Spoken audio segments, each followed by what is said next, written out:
Exactement. Deuxième journée du festival district et nous avons le tournoi 2000 ici avec nos Canadiennes qui ont gagné le tournoi à Québec il y a exactement 2 semaines et la Nouvelle-Zélande qui est revenue ici. Chaque fois, mesdames et messieurs, chaque match pour une qualification aux Jeux Olympiques de Paris 2024. This weekend, the FIBA 3x3 Women's Series regular season comes to an end, and we will find out the teams qualified for the grand final in Ulaanbaatar, Mongolia. The last stop number 22, is in Montreal, Canada, where 8 teams are fighting for points and for another title, with Canada as heavy favorites, a team that so far dominated when they played at home.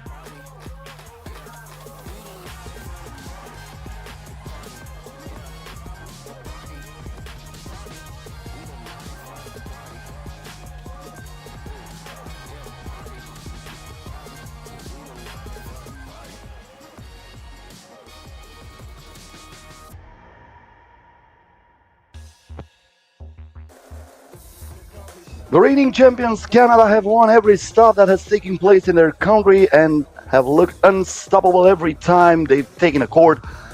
And now they are back home. Welcome to Montreal, Quebec, Canada, where stop number 22 of the FIBA 3x3 Women's Series will bring the regular season to an end.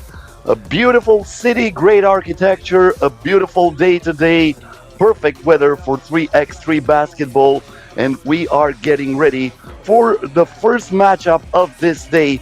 It will be Canada versus New Zealand.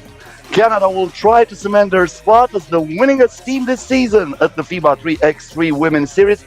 If they would win today, they would become the only team with 5 titles. Fast, the rules of 3x3, half court 1 hoop, 2 teams of 3 plus 1 sub, 12 seconds on the shot clock. The first team to score 21 points wins the game, or the team with most points after 10 minutes. Canada, New Zealand, Poland, and USA U24 are in Pool A. Pool B will be represented by Germany, Chile, USA, and Romania. The first team in each group advances straight to the semifinal. This is a tournament of 8, so we apply the rules for 8 teams. So the first team in each group will advance straight to the semifinals. The second and the third seed will play in a playoff game in a so-called quarterfinals, even though there are only 2 games that will have to be played. Canada versus New Zealand is going to be the game that will open the day. I was mentioning the fact that Canada starts with the status of the favorites. They look unstoppable, especially when the Plouffe sisters grace the court, which would be the case here in Montreal. They'll be joined by sharpshooting Paige Crozon and the defensive lockdown Casey Bosch. Canada was recently represented in Debrecen by a way different team, and the outcome was not really that good. Of course, the physicality and the connection between Michelle and Catherine Plouffe tips them forward as the favorites whenever they compete, and add that to the scoring and the perimeter presence of Bosch and Crozon, it will be hard to defeat this Canadian team in front of the home crowd. Also, USA U24 will take the court again, led by the duo of Haley Van Lith. Yep, she is back, so you better prepare the highlight reel, because HVL is going to put on a show for us, and Cameron Brink, Madison Scott, and Lilani Cavenus would once again compete alongside Van Lith, as they did in the Nations League a couple months ago.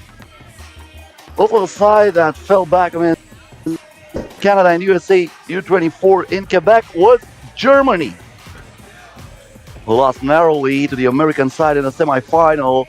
It's been the story almost all season long for Germany. USA, of course, will fill the primary team right here. USA will have Camille Zimmerman and Sierra Burdick in the roster.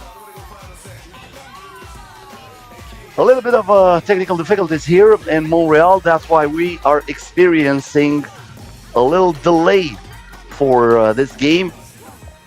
But it will start soon. and Canada will take on New Zealand. Right now, Canada with a total of 625 points already grabbed the spot for the Ulaanbaatar final. As I was mentioning before, Canada already with 4 titles this season. They won the first one in Poitiers. Then they won back home in Edmonton, Alberta. Got the 3rd title in Prague in the Czech Republic. And the 4th one came here in Quebec. So we are getting ready for this first game. Probably the players will be introduced really soon. This is a good time for me to say hello to everybody who's watching on our streaming. My name is Cosmin Petrescu, and once again, I'll have the pleasure to be your host for this weekend. This is the last tournament in the regular season. As soon as this game will start, we're going to watch the introduction, and then I'm going to come back with some more information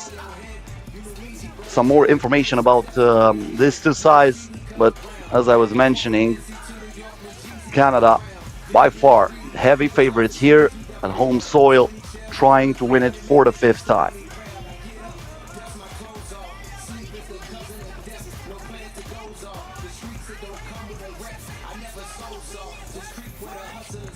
They're still trying to repair whatever is not working there.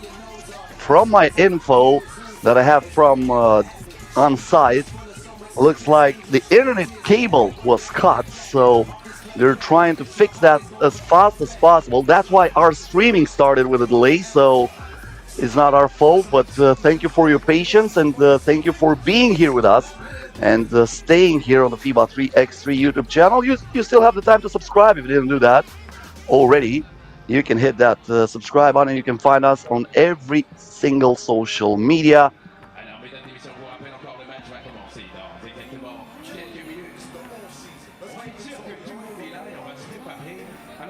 So they're going to give them a little bit more time to warm up. And then we're going to go to the players' introductions. We're going to have a quick break, and we're going to be right back with everything that happens here in Montreal. Stay with us.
Nouvelle-Zélande contre le Canada. Nous allons introduire nos deux équipes de suite. Et je sais que vous allez crier très très fort pour nos joueuses ici. Nous allons commencer avec la Nouvelle-Zélande. Mesdames et messieurs, en Nouvelle-Zélande et par applaudissement, la numéro 9, Diana Day, number 9, Diana Day.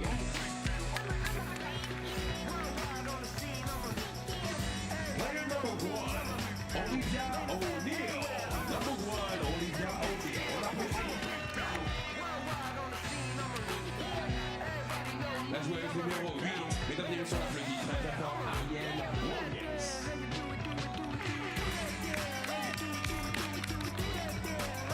Et la numéro 13, mesdames et messieurs, Dominique Stevens.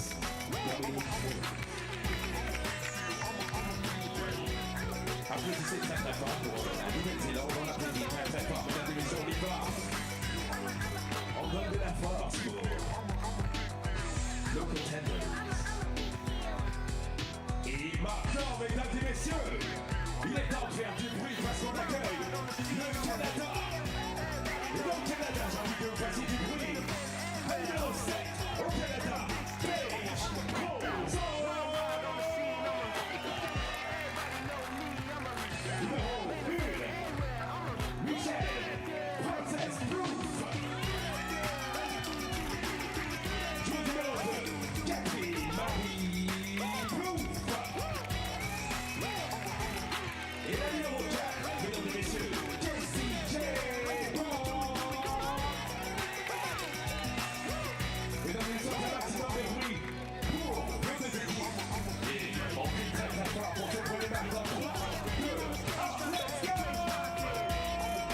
So, with about a 20-minute delay, we are ready to start the competition here in Montreal, Canada versus New Zealand, first game of the day.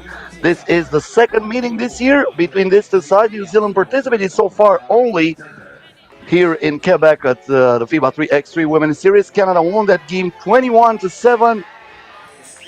But right now, New Zealand has a different roster. Well, that was actually a mistake. They participated too in Fribourg and Edmonton, but in Fribourg, they were not able to get on the main draw, being eliminated after the qualifying draw. And in Edmonton, they finished 10. In Quebec, they qualified for the second day of the competition. They can have the first possession of the game here. Olivia O'Neill with the ball and are underway from Montreal. The first bucket of the game will not come here after the reverse layup by Ariel Williams. And Canada is trying to open the first wound, and they do. With a second attempt, Michelle Plouffe puts the ball into the net. She also steals it here, and she sends it inside. Nice dime for her sister, Catherine Plouffe. Adds another point for Canada. The two-pointer here is missed. Casey Bosch with the rebound. Catherine Plouffe to Michelle Plouffe. Good screen there. Catherine gets it inside, and the connection is still strong. No wondering they are twins. They are feeling each other amazingly on the court and probably out of it too.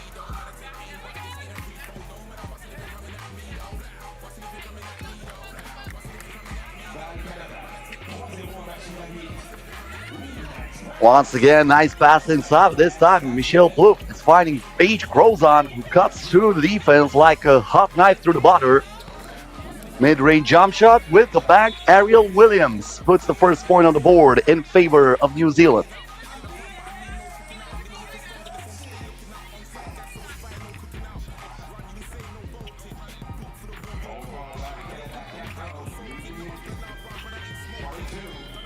From the land of plenty, nothing but net for Michelle Plouffe.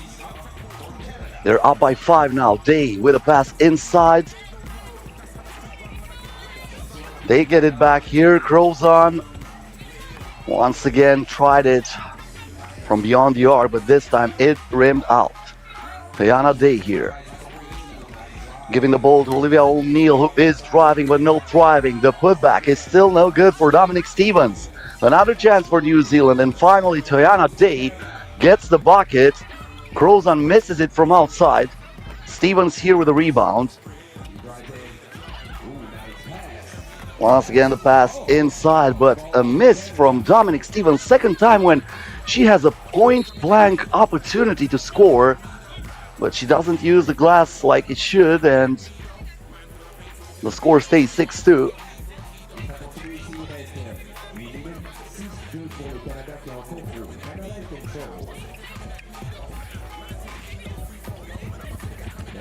Crows on. Back to Catherine Plouffe, misses the turnaround. Now the lob pass inside, but the rejection from Paige Crozon, who sends it out of there. Still a chance for New Zealand. The shot comes up short, and that's going to be a shot clock violation.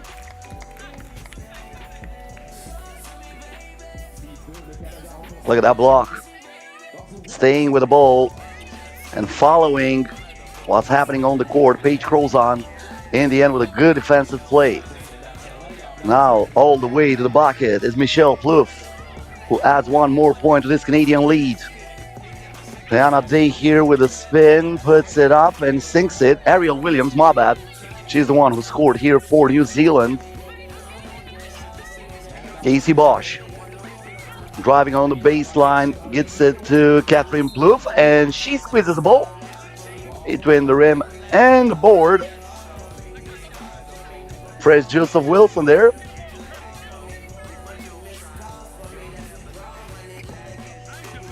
Maybe somebody from the stands can come and just jump up there to get that ball. Of course, you can always use a second ball that easy way.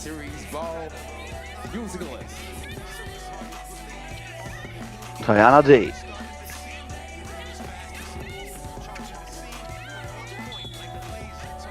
Just trying to give it on the baseline, looking for Dominic Stevens. It will still stay with New Zealand, but not a lot of time on the shot clock. They have to put it up. A prayer with no answer. Catherine Plouffe for the rebound. Michelle Plouffe between the leg, lets it fly. The ball goes underneath the rim and looks like Paige Crozon stepped out of bounds. And we have reached the first TV timeout of this game. 6 minutes and 51 seconds left until the end of this one. As I was mentioning before, these two teams met in Quebec. It was an easy win for Canada, 21-7, but no players from this New Zealand roster participated at that tournament. I was talking the fact that we have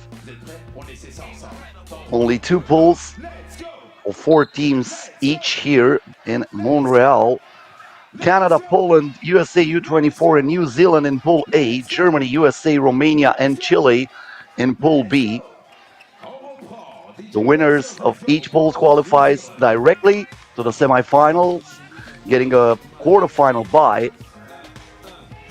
Second seed and third seed will play each other. They're going to cross each other from Pool A to Pool B, and they will play in an elimination game that will take place tomorrow. The ball is tipped here, but it stays with New Zealand. Diana Day to Ariel Williams. The crossover here from Williams, top shot, but looks like Crozon lowered her arm and she hit Williams. That's a foul with Paige Crozon, and she will send Ariel Williams to the free throw line with a possibility to cut into this lead.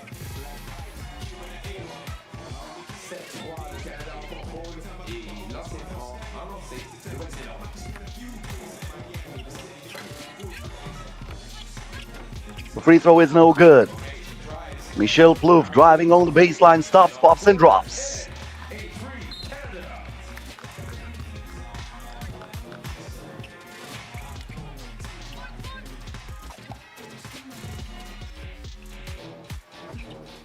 Once again, that nice move by Michelle Plouffe here with a pump fake, creating a lot of space between her and Dominic Stevens. Short shot from outside. Crozon. Back to Plouffe. The crossover here puts it inside, and Paige Crozon finishes the business. That foul is against Canada. Look at that pass here. Delicious dime by Michelle Plouffe. Paige Crozon saying thank you very much. Stevens now going to work in the post, puts the ball in, using the glass with a left hand hook shot. Now Canada trying to answer, wide open on the baseline. Michelle Plouffe cannot miss from that spot. Diana D. From beyond the arc, the shot is no good. Ariel Williams. Once again, Michelle Plouffe trying to thread the needle. That was a very tight space. She was trying to put that ball in. That was a past moment ago when Michelle Plouffe sinked it from the baseline. Now Catherine Plouffe back to Paige Crozon. Crozon goes back to Michelle Plouffe, turns, fires, and scores. Well, it is a little bit slippery. Crozon trying to take advantage, and she does. After taking the ball away, it takes her just a few seconds to find the bottom of the net with that baseline shot from beyond the arc. And Canada is up by 9. They can have a double-digit lead here. They won't momentarily, but the putback will send Casey Bosch to the free throw line. That's the third team foul against New Zealand. Casey Bosch, gold medalist at the FIBA 3x3 America Cup last year. Silver medalist in the World Cup also last year, as Michelle Plouffe is adding another point to this Canadian lead. And another bronze medal for Casey Bosch in FIBA America back in 2021.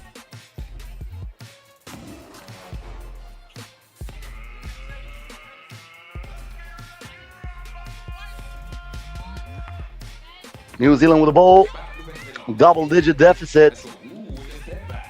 The shot from beyond the arc by Ariel Williams is no good. Casey Bosch tracks that down. Now Crozon pulls it and knocks it down. Another two-pointer for Canada. This looks like an old-fashioned blowout. New Zealand saving something here. Tiana Day adding another point, but they are still far behind. Turn around, Jay. Everything goes in for Canada. Paige Crozon here with a top shot, but she made that look easy. Nice pass inside. The dime came from Ariel Williams, and Dominic Stevens is there with a finish. Now Michelle Plouffe lets it go. Back irons. Tiana Day with a rebound. And that will go out of bounds out of Casey Bosch's foot. So it'll stay with New Zealand with 4 minutes and 4 seconds left. 4:04 left.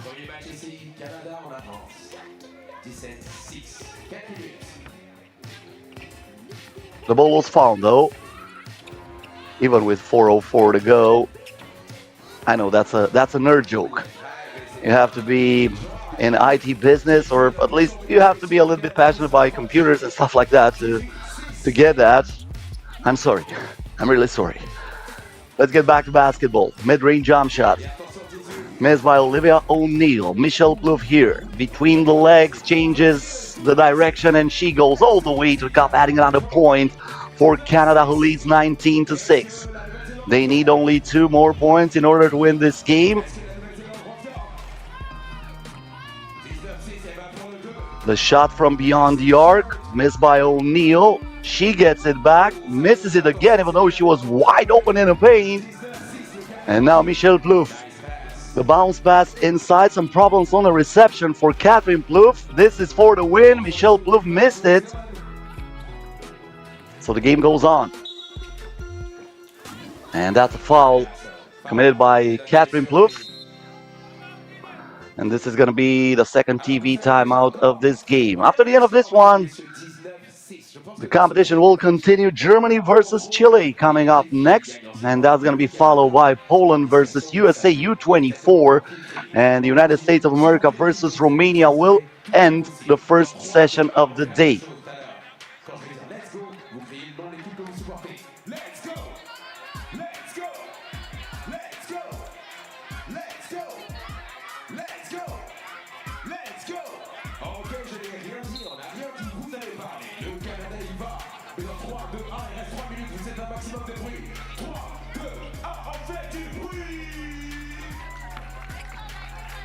New Zealand will get the ball back after the timeout. They're trailing by 13. pretty much impossible to come back from this deficit, especially against an experienced team like Canada. The reigning champs of the FIBA 3x3 Women's Series. They won the final tournament last year in Constanța, in Romania. They're trying to defend their title. It would be the first team that will have two titles in the 4-year history of FIBA 3x3 Women's Series. Nothing but cotton on that shot for Ariel Williams. Catherine Plouffe here gives it up to Michelle Plouffe. Michelle Plouffe with a lot pass inside, and the connection once again is secure. Stevens in the post, lost it. Plouffe to her sister, and that's the end of the game. Canada wins it easily, 21-8 over New Zealand, and they start with a bang. The main favorite of the Montreal tournament wins it by a difference of 13 points, 21-8 the final score. And we're going to come back with another game, as I was mentioning before, Germany versus Chile, the next game in the tournament. Stay here with us.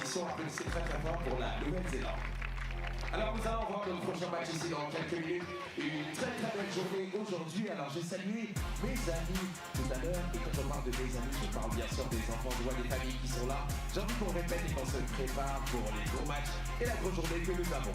Alors regardez, je vais commencer de l'autre côté et je parle seulement aux enfants avant le prochain match. Tous les amis et les enfants, est-ce que vous êtes bien? Ça va bien? Ok, vous allez lever la main les amis. Levez, tous les enfants lèvent la main. Levez. Ok, donc 3, 2, 1, on va faire... Ok, j'ai pas de voix, j'ai pas une voix d'enfant, mais on y va. 3, 2, 1. 3, 2, 1. Ok, les amis sont là, on va voir si on a des amis de l'autre côté. On va voir. Alors oui, je vois des amis ici, je vois des amis. Est-ce que les amis sont là? Attention, je parle des amis, mais je parle des moins de 14 ans aussi. Il y a certains d'entre vous qui font les moins jeunes. On est prêts? Les amis, dans 3, 2, 1, on dit wouhou. 3, 2, 1. 3, 2, 1. Non, mais si vous êtes à la retraite, arrêtez. Je parlais des amis, je parlais pas de... Alors, prochain match dans quelques minutes, on va être ici. On vous rappelle le festival District. C'est très bonne journée sur 3 jours. Hier, le tournoi masculin qui a eu lieu a eu une très belle victoire et nous allons avoir ici le tournoi Women's Series. En attendant, reste avec la musique de DJ Royal Skills. En attendant le prochain match, et nous allons aller avec les pays. Prochain match, Allemagne, Chile. En attendant, musique, DJ Royal Skills. Let's go!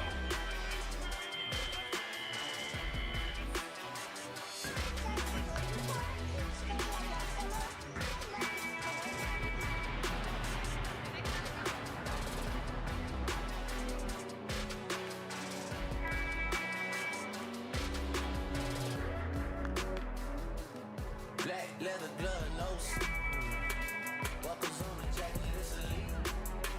Nike crossbody, got a piece. Gotta dance, but it's really on the street. I'ma show you how to get it go. Left foot slide, left foot up, right foot slide. They see what I'm saying, either way we bout to slide. Can't this one slide. Don't you wanna dance with me?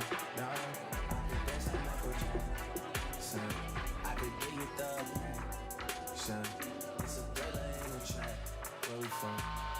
Don't you wanna dance with me? No, I could dance like Michael Jackson.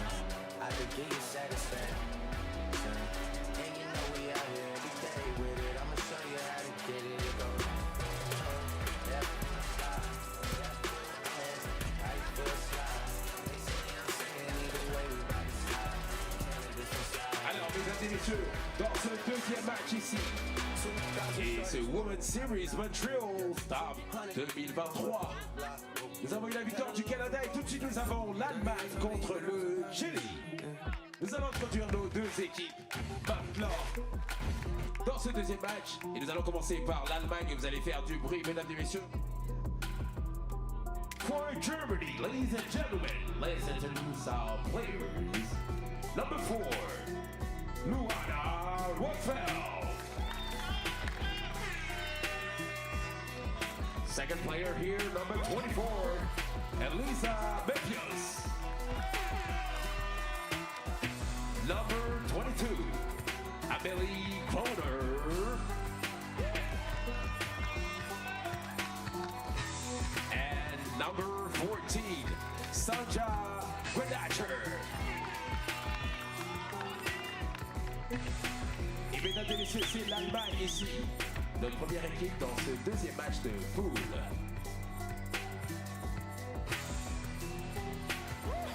Et nous allons aller avec le Chili et avec vos applaudissements. Let's go with number 25 from Chile, Abarca Abuyeres. Number 6, Fernandez Caceres Ovale.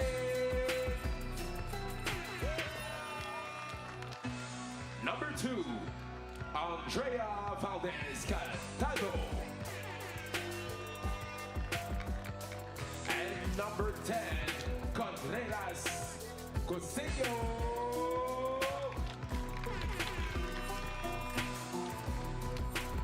Mesdames et messieurs, c'est le Chili. Germany, the former FIBA 3x3 Women's Series winners back in 2021, are going to take on Chile in this game here in Montreal, second game of the day. This will be the third meeting all time between these two sides. They met first at the World Cup in 2022 and then in Quebec here in Canada over 2 weeks ago. Something like 2 weeks ago. Both games were won by Germany, who of course start as the favorites here. Chile the underdog, but this is a team that can catch fire from outside, so you better keep an eye on them. And Germany probably did some scouting. They will try not to allow anything easy from beyond the arc.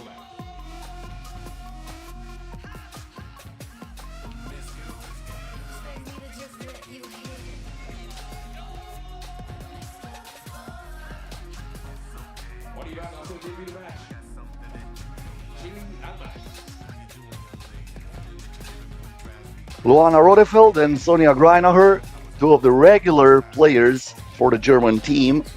Elisa Mevius and Amelie Kroner played well less games for this German team, so we'll have to wait and see how they adapt and how they can get the chemistry with the Rodefeld and Greinacher. The pass here a little bit too strong. It was thrown away by Barbara Cusino. This is Mevius. Good pass inside, and Greinacher opens the first one. This is Ovalle. Lets it fly from outside. Comes up short. Rodefeld tracks it down.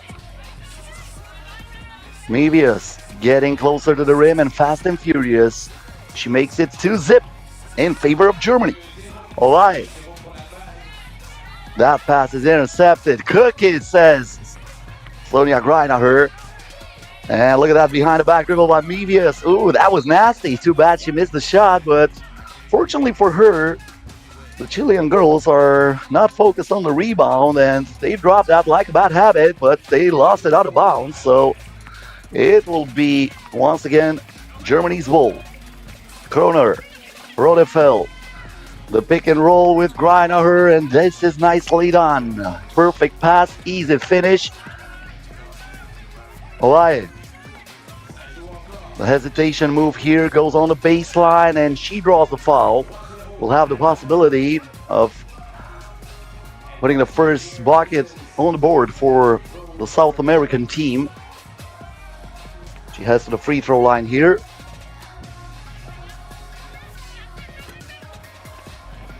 But she cannot cash in from the charity stripe.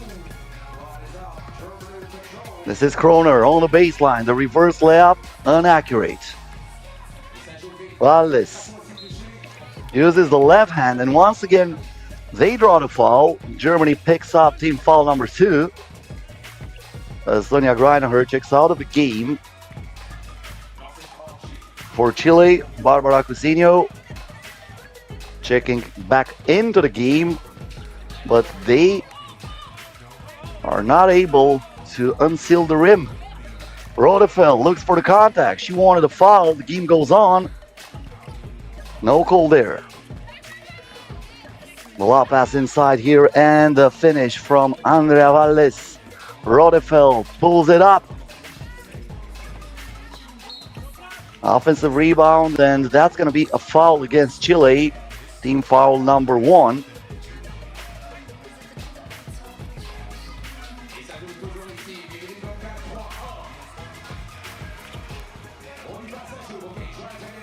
Rodefeld again. Creating some space, lets it fly from mid-range. Amelie Kroner flying for that rebound, and with the second chance opportunity, Mevius puts it in. Mevius here with a steal, but after the bump, she threw that away. She was trying to find Sonia Greinacher.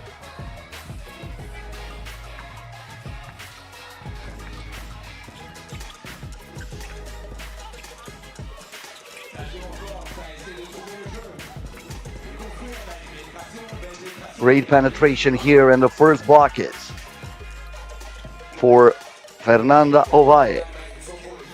Rodefeld here protects it with the left hand, cannot score with the right one. Kroner fights for the rebound, still no call. Rodefeld tries to get it, but look at that hustle. Ovalle throwing her body on the court in order to save the possession for Chile. This is sacrificing everything for every single possession. We have to give her credit, and that surface is brutal. I'm telling you that. Usually it leaves a mark, but it was good enough for Chile to get the ball back. Can they do something with it? Valdez from outside misses a two-pointer. Mevius stops in the paint between the legs, gives it to Greinacher, who lets it fly from outside and finds the bottom of the nest, giving Germany a 4-point lead. That ball was deflected out of bounds.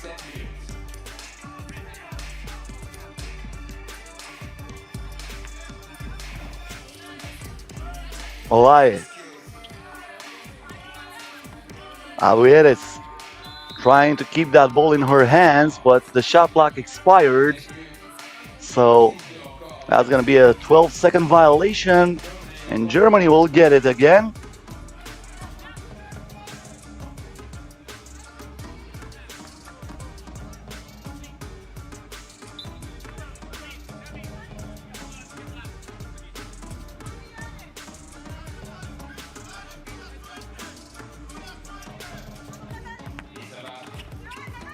Well, I was talking about changes in the German roster.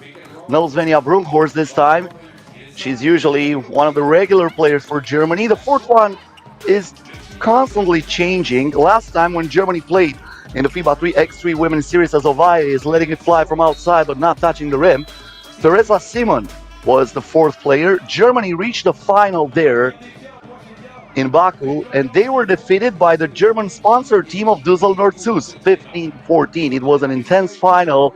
Düsseldorf Sus with the first title this year. Germany yet to win one.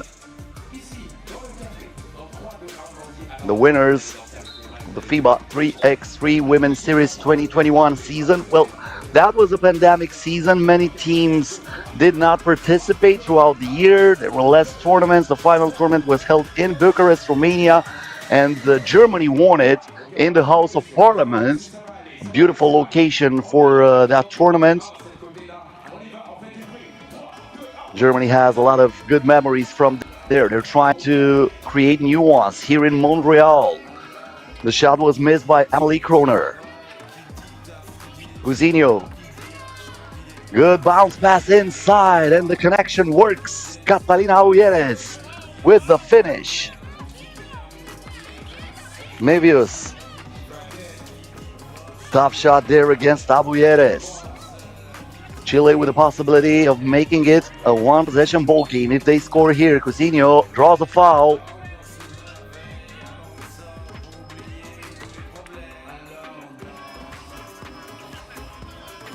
Well, no, looks like it was an offensive foul. So that's going to change the possession. Rodefeld gets it again. Rodefeld here on the drive all the way to the cup, adding another point to this German lead. Cousinho gives it to Aguirres. And now that's a foul committed by Sonia Greinacher. This is the pass moments ago that left Catalina Abuyer is wide open on the layup, and then Luana Rodefeld answering with a driver her own. Cousinho here. Hawaii keeping the dribble alive. Hawaii with a bounce pass inside. The reverse layup is missed.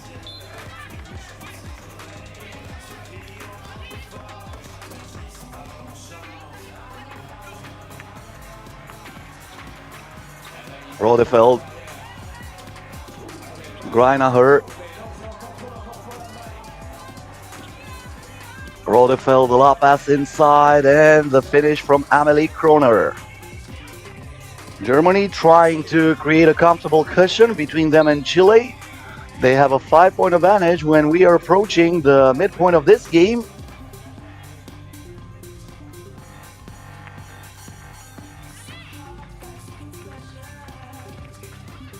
Greinacher.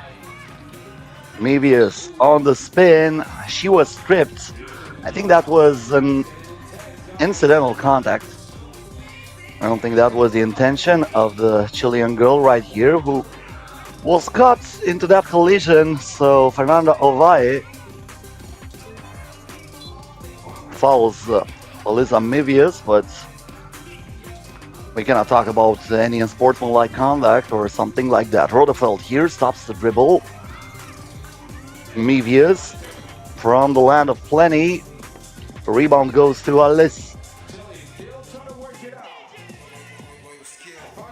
She stops the dribble. Ovalle. Ovalle with a hesitation move, but it took her too long to release that ball, so that's going to be a shot clock violation.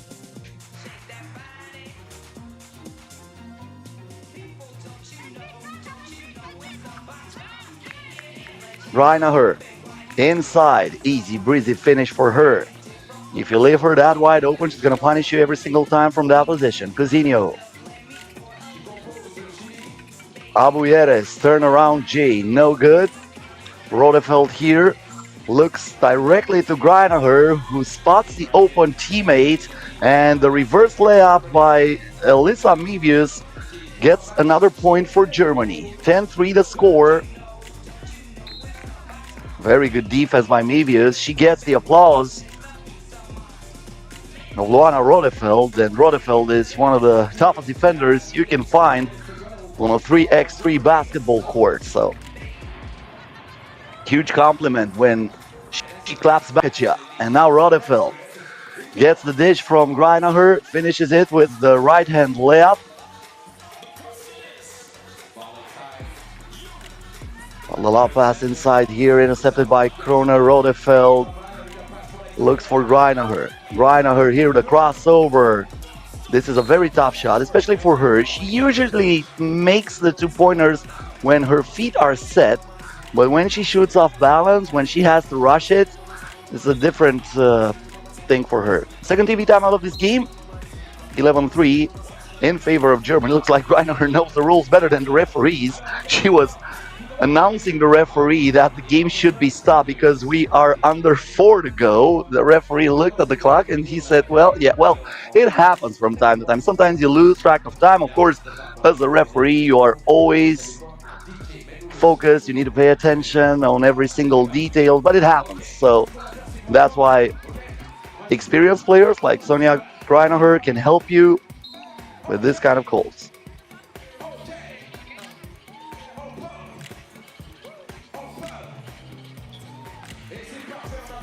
Mevius. Tough shot there. Greinacher rebounded that. I don't know if that ball touched the rim. Looks like it didn't. So they're signaling a 12-second violation.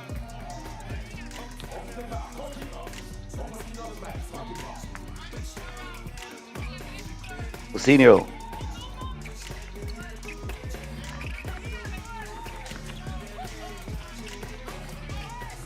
Alice back to Cousinho. That was in and out. Rodefeld comes down with it. A lob pass inside, and no problem for Amelie Kroner to put Germany up by 9. Total domination by this German team right here against Chile. It looks like they're heading to an easy win at the start of the tournament. Germany also one of the favorites here in Montreal. They're actually favorite number 2 in the seeding. The third one is the United States of America, and the fourth one is Poland. Ovaje here, denied by Sonia Greinacher. She keeps the ball, but she has to put it up. Only 1 second on the shot clock with her hand in her face, right between the eyes of Greinacher. Difficult shot by Fernanda Ovaje. Now Greinacher trying to answer from mid-range. That shot was flat. Ovaje. They're fighting for that ball once again. The hustle, look at that. Elisa Mevius jumping like a panther on the court just to grab that ball. I want to see that again.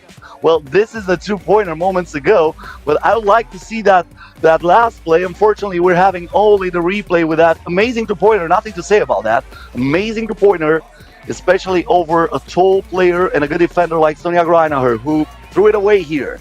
Intercepted by Chile. Barbara Cousinho misses a 2-pointer. Greinacher clears it out here. Looks for Kroner in the post. Kroner starts her maneuvers and she finishes it with the left hand. Greinacher with another takeaway. Rodefeld. Another pass inside for Kroner. This time she draws the foul.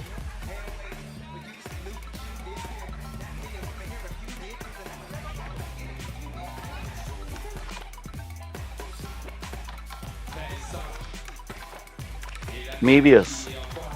Greinacher. Mevius again. The bounce pass to Greinacher. Misses that shot, and I think that ball went out of bounds out of Catalina Abuyere's foot.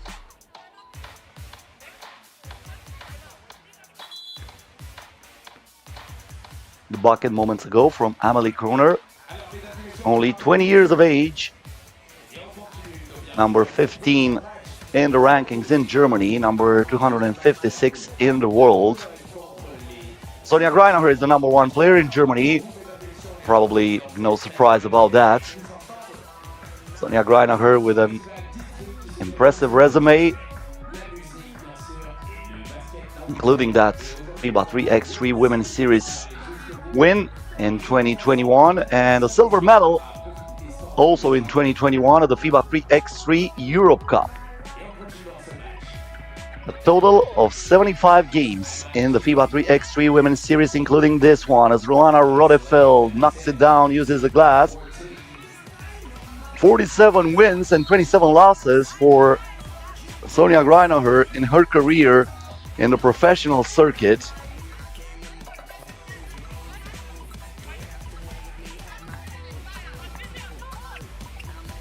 Once again, she gets the ball. Rodefeld pulls it up from outside. Ovaje with a rebound. Ovaje here, the head fake, the drive, and the finish. Rodefeld to Greinacher, wide open inside is Kroner. No, Mevius, my bad, and Mevius will not miss from that position. Cousinho.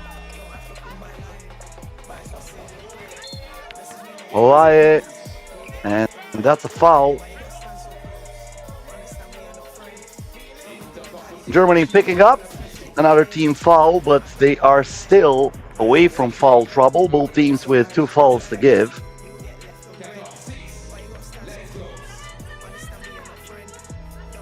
Cousinho, the shot from outside, knocked down by Andrea Valdez.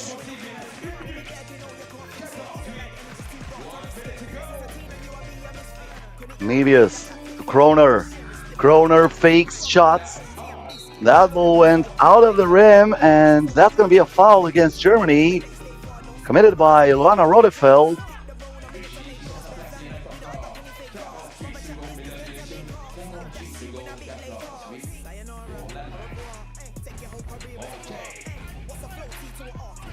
Cousinho, Ovaje.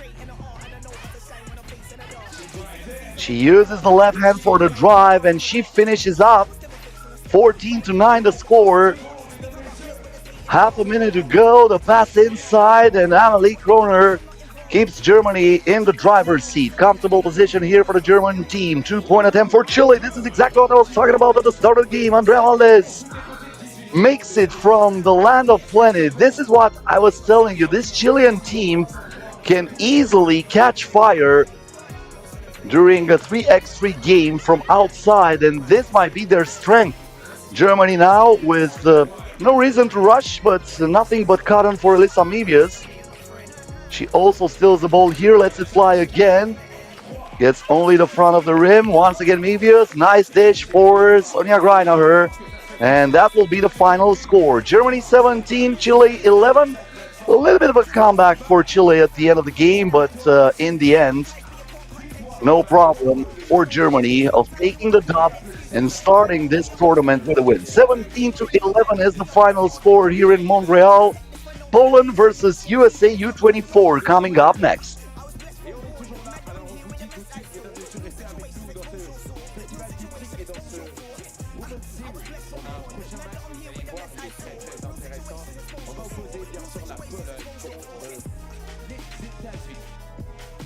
États-Unis dans quelques minutes. Restez parmi nous. On vous rappelle encore, on a plein de surprises pour vous. On s'installe tranquillement. Prenez vos cafés, préparez vos lunchs. Et regardez bien ce qui va se passer maintenant parce que les États-Unis contre la Pologne, c'est un match quand même très intéressant. On continue avec la musique de DJ Royal Skills. Let's go.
Deuxième journée, World Series aujourd'hui.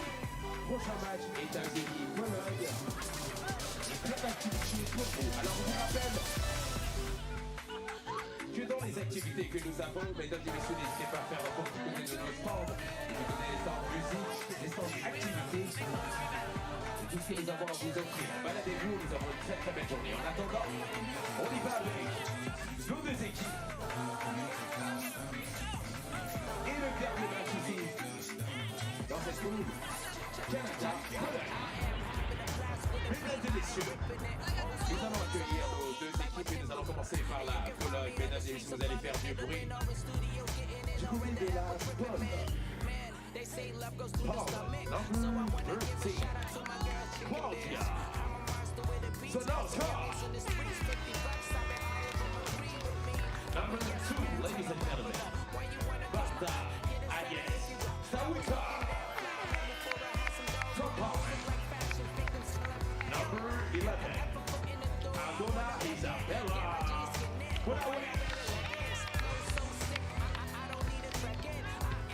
And number 34, with a division numéro 34, Basta Wakiskosa.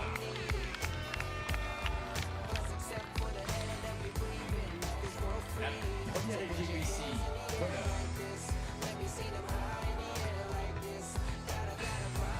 Et nous avons, mesdames et messieurs, les États-Unis. Ladies and gentlemen, we have the United States. Right now, let's go for number 14, Madison Tilyaskar. Let's go with number 5, Number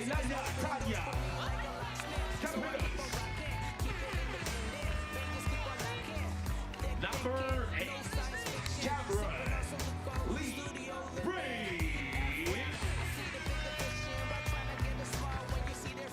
And number 9, ladies and gentlemen, Elian Van Lee.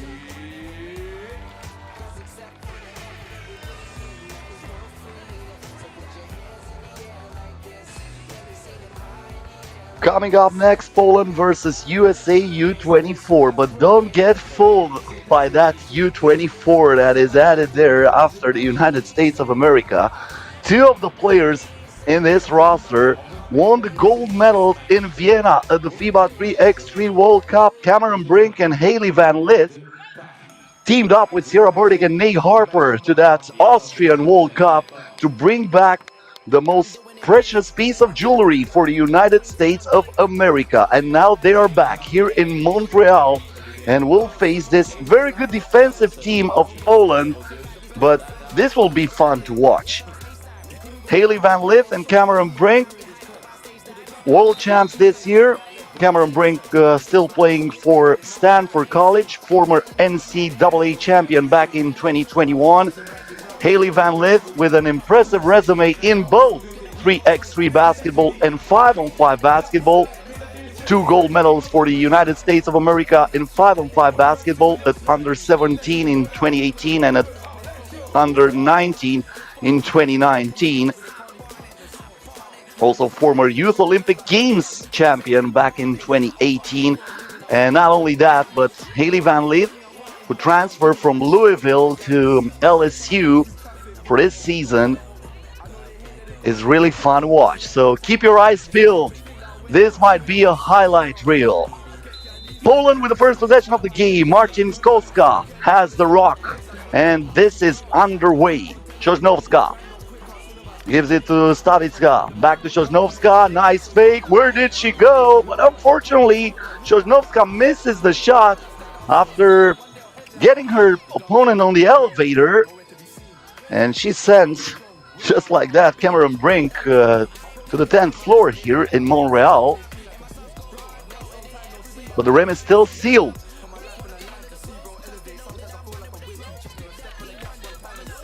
Less than 5 seconds on the shot clock. Poland gets it from the top of the arc. Klaudia Sosnowska.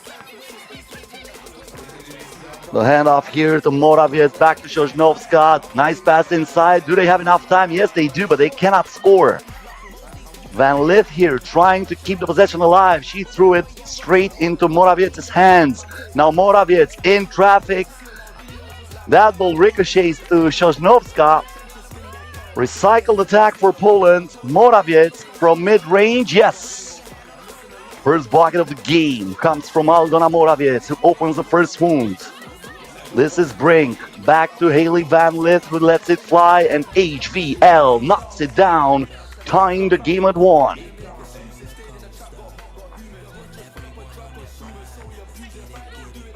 Stavicka. Brink deflects it. Van Lith with a steal. Brink lets it fly. That touched the iron twice. Van Lith rebounds it for the USA. Fresh shot clock for the Stars and Stripes. Van Lith turns, fires, and scores. Back-to-back buckets for Haley Van Lith.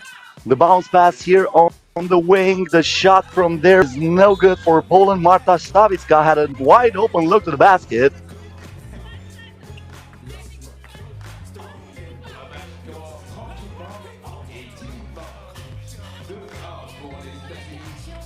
Marcinkowska back in possession at the top of the arc. She's defended by Madison Scott. Sosnowska from outside, way off the mark. Cameron Brink had to avoid a contact with the ball in order to keep her health at 100%. Now a step back from the baseline, short shot from Aldona Morawiec. Van Lith back to Brink, turns, fires, and she scores. Great connection between the teammates that brought the gold for the United States of America at the World Cup. Sierra Burdick, one of their teammates, will represent United States of America here in Montreal too.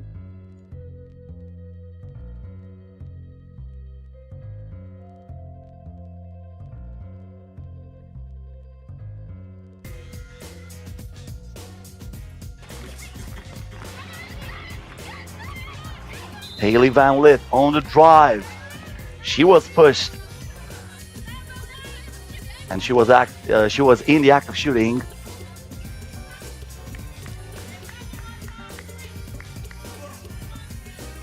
Nice finish moments ago from Marta Stavicka. Give Poland the second point of this game. HVL from the free throw line, cashes it in. Stavicka once again trying to put a fork in it. Sosnovska back inside, the spin by Marcinkovska, who misses the shot. Maddie Scott with a rebound. Van Lith again puts it up from mid-range. This time won't go, and the whistle is blown.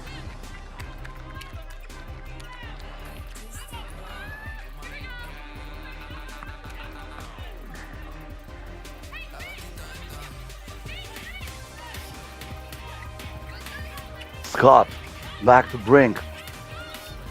Brink, tough shot there over Sosnovska, but the putback is good from Leilani Kapanis, who just checked into the game, and she makes her presence felt. Morawiec from beyond the arc. That was too long. Look at that rebound from Brink, who just vacuumed that ball into her palm, and that's going to be a foul against Poland, who picks up number 3. First TV timeout of this game, 6 minutes and 47 seconds. I remind you that we have a little bit of a delay for this tournament. This game was supposed to start at local time 11:20 a.m., but unfortunately some technical difficulties at the start of the tournament delayed it for about 20 minutes. We're going to try to catch up as fast as possible, if that's gonna be possible, of course, but if not, everything is gonna be taken step by step, and all the games will be played. Thank you for your patience, and thank you for being here with us on the FIBA 3x3 channel. Don't forget to subscribe, as Haley Van Lith is not forgetting how to shoot from mid-range, adding another point for the United States of America, and Kapanis is called for the foul there. That's a shooting foul against Marta Marcinkovska. Marcinkovska heading into the free throw line. She's playing her 8th game in her career in the FIBA 3x3 Women's Series. So far, 3 wins, 4 losses. Brink with a crossover, puts it up a little bit too strong there. Nice rebound for Poland. That was Morawiec who protected that ball. And now she gets it back, got the step over Brink, but Brink comes back from behind and looks like she fouls her. It looked like a clean block to me, but probably the referee had a better angle from there down the court, so they will send Aldona Morawiec to the free throw line for one shot, with the possibility of making this only a 2-point lead in favor of the United States.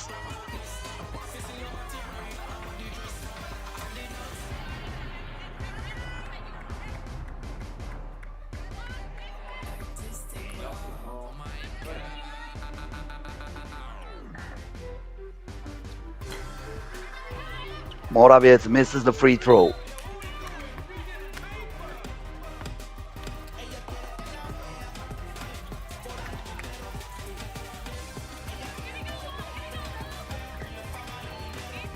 Game number 68 for Aldona Morawiec in her career in the FIBA 3x3 Women's Series. One of the most experienced players in this Polish side. The only one with more games played, as Madison Scott adds another point to the United States of America, is Sosnovska. Sosnovska has the ball here, wide open look to the basket, misses it, but she tracks it down and gives Poland another chance to attack. Against Scott. Good pass, good fake by Marcinkovska, misses the layup. They have numbers here, and Brink gets the dish from Maddie Scott. Very smart pass there, Maddie Scott recognizing that Poland had one player on the floor, and Cameron Brink keeps on cooking. This time after the spin, puts the ball in using the glass. 9-3 in favor of USA. That was the bucket moments ago, scored by Madison Scott.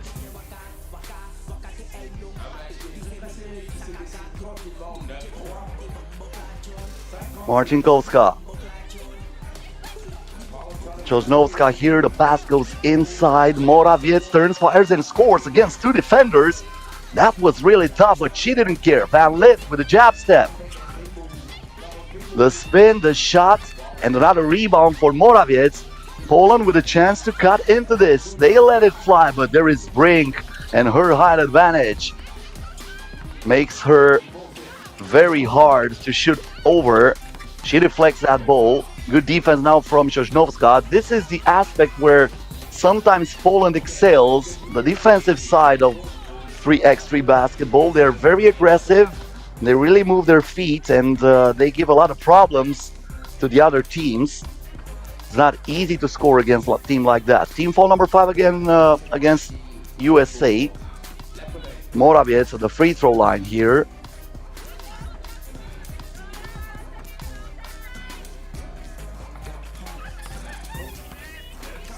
Good shot for her. Van Lith wants the double. That ball did not touch the rim. Maddie Scott knows that. She misses the jumper. And now the ball was lost for a second by Stavichka. She saved it, but USA steals it. Maddie Scott and Van Lith. Some problems receiving that ball. Haley Van Lith on the drive. Stops, pops. That won't go, but there is Brink. The basket won't count. We're going to wait for the decision. Looks like that was a foul against Poland, but before the shot of Cameron Brink.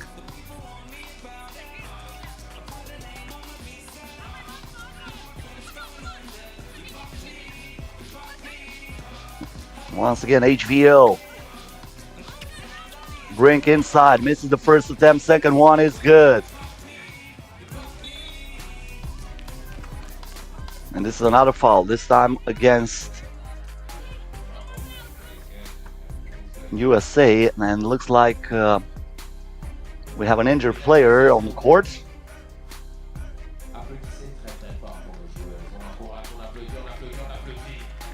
Sosnovska in a lot of pain here. She's breathing heavily. And it looks like this is serious, unfortunately.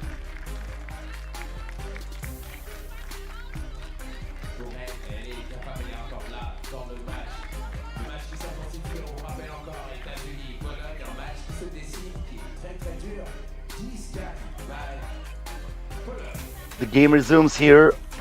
Poland short-handed now with Sosnovska injured, but they draw the foul.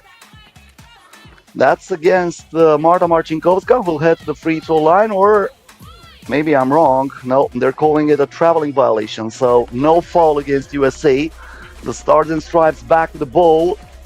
Kapinas is denied. Good defense by Marta Stavicka, who stayed with her and swatted that away. 4:04 to go. No basket found for USA on that play. And it looks like Kapinas was the last one to touch it. Stavicka. 2-point attempt here missed by Marcinkovska. Van Lith. And that's a foul against Poland, who picks up team foul number 4. And this is going to be actually team foul number 5. And this is going to be the second TV timeout of this game. Coming up next after the end of this one, United States of America versus Romania. USA looking to win the 3rd title this year in the FIBA 3x3 Women's Series. I was talking about titles during the first game. 3 teams with 4 wins this year. China, Canada, and Nefci. France has 3, USA with 2. Yesterday, Netherlands won the first title after defeating Nefci in the final of First Home de Garde tournament in France. And this Montreal stop is the last one before the grand final in Ulaanbaatar on September 16th and 17th. Haley Van Lith, well defended by Sosnovska, who's back on the court. Well, that injury looked really bad, but looks like Sosnovska is well, and didn't look injured to me on that play. She made that shot, and now Brink misses it from point blank range. USA playing with fire. Van Lith lets it go and hits from outside. Big two-pointer for the United States. That gives them the comfort here. Poland was starting to come back into this one after this bucket made by Sosnowska. But then Haley Van Lith from beyond the arc showing her touch. This looked like a travel to me, but that's going to be a good basket. In the referee opinion, Marta Stavicka with the basket. Capinas. Turnaround shot. The degree of difficulty was very high on that attempt, and now Haley Van Lith is called for a foul. So USA picks up team foul number 7. That means penalty. And Haley Van Lith gives a present here for Klaudia Sosnowska, sending her to the free throw line with the possibility of making this a 3-point ball game. This is exactly what you shouldn't do when you are up by 5 with under 3 to go and you are over the limit. You're giving the opponent the possibility of coming back into the game without any time to tick. Brink misses a 2-pointer. Another loose ball foul, this time against Poland.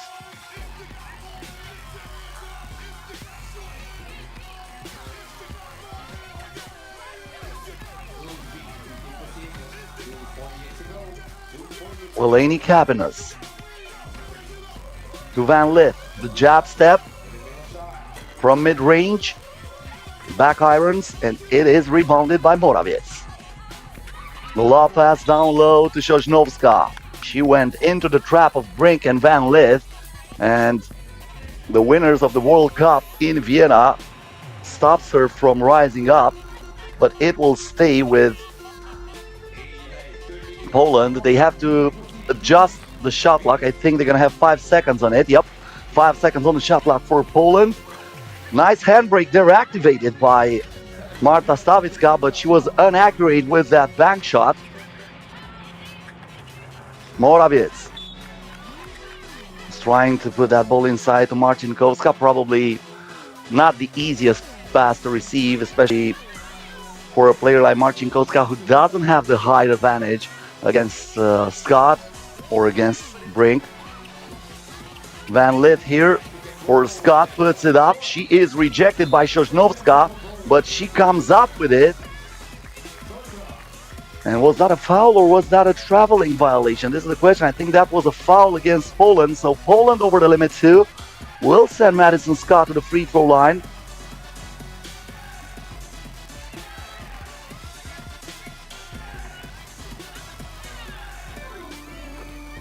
Madison Scott playing here only her 7th game in the FIBA 3x3 Women's Series.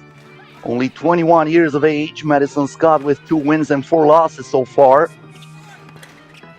Sinks them both. From the baseline, that's a foul committed by Scott, who was not able to stop. And she went straight into Aldona Morawiecz, sending her to the free throw line. 2 shots for Poland now.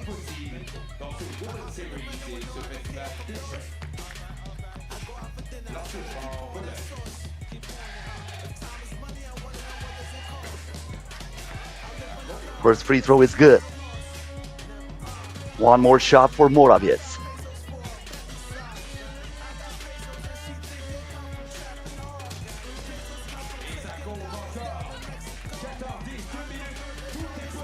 Brink keeps the ball in her possession, and she goes to the rim, gets back the rebound, and she is fouled.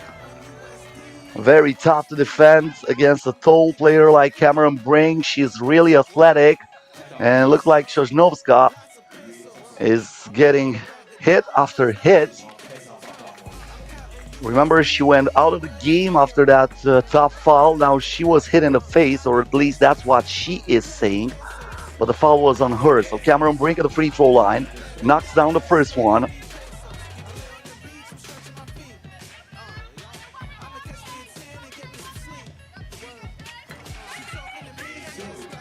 Two out of two. Now the baseline drive and the finish plus the foul. Aldona Morawiec with a three-point play opportunity here.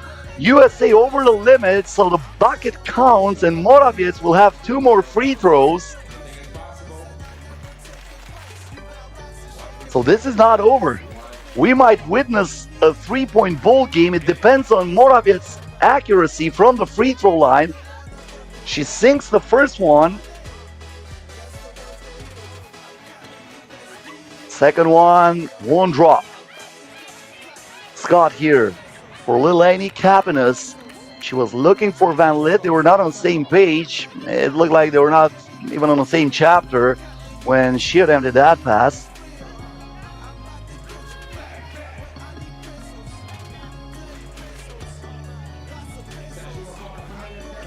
Slavica. Sosnovska thought about it. Gives it up here for a two-pointer, and that gives me a 4-point play from Martin. Poland can tie it right here. This is 3x3 basketball, and the bucket will count. The foul is on brink. USA over the limit. They are in the double penalty, so Marcinkowska goes to the free throw line, 2 additional free throws, and Poland will get the ball back. She misses the first one. Already 2 missed free throws in crunch time here for Poland. It would have been a 16-16 game if moments ago they wouldn't split the pair, and now she misses them both. Oh my goodness. This was a rare opportunity for a 4-point play, but Marcinkowska, after making the top shot from beyond the arc, misses both free throws. Now she gives the ball inside. Great time out for Sosnovska, who sends the 8 ball to the corner pocket, and we are all even. Capinas looks for Brink in the post. Brink against Sosnovska, lowers her shoulder. Sosnovska was trying to get an offensive foul. She is warned for the flop. Sosnovska now the crossover on the drive, kicks it out. Marcinkowska again, no. And Haley Van Lith tracks it down. Capinas kicks it out for Van Lith. The head fake, the pass inside, and the connection is good like 2 Lego pieces.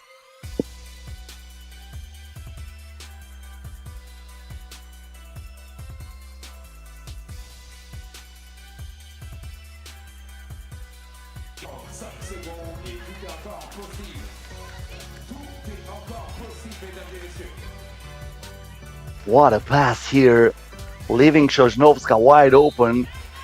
They tied the game there, but now USA up by 3, 46 seconds left.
One point for the win. It's here.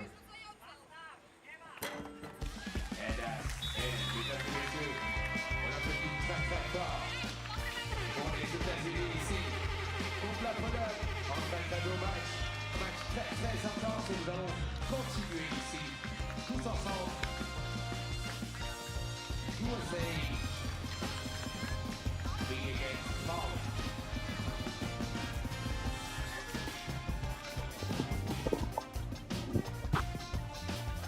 Et nous avons tout de suite le prochain match, nous allons enchaîner. Mesdames et messieurs, on enchaîne avec notre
applaudir nos joueurs qui viennent.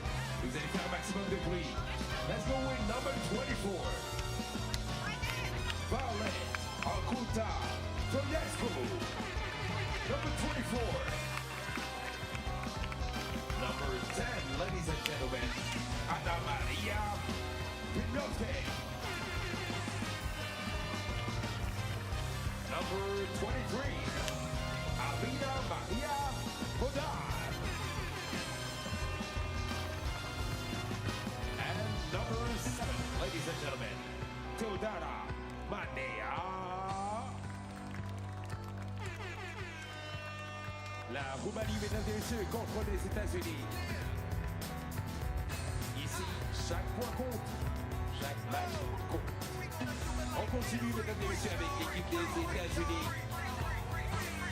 La numéro 12, number 12, ladies and gentlemen, Blake Julia Jetley. Number 13, ladies and gentlemen, Cavelia Zimmerman. Number 7, Sierra Cassidy Burden. And ladies and gentlemen, number 10, Caroline Littlefield.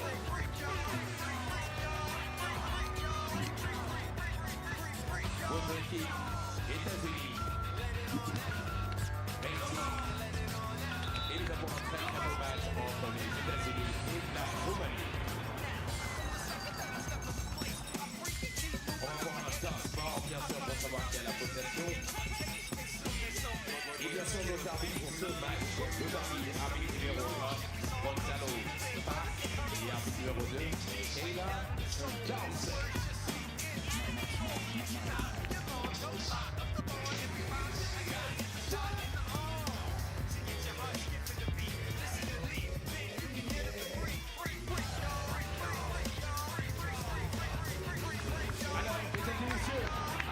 Attention, je sais que vous êtes là depuis ce matin pour essayer de vous réveiller un peu parce que nous avons des matchs en ce moment, un très très beau match et un match très important. Vous allez lever les deux en l'air, on y va, on lève, on se prépare parce que c'est un très très beau match. Levez les deux mains, on y va, dans 3, 2, 1, on clap, 3, 2, 1, au son de mon micro. Clap.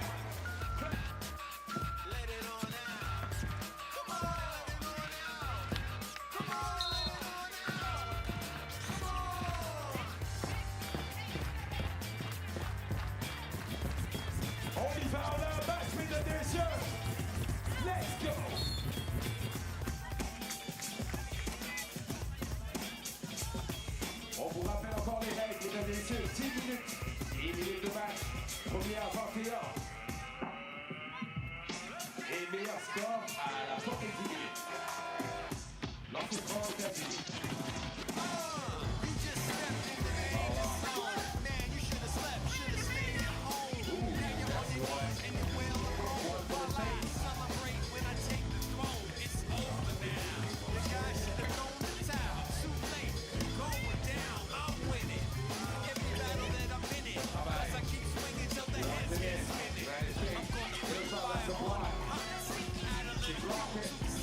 Romania, the temperature's high, you burn it up. Let the whole roof fry. What we gonna do? Gonna break that heat. What we gonna do?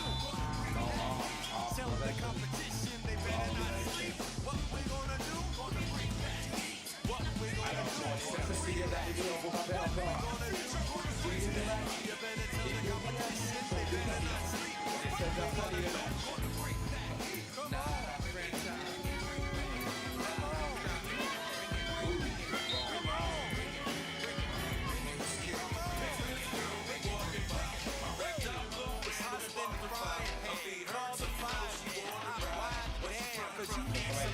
So you believe from the heat as the spark is flame with the right to the beat. I advance like a last dance. Working in with the side, so foul. I can't stop like a clock in the head. I keep coming with more moves than Jimmy. I have a track rock like a blast rock. The last rock gotta give it all a cat's back. Cause I stole with the flow. I'm a cut above. When I hand you the mic, wear an oven glove. What we gonna do? Gonna break that heat. What we gonna do? Tell the competition they better not sleep. What we gonna do? Gonna break that heat. What we gonna do? Gonna break that heat. What we gonna do? Gonna break that heat. You better tell the competition they better not sleep. What we gonna do? Gonna break that heat. Come on.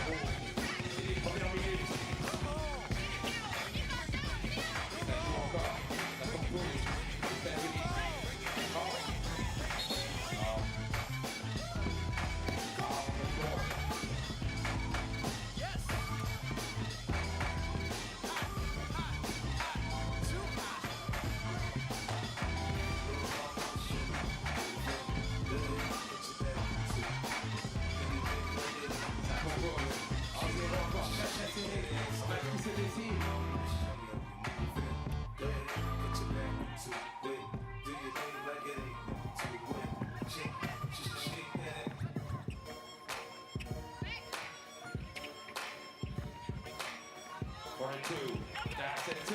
United States in control here. 3-0. Ball to top.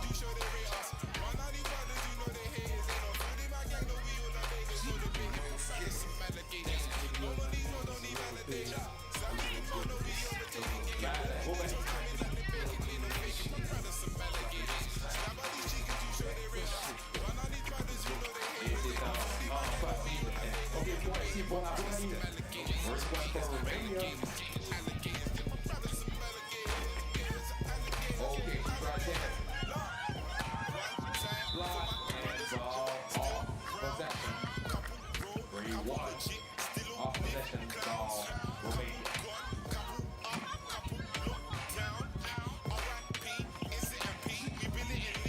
Romania in control here.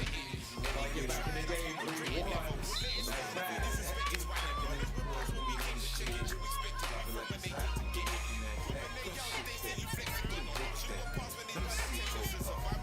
Everybody kicks it over here, tranquillement. Et ça se règle.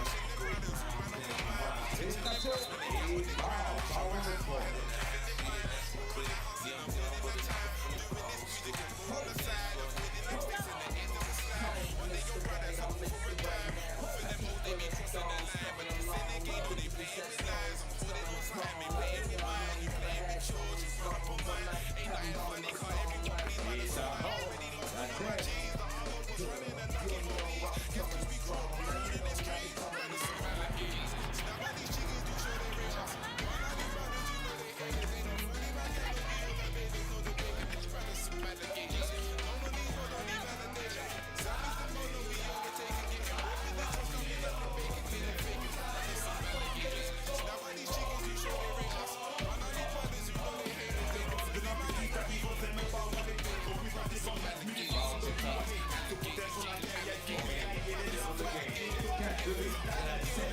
C'est décidé.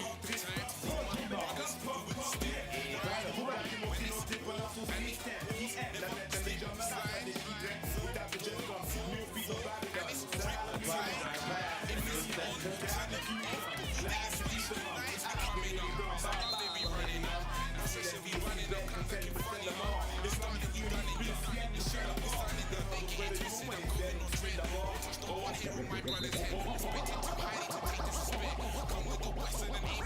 alors regardez bien, moi je sais qu'on est ici.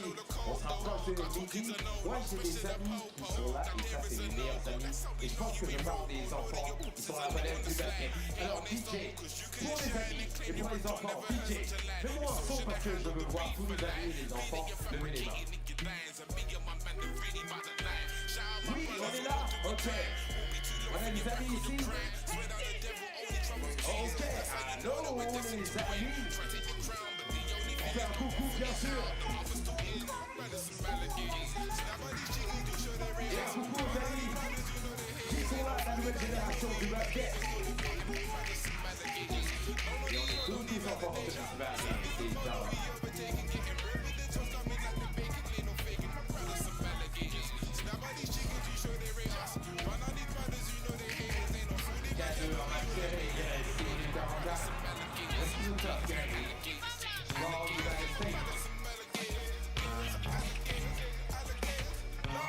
Ballet with the flow, that's 1, 5-2.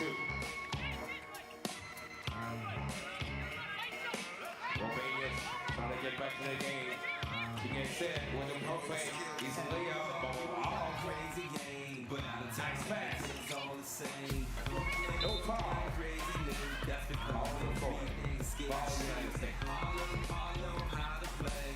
Back to 600, getting crazy pay. Not a queen, got you on the hop. Strap it, running up in your spot. If you're running for the Bronx, the stretch probably never would be going on. So tell me where you from. Uptown, baby. Uptown, baby. We get down, baby. I'm on the crown, baby. Moving up to the heart. We got love for all. Lie in the fire where I learn to walk. Uptown is the place where I lay my down. On the streets of the Bronx where my family goes. Et short. Playing it, playing for my head. I just Go. 6-2 for the United States. Fade away. Short. Get the rebound, working it in. No foul. No foul. Romania still in control here. Ooh, I'm good.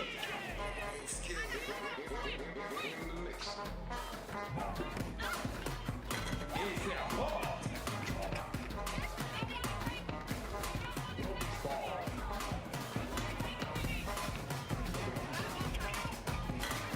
Now we're in, we can do this up.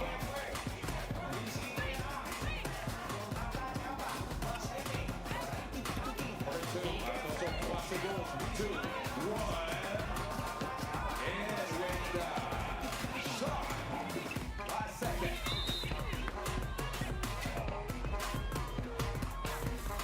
Release ball. Be good. Offense, you jump up with you. Anything is possible. Everything is possible. Montreal, États-Unis. We keep pushing.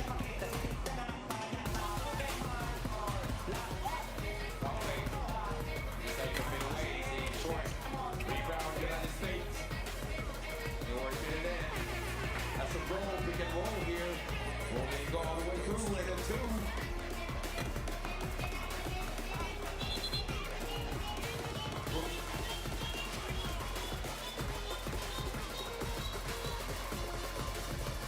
We good, États-Unis. That's good 17.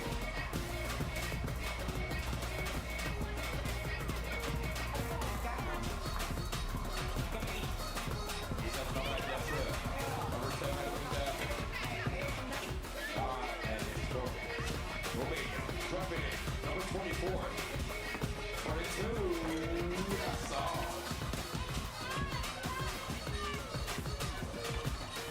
Works it, gonna come back, yourself on the do.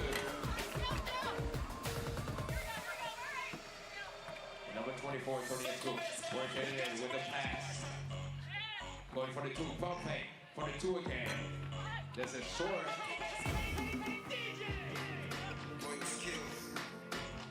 to go with energy. And floater ball.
Que ce très très beau festival va se dérouler sur 3 jours. On a commencé hier.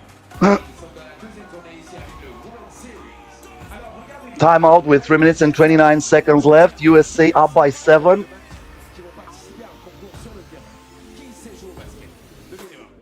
Once again, that shot moments ago from Blake Dietrich after the good defense by Teodora Mana. She forgot to stay with Blake Dietrich and she left her wide open and she paid a price.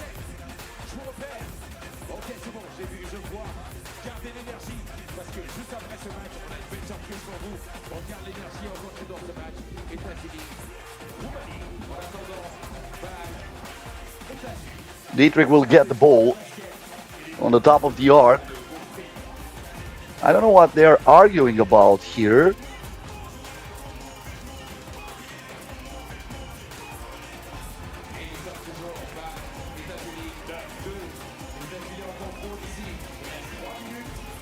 Well, the game resumes. Carly Littlefield. Back to Dietrich. Littlefield from outside. Verjoge gets the ball back. Ancuța Stoianescu. The jab step back to Verjoge. She wants the double. That was short. Littlefield tracks it down. Dietrich to Zimmerman. Zimmerman here, the crossover. Littlefield was wide open on the baseline. Zimmerman tries to finish by her own. She recycles the attack for the Stars and Stripes. On the move is Dietrich, who draws the foul against Podar, and Romania is over the limit. Dietrich will head to the free throw line. 2 shots for her.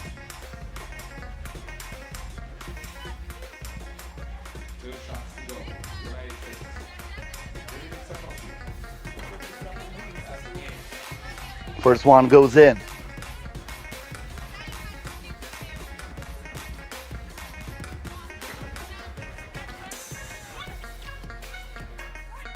Mana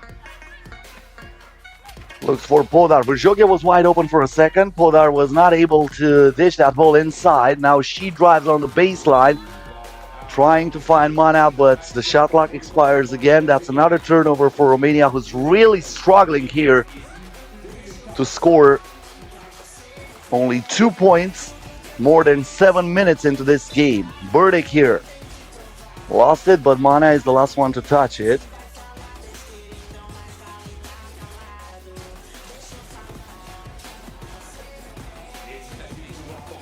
Dietrich for Burdick. Back to Dietrich, who lets it go. Nothing but nylon for Blake Dietrich, who puts USA up by 9, up by 11, my bad. And that's a foul against Carly Littlefield after the takeaway.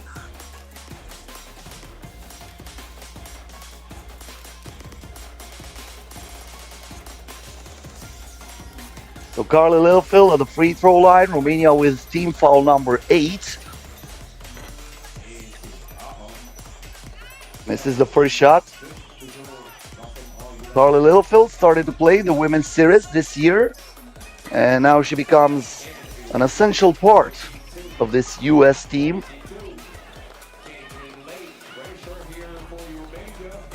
Stoianescu from outside rolls it in. Finally, something drops for the European team, but USA answers right away. Blake Dietrich with a reverse layup. Lil Phil tried to put that ball inside really fast, looking for Zimmerman. Verjoge denied it.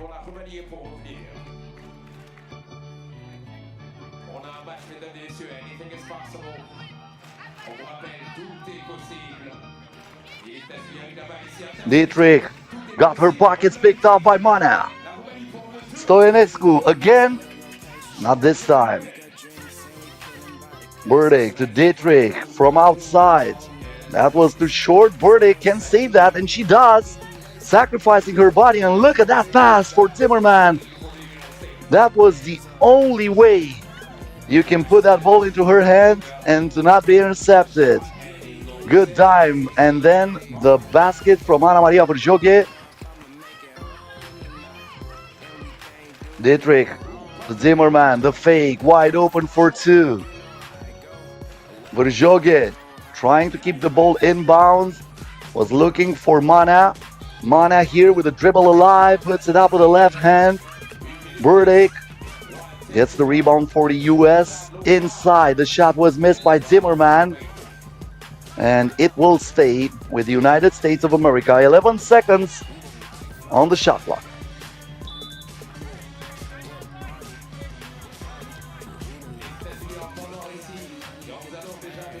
We have a timeout here called by USA. USA playing against Romania for the fourth time in the history of 3x3 basketball. Romania won once, but that was more than a decade ago in 2012 for the FIBA 3x3 World Championships. They met two times since then, once at the Summer Olympics, where Romania was one of the 8 teams qualified for the women's competition. USA won that game, as well as the group game between those two sides in Quebec a few weeks ago. Burdick here for Zimmerman, looks for Carly Littlefield. Burdick wants the ball in the post. She is against Ancuța Stoyanescu, and she takes care of the business. Stoyanescu pulls the trigger, empty bullet again. Under a minute ago, Burdick to Littlefield. Zimmerman back to Burdick, that's a 3-second violation. The only question here is what the final score will be. USA already with a win here. Impossible to come back from a 12-point deficit, especially the way Romania struggled to score the basket. This is another air ball from Ancuța Stoyanescu.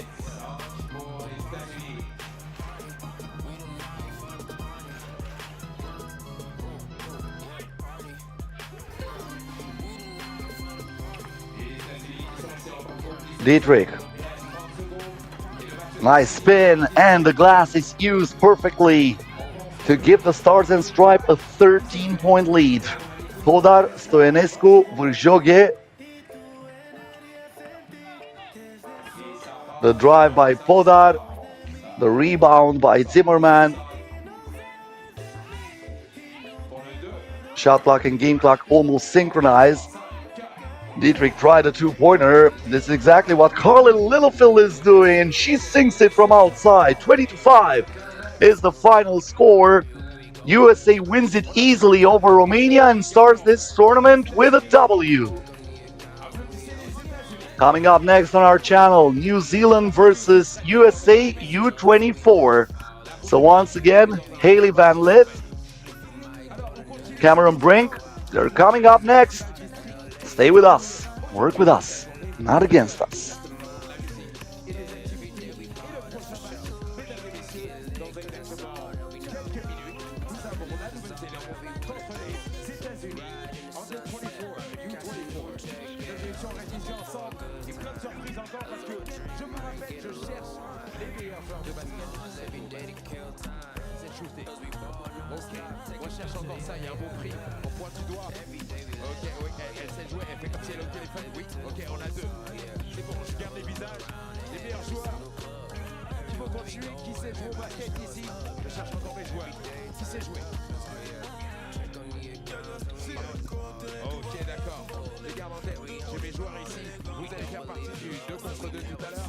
Oh, je vois, ok. J'ai repéré mes contenders, mais on va enchaîner tout de suite. Quand je vous ai pointé du doigt, mesdames et messieurs, vous allez jouer tout à l'heure et je vous garde en tête parce que nous avons un concours pour gagner un très très beau prix dans ce festival. District et le Women's Series, la première journée.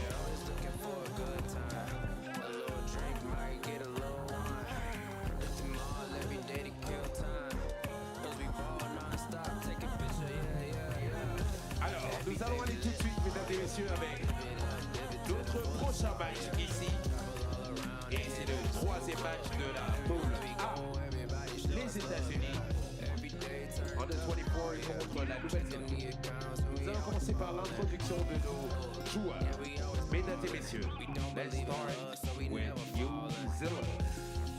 As you had earlier, New Zealand number 9, ladies and gentlemen. Diana and her day. Number 1, Olivia Grace O'Neill from New Zealand. Number 8, Ariel Williams. And number 13, ladies and gentlemen, Dominic Stevens. New Zealand here. La Nouvelle-Zélande qui travaille son match de poule, un match important pour la Nouvelle-Zélande. Mais en attendant, nous allons aller avec les États-Unis. USA U24, number 14, ladies and gentlemen. Madison Billion Scott. Number 5, Leilana Capitas. Number 8, Cameron Lee Break. And ladies and gentlemen, number 9, Ailey Van Lent.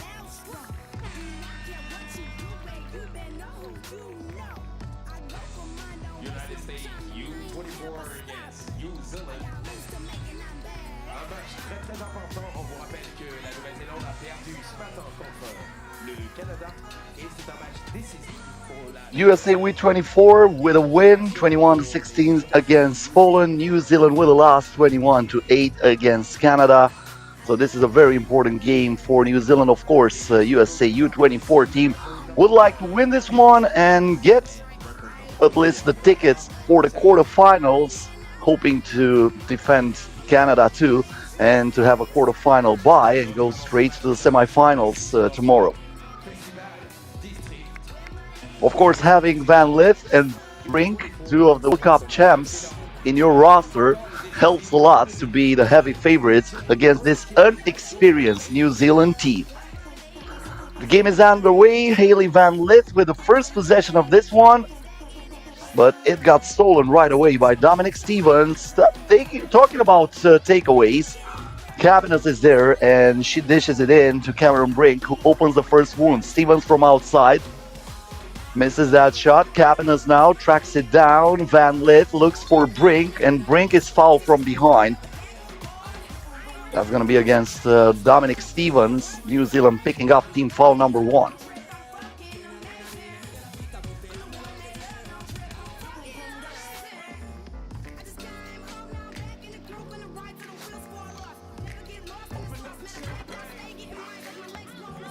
The free throw is good for Cameron Brink.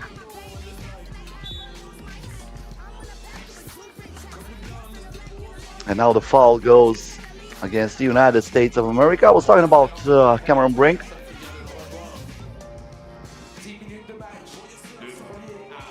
During the first game.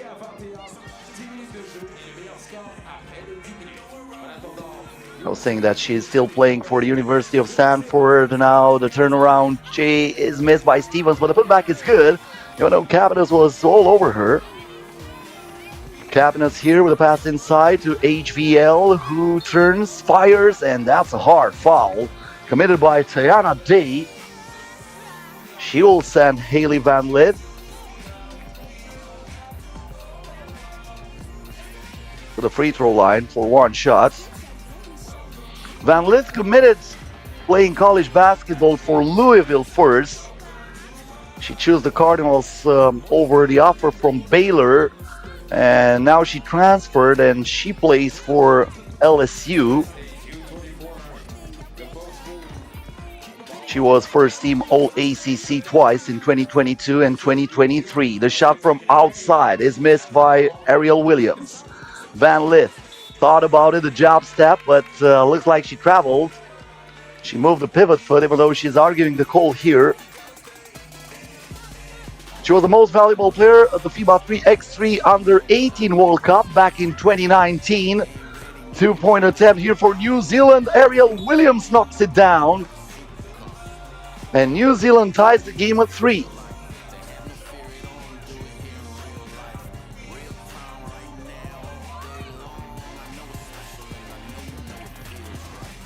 Brink puts it up and puts it in. No problem against Dominic Stevens.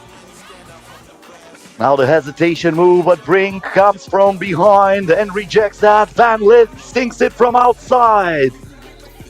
Two world champions working together, defense and offense, as New Zealand finds something here. Dominic Stevens after the pick and roll, and that's going to be a foul against Day, who had the hand in the neck of Hailey Van Lith.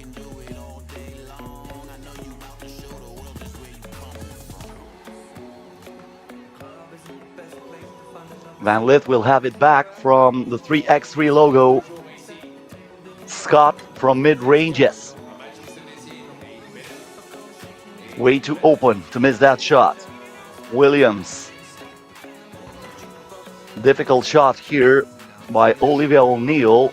That was her first shot in this game. Madison Scott has the power advantage there, and she was trying to muscle her way in the paint against O'Neill.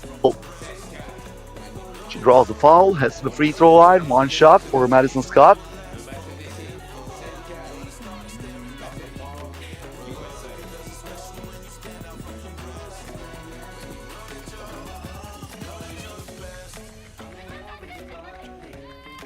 This is Williams from outside. Did not drop. Scott back to Cabinets. Van Lith. Once again, the ball is intercepted by William Stevens. And look at that rejection by Madison Scott, who comes out of nowhere and says, "Not under my watch, sister." Cabinets inside. Draws the foul again. She'll go to the charity stripe for one shot. Just look at that. Stevens thought she has a wide open layup, but Madison Scott coming from behind. And that was just like that Metallica song. Exit light, enter night. You know, Enter Sandman. That's one of the classics. They use it a lot here in Canada, especially during basketball and ice hockey games when they want to fire up the crowd. Williams misses the two-pointer. Dade tracks that down. Williams again. Ball got intercepted. And Brink is fouled here.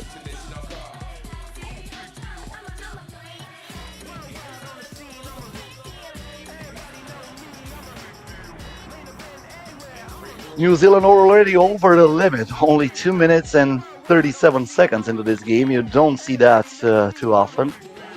So Cameron Brink at the free throw line, 2 shots in favor of the United States of America. She makes them both.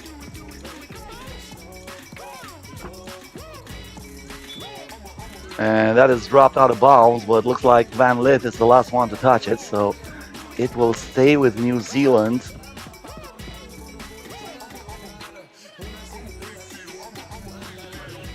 Scott gets it back from Van Lith. Looks for HVL. The crossover here. The spin, the shot, the miss, but there is Madison Scott who's grabbing that rebound with authority, and the putback is good. This is a one-pointer here for New Zealand, but it's good. Cameron Brink. No, my bad. That was Ariel Williams. This is Cameron Brink. Finishes that shot, and then look at Ariel Williams escaping from the defense. Knocks down that shot from inside, and the pass here from Van Lith to Brink. is a little bit too strong. They're not on the same page. First TV timeout of this game, 6 minutes and 30 seconds left until the end of this one. We already started the second session. We should have had a break, but unfortunately, after that delay on the start of the tournament, that entertainment break was erased, so we went straight to this game. We still have a little bit of delay. We might close the gap pretty soon. It depends on how much and how long the games are gonna go. Chile versus Romania is coming up next, followed by Canada versus Poland, and then Germany versus USA. O'Neal. Williams. Lob pass inside. Another rejection by Madison Scott, who's getting a block party there. You get a block, you get a block, everybody's invited. This is Madison Scott's party. And looks like she has plenty of giveaways when we're talking about rejections. Scott now on the offense. Trying to post up Brink, who signals she was actually fighting for position on the rebound, so Madison Scott probably should have shot that ball. 7 seconds on the shot clock here. Haley Van Lith, the fake Van Lith driving, looks for the contact. There is Brink with a big rebound. She just took that over her opponent, and the putback is good. 13-6 in favor of the USA.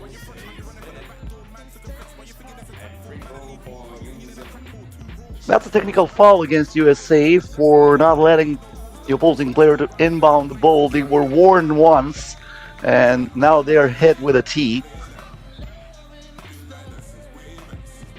The free throw is converted into 1 point by Ariel Williams.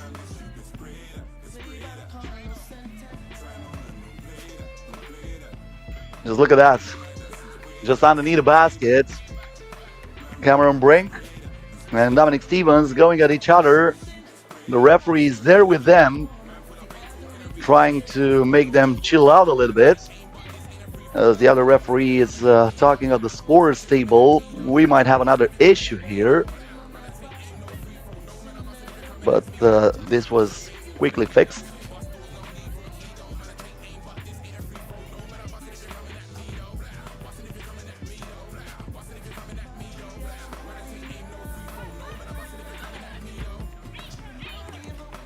Williams inside, spins, kicks it out. O'Neal, I think that was deflected. Bring now to Van Lith. Haley Van Lith, the lob pass to Cameron Brink, intercepted by O'Neal. Williams from mid-range, not even close. Cabanas gets the watermelon, and she leaves it in the post to Cameron Brink, who is fouled by O'Neal. Well, that was a mismatch, I agree with that, but O'Neal shouldn't foul in a situation like this because they're over the limit. They're sending Cameron Brink at the free throw line, and usually Brink makes her free throws. Well, this is exactly what happens when you're talking good stuff about the free throw shooter. You just jinx it.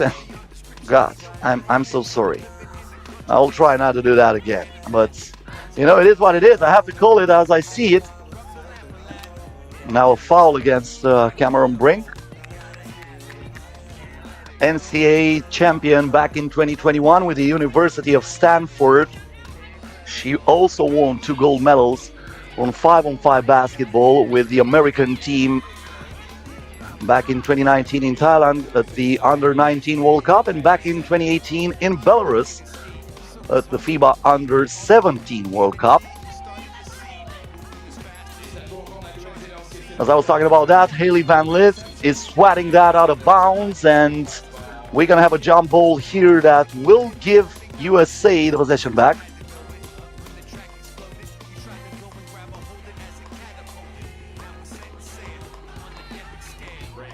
Brink again escapes from the defense, and that's going to be easy for her. O'Neal from outside won't go, and Brink protects that ball to roll out of bounds.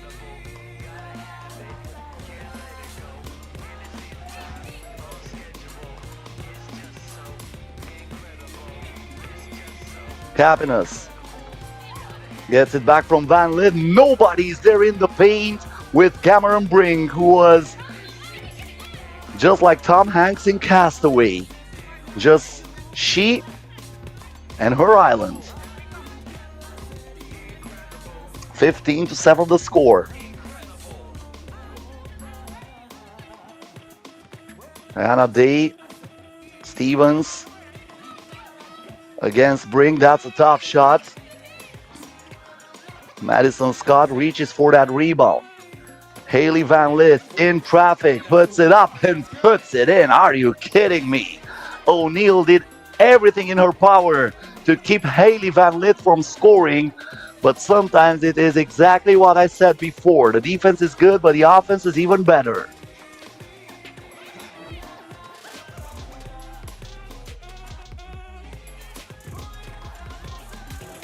Van Lith here. That was read like an open book, like Day, who got the takeaway. The two-pointer is missed by Williams. Cabanas and Scott are fighting for the rebound. Now Cabanas gets it from Scott, pulls the trigger. Stevens got the step against Cabanas, who came back, and even though she bit the fake, she hit all ball, and now Haley Van Lith misses the two-pointer.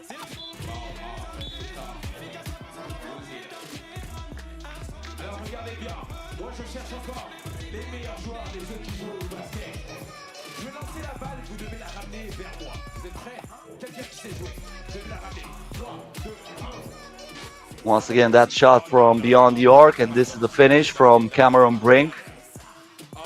Interesting life story for Cameron Brink.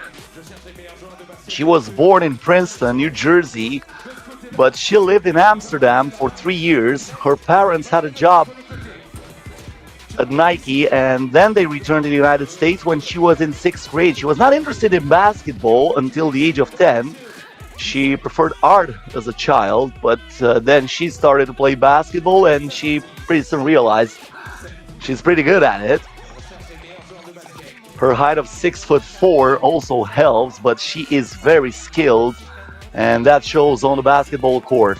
World champ in Vienna this year with the US national team, and she fights for that ball, getting the possession back for the United States.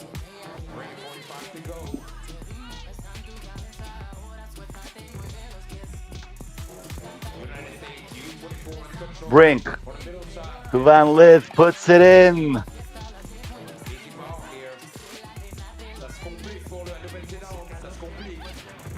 Williams lost her balance for a second.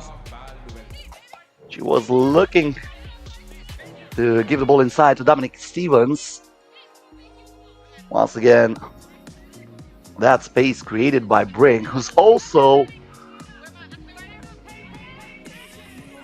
the all-time leader in blocks for University of Stanford.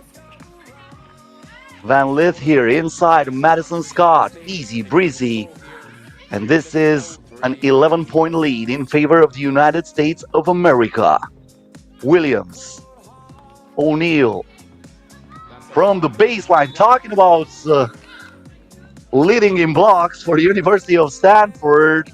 Cameron Brink this time listened to me, and I did not jinx her this time, so that was a rejection. Van Lith here looks for the screen, shot inside, gets the lob pass, but she ran out of real estate. That's going to be New Zealand ball.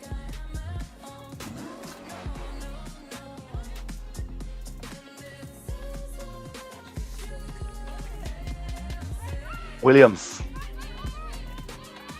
Day turns the bounce pass from the baseline. That was missed by Dominic Stevens.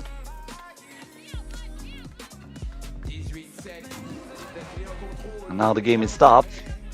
I was talking about the weather.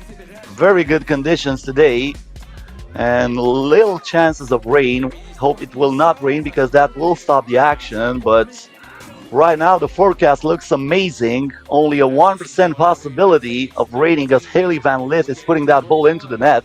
72 degrees Fahrenheit at this hour here in Montreal. That's 22 degrees Celsius for those used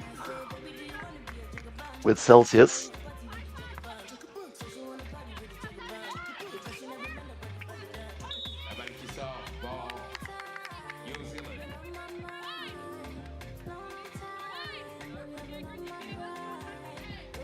USA gets it back here. That's a turnover for New Zealand. Van Lith on the drive. That's an offensive foul. Haley Van Lith lowering her shoulder, but this was a little bit too much. She was looking for the contact. This is pressure. This is pressure. On y va maintenant. On a un bon game here. 19-7. Let's go, New Zealand. You gotta work it. Work it out. Come on. Ooh, that's Turn around J by Stevens. Brink vacuums the rebound. Madison Scott, hesitation move, and pressure and ball, United States. 19-7. looks like USA will keep it. Le meilleur score à la fin du temps additionnel. Il reste 2 minutes. Lancer franc, États-Unis. Well, no, that was a foul against New Zealand. So Madison Scott, if she makes them both, ends this game here. The first one is nothing but net. Et on a un ball game. Ici, une balle de match pour les États-Unis. Pression. And the second one is good, and this is the final score. USA 21, New Zealand 7. USA with the second win of the day. They stay undefeated in the tournament. For New Zealand, this is the second loss. It looked easy for the Stars and Stripes, and they continue their domination here in Montreal. Romania versus Chile coming up next on our channel. Stay with us. We're going to be right back after the highlights. New Zealand fait partie de cette compétition, mais nous avons tout de suite un match très très décisif. La Roumanie contre le Chili. Alors, je cherche encore mes meilleurs joueurs. Je cherche les joueurs qui vont venir sur le terrain tout à l'heure et qui vont participer. Et on veut être sûr. J'envoie la balle, vous devez la ramener là où je suis. Qui sait jouer au basket? Qui sait jouer au basket? Je cherche des vrais joueurs. C'est bon, t'es prêt? Toi, t'es prêt? Je te l'envoie. Rappelle-le-moi ici. Ok, c'est bon, c'est bon, c'est bon, c'est bon. Une dernière. Ici, vous êtes prêts? Attrape, ramène-la ici. Ici, dans ma main. Ok, on y va. Mesdames et messieurs, on continue. Et on enchaîne tout de suite avec l'introduction de nos deux équipes. Nous allons commencer, mesdames et messieurs, avec la Roumanie. Un match très très important ici. Ladies and gentlemen, let's introduce our player from Romania. Number 24. And you know it already. You know her already. Ankuta Vaulen. So yes, go, number 24.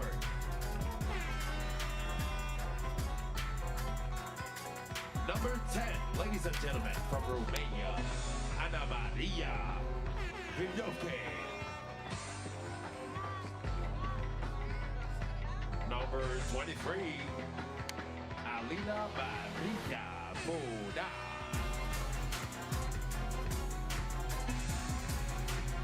And number 7, ladies and gentlemen, Teodora Mania. Ladies and gentlemen, this is Romania, Team Romania. Et mesdames et messieurs, on continue bien sûr avec l'équipe du Chili qui joue gros ici. Chile here, number 25, Abarca Abuyeres.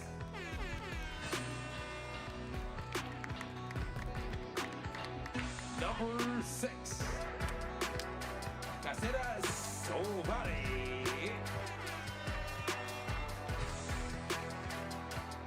Number 2, ladies and gentlemen, Andrea Valles-Gantaro.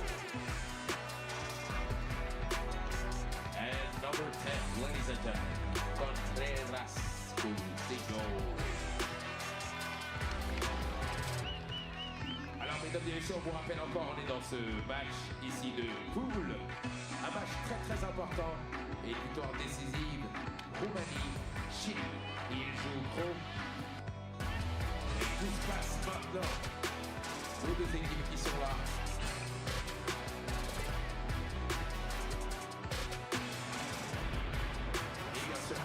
Two teams that lost today already are in front of a very important game. This might be the difference between making it to the quarterfinals or getting eliminated on the first day of the competition. Chile, who lost 17-11 against Germany, will face Romania, who lost 20-5 against USA. This is the first ever meet between these two sides.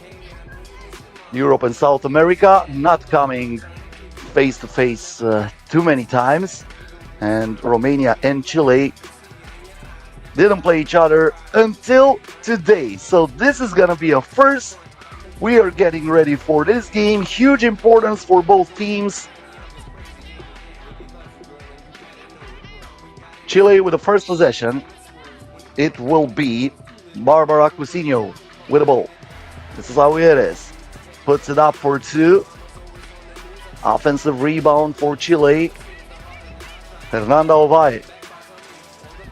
Ovalle now is denied by Ana Maria Verjoge. They have to put it up as the shot clock expires. Good box out by Mana. Mana now gives it to Alina Podar. Podar goes straight to the rim. And she opens the first wound, putting Romania on the board. Another two-pointer for Chile, and this time is good. Barbara Cousinho.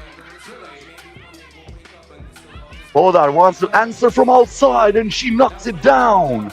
Back-to-back doubles, one for Chile, the other for Romania. Ovalle starts the dance, stops in the paint, but that's a traveling violation. The handbrake was activated with a little bit of delay. So that's going to turn over.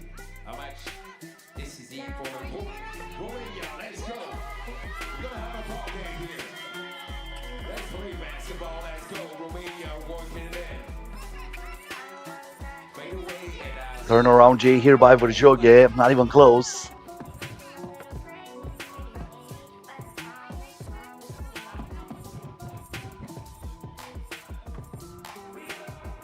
Mana. Ovalle gives the ball to Valles, who puts it up. Verjoge is there to reach for that rebound. Stoinescu got the step, and she has a wide open layup with the left hand, giving Romania a two-point lead. The bounce pass here from Ovalle to Abuyeres. Verjoge gets it for Romania. Now Mana with the ball, trying to use her speed, kicks it out. Stoinescu wants the double. She won't get it here, but there is Teodora Mana recycling the attack for Romania, and Stoinescu misses the left-hand layup, but Verjoge is there with another offensive rebound. And this time she is fouled as she was attempting the shot.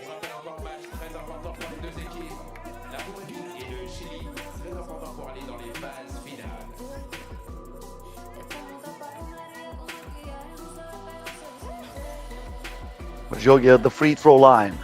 Cashes it in.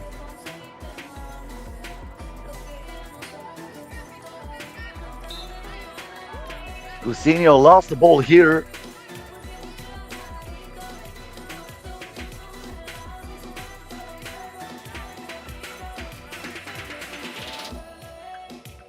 Podar finds Mana with a back on the basket. Stoinescu gets the handoff, and she goes all the way to the cup. Good connection between Mana and Stoinescu. Valles got stripped here by Stoinescu, and that's going to be Romania's ball. The referee saying that went off out of Valles' hamstring, and I think they're right.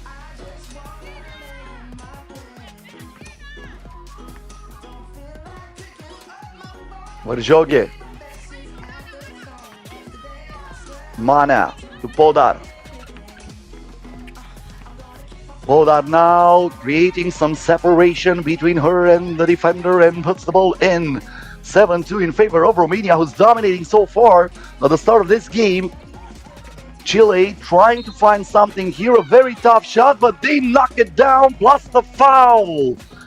Andrea Valles surviving the contact And now she has the opportunity of a 2-point play.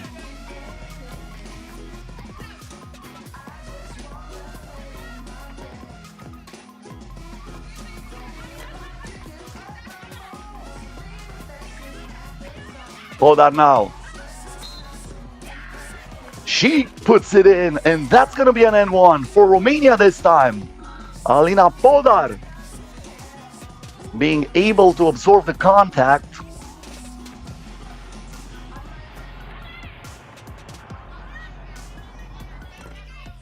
And that's a 2-point play completed by Alina Podar. Romania is up by 6. Ovaie keeping the dribble alive. Ovaie in traffic, avoids the block, misses the shot, but the putback is easy breezy for Catalina Abuyeres. Podar from outside. That back irons. Cousinho through the screen. That's going to be an offensive foul. It was clearly a moving screen by Catalina Abuyeres. TV timeout here. 6:56 left. Chile picking up team foul number 3.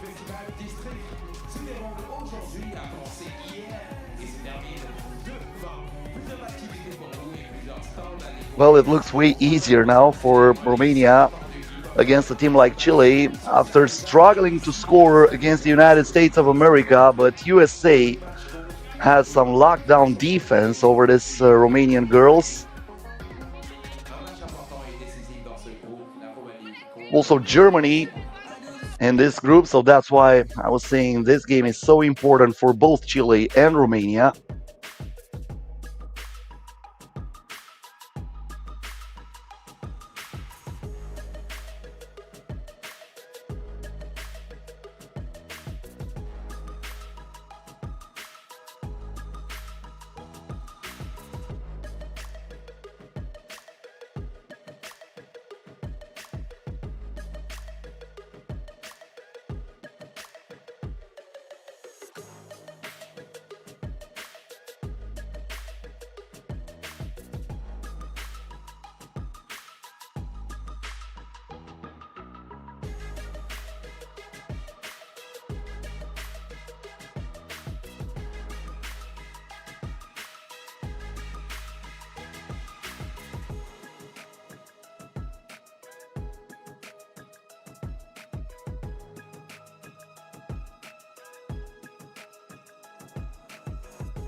Well, once again, we had some technical issues.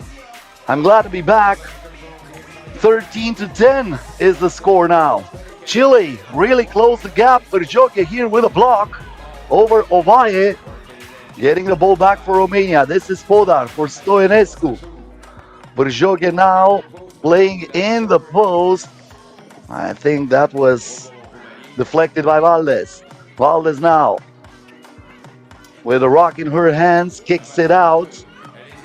Cousinho, she wants the double. That wins out, and Stoinescu rebounds it for Romania. Stoinescu inside, Berjoke has the height advantage, and she uses that in her favor. Ovaie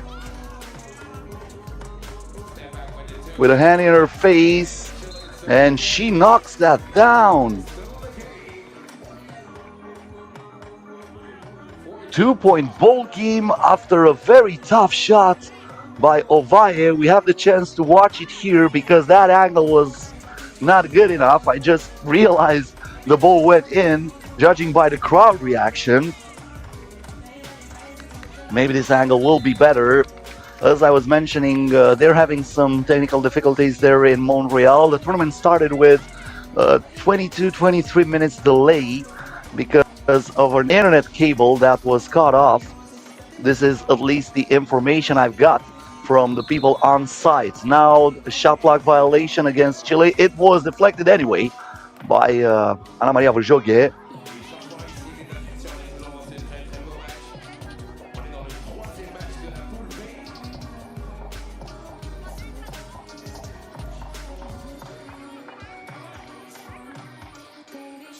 Once again, a step back jump shot. That was very important from Andrea Valles. Romania still up by 2. This is Podar. Podar now trying to split the defense with that pass. It is intercepted by Valles. Chile can make it a 1-point ball game or even tie it with a double. Valles here on the move. She's in the trap.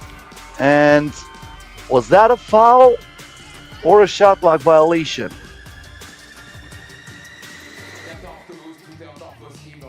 Now that's a shot clock violation, so Romania gets the ball back. Stoinescu gets it back from Verjogue. Stoinescu penetrates on the right hand and she puts it in with the glass.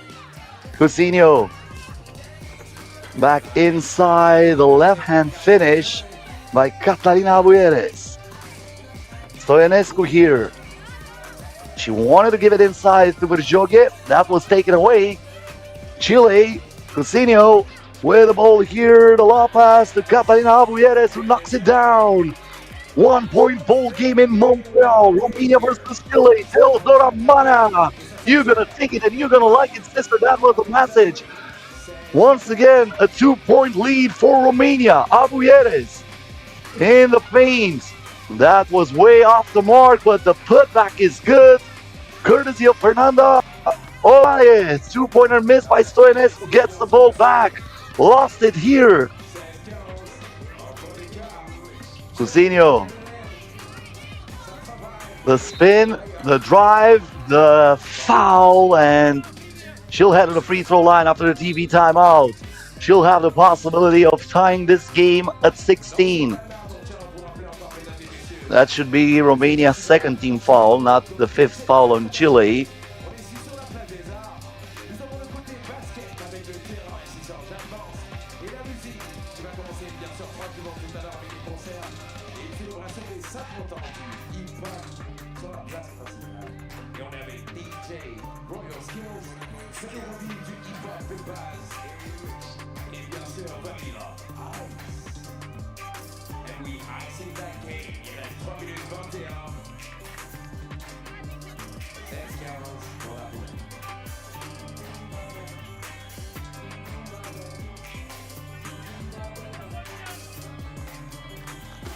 A beautiful sight here in Montreal for this last stop of the FIBA 3x3 regular season women's series in 2023. After this one, the grand final will be played in Mongolia, September 16th and September 17th. We are tied at 16 here after the free throw. Alina Podar trying to put Romania back in front, and she draws the foul.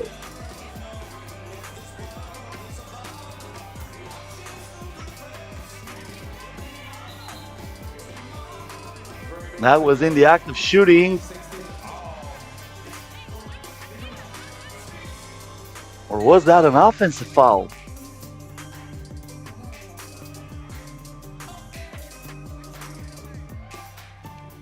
They are talking it over at the scores table. There is Aleš Kunc, a 3x3 legend, one of the FIBA officials right now, FIBA supervisor for this tournament. So, yep, that was an offensive foul. The problem was with the team fouls.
Probably internet problems here in Montreal.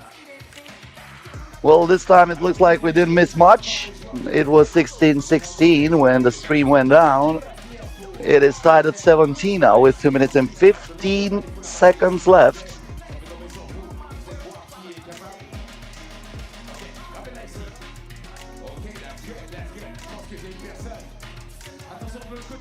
Canada versus Poland coming up next, followed by Germany versus USA.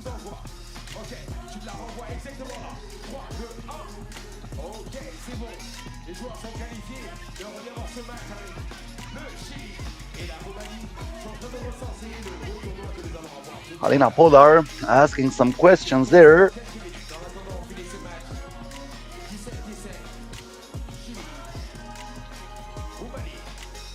Those fans waiting for sure for Canada's game that will follow this one, but Chile gets the lead. Andrea Valdes puts the ball into the net using the glass. Alina Podar ties it for Romania. We are under 2 minutes to go. 18-18. Who's going to be more cold-blooded here? This is crunch time. Two-pointer for Chile, missed by Catalina Abuyeres. It would have been huge for the South American team. Mana now driving for Romania, looks for Verjoge, threw it away. Abuyeres with a steal. And off to Ovalle. Abuyeres sets the screen. Ovalle keeping the dribble alive. Looks for Abuyeres, 1 against 2, but she draws the foul and she will head to the free throw line. I think Alina Podar was in the restricted area, so if your heel is on the line, it doesn't matter if you are moving or not.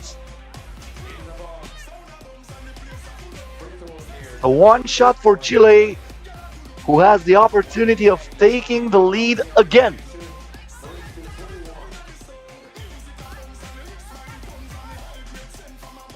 Abuyeres from the free throw line, nothing but net. Wide open is Stoyanescu from the corner. 8-goal to the corner pocket. And Romania is up by 1. Chile can win it with a double here. Cousinho for the win. It back irons and both are fighting for the rebound. The question is who has called. The referees are saying Chile. Podar is arguing that call. There is no challenge in women's series. Once again, the huge two-pointer from Ancuța Stoyanescu that have given Romania the lead. Ovalle.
Oh well, once again some problems with the streaming, but looks like we are tied at 20.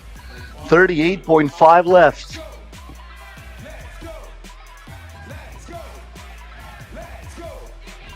First team to score wins the game.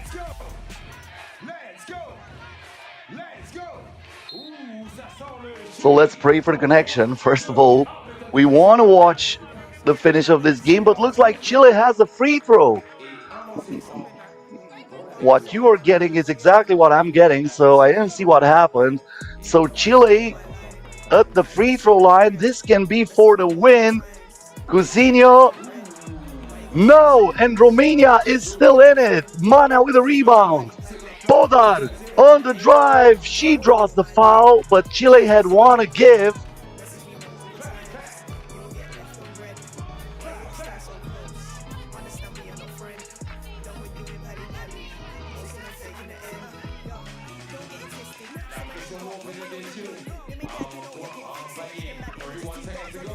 Hold on.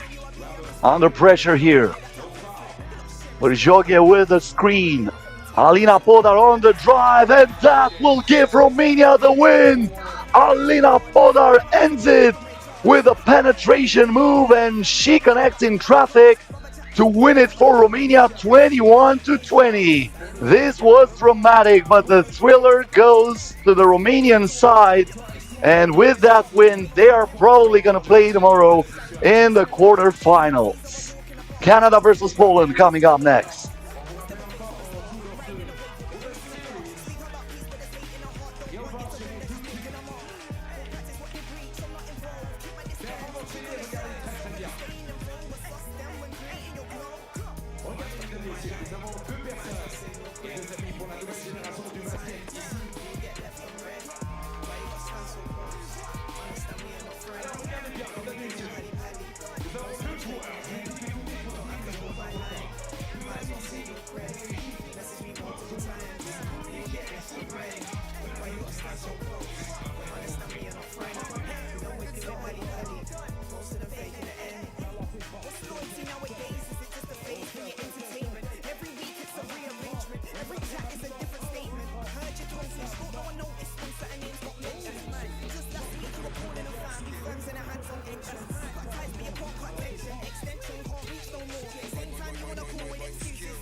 Le Canada qui a gagné son premier match et nous sommes ici dans la poule A et ce match entre la Pologne et le Canada.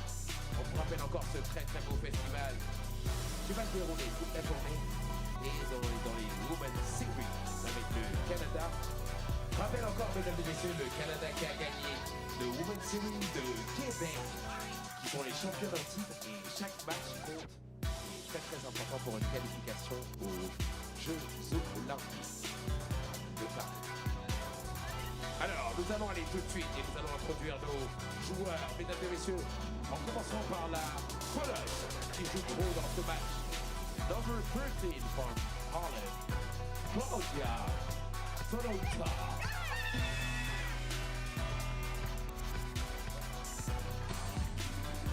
Number 2, ladies and gentlemen, Marta against Kawika.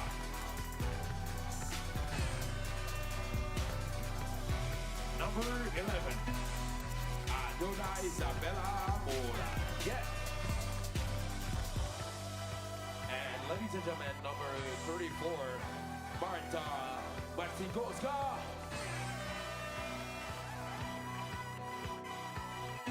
De la Pologne, mesdames et messieurs, contre le Canada.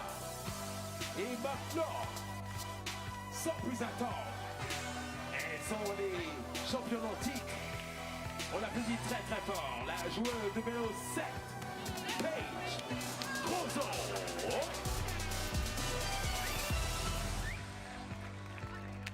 Number 1, ladies and gentlemen, Michelle Frances Blue.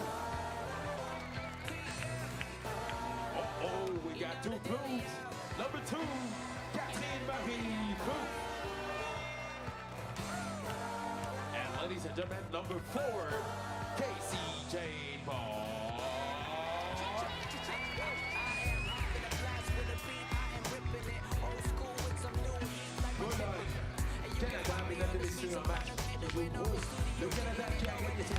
Canada versus Poland coming up next. Canada already with the win in the tournament, 21-8 against New Zealand. Poland lost against USA U24. 21-16 was the final score there. Canada starts as the favorite, of course, in this game. 3 titles, actually 2 titles this year on home soil. 2 other titles, won in Prague and in France, in Poitiers. The usual roster here for the Canadian team with the Plouffe sister, Crozon and Bosch. And this is going to be the second meeting this year between Canada and Poland. They met in Edmonton, a tournament that Canada won. Canada, of course, came up with the W back then.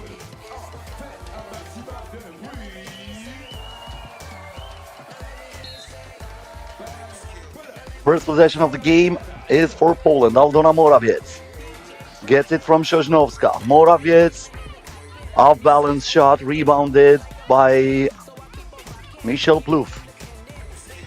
Casey Bosch here for Michel Plouffe. Catherine Plouffe lets it fly from outside. It is rebounded by Stavicka. Stavicka wants the ball down low. Morawiec lets it go from beyond the arc. And even though that was followed by Stavicka, she would need a cap to get to that ball. It rolls out of bounds. So Canada gets it again from the 3x3 logo. Still no score in this game. Plouffe back to her sister, but she misses it from point-blank range. This is uncharacteristic for her. Sosnowska now pulls it up from outside, way off the mark. Michel Plouffe to Catherine Plouffe. Once again, Michel Plouffe was trying to sneak that ball inside.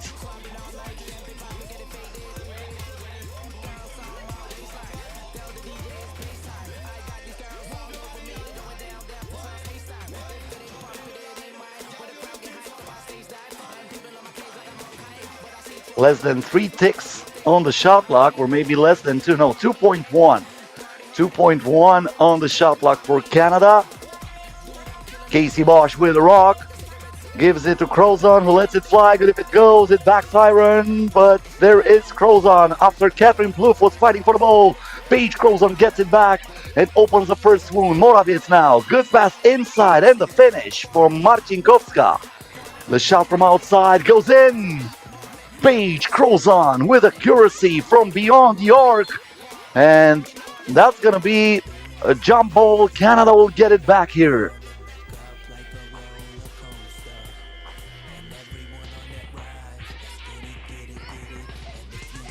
Very good pass by Aldona Morawiec. Bosch stops, pops, and that won't count. A whistle was blown. That's a turnover against Canada.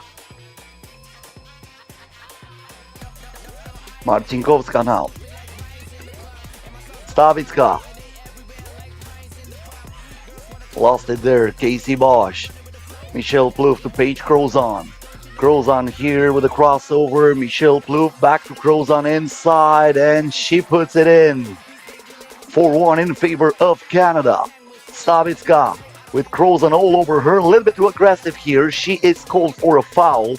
Canada picking up first team foul.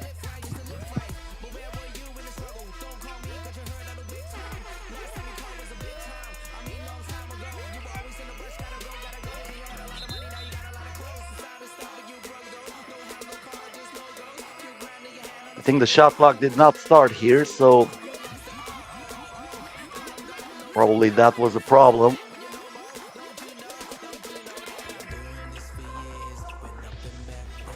Stavicka. The pick and roll there. Stavicka. The pass goes to Morawiec. Michel Plouffe for the rebound. Catherine Plouffe now trying to get closer to the basket. Misses the shot with the left hand.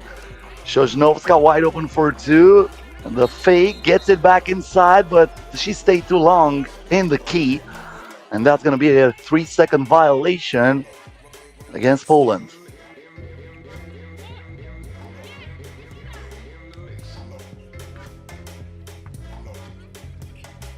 Marcinkovska. Morawiec, back to Marcinkovska. Sosnovska sets the screen. Marcinkovska was looking for the foul. The game goes on. Catherine Plouffe to Michelle Plouffe. The crossover here, and the sister connection is once again nicely done. And look at that takeaway. Cookies, says Paige Crozon, who gives it to Catherine Plouffe. Back to Michelle. Michelle pulls the trigger. Empty bullet this time. Good box out by Aldona Morawiec. Sosnovska to Marcinkovska. Changes direction. Sosnovska hits. No. She was aiming from beyond the arc as well as Morawiec, but they both were off. Now Crozon from the land of plenty, nothing but nylon for Paige Crozon, who has given Canada a 6-point lead. Marcinkovska misses another 2-pointer for Poland. Canada dominating the start of this game. Michelle Plouffe to Catherine Plouffe. That sister connection works almost every single time.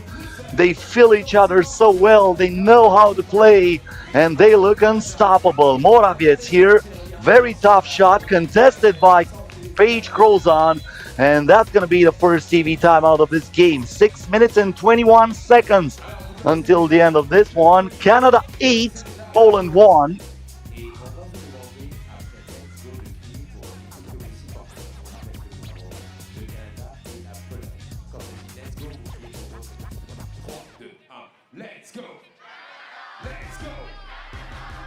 Once again, the shot here by Paige Crozon, who was red hot from beyond the arc.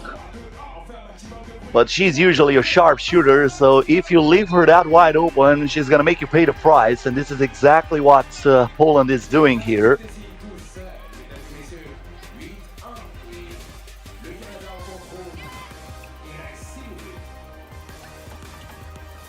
Crozon. Now she's fouled by Morawiec.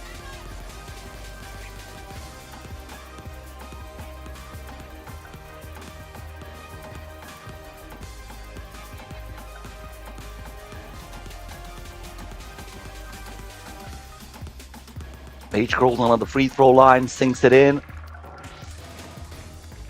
Poland struggling to find anything in this game. Only 1 point on the board. This is not going to be the second one. Maybe on the putback. Yes, Morawiec after the pass from Sosnovska, who rebounded her own miss. Crozon. Difficult shot there, but Casey Bosch absorbs that rebound. Michelle Plouffe here to Crozon, who turns, misses the shot. Bosch tried once again to fly through the defense and vacuum another rebound, but this time she got caught with her hands in the cookie jar, and she is called for a foul.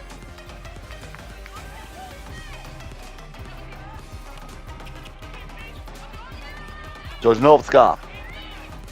The fake here by Stavicka, misses the shot.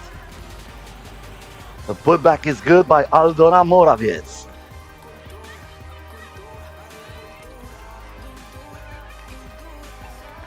The bounce pass inside here, Morawiec. The shot is missed, but that's going to be a foul against Sosnovska, who was hit in the face.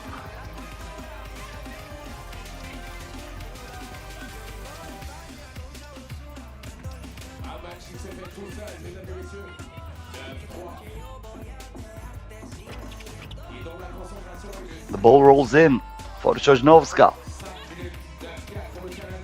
Plouffe puts it up and puts it in. Nothing but net for Michelle Plouffe. Canada up by 7. Morawiec against Bosch, turns, fires, misses the shot. Catherine Plouffe grabs the rebound, back to Casey Bosch. Bosch up balance shot. This time won't go. Marta Marcinkovska gets the rock for Poland. Sosnovska back to Marcinkovska, lets it go. Nothing easy for Poland. Looks like nothing drops for the Polish team. Once again, that shot by Michelle Plouffe looked like a rainbow for her. Morawiec a little bit late on the close-up, and the punishment was applied. One more point for Canada. Meanwhile, another takeaway for the Canadian team. Paige crawls on and she hits it from outside. 14-4. This is a double-digit lead in favor of Canada.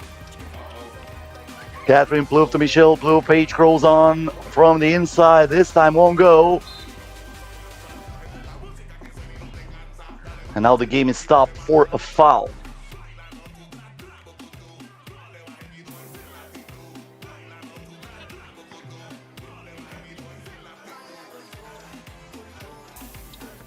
Martinkovska here.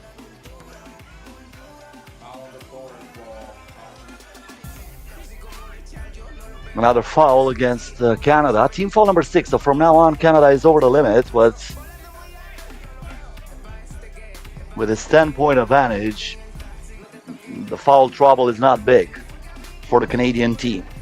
A hesitation move here to pass inside, and Claudia Sosnovska uses the glass to finish that. Paige crawls on.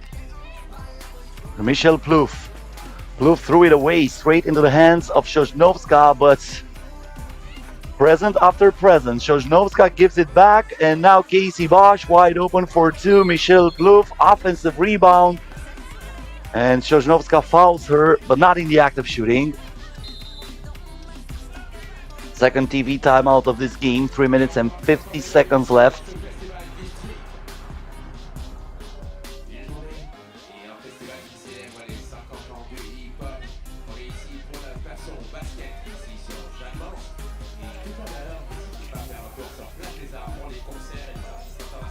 Once again, that two-pointer. Paige Crozon was red hot from the court. Looks like she has more good spots than a beetle from beyond the arc, especially at home soil.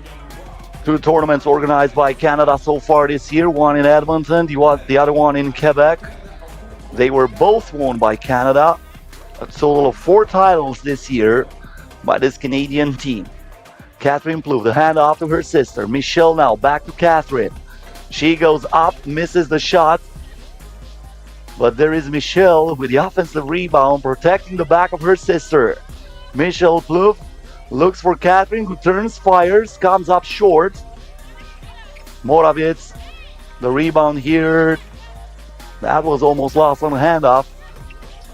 Martinkovska lost it in the end, and now Michelle Plouffe will have an easy point to make it once again a double-digit lead in favor of the North American team. Moravец from the land of plenty. Offensive rebound by Martinkovska. That foul was not in the act of shooting, but that's a foul against Canada, who's over the limit, so it will send her to the free throw line for 2 shots.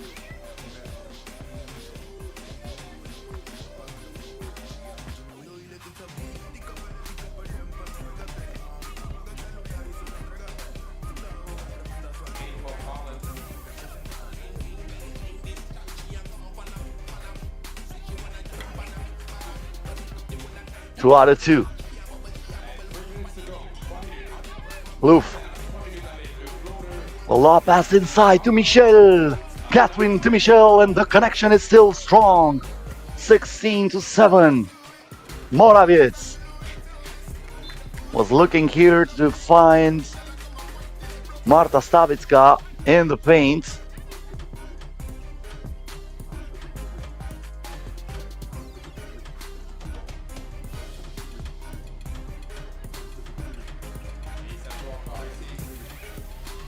Catherine Plouffe, the handoff to Paige Crozon again. Yes, again! Paige Crozon is boiling from beyond the arc, and she is hitting double up double as Marta Stavicka misses the layup. Crozon thought about it for a second. Now she gets it inside, but lost it. Sosnovska with a takeaway. Sosnovska here tried to activate the rear mirror. It is intercepted by Casey Bosch. Bosch keeping the dribble alive. Wide open look from mid-range, and she will not miss that. This is all Canada here on the court, 19-7. And Poland is asking for a timeout.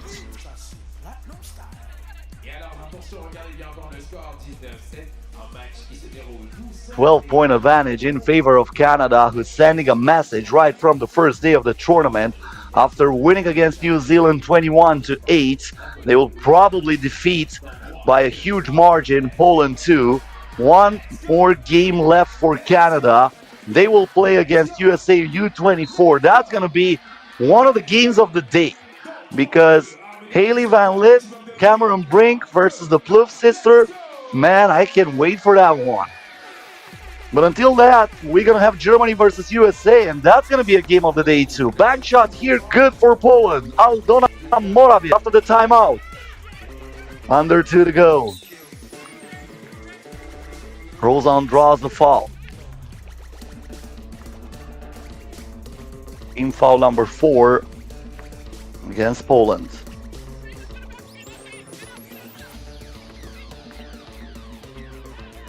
Catherine Plouffe was trying to hand off the ball to Paige Crozon, but she checks out of the game after this misunderstanding. Casey Bosch comes back on the court. Morawiecki again from outside. I think that was deflected. Yep, that's what the referee saw too. So 6 seconds left on the shot clock. Poland still with it.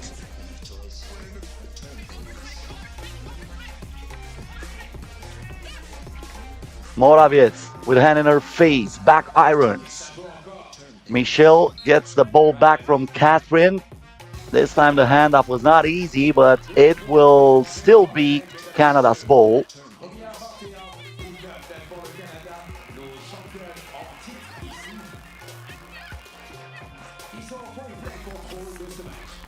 Catherine Plouffe back from Michelle Plouffe. Easy breezy finish.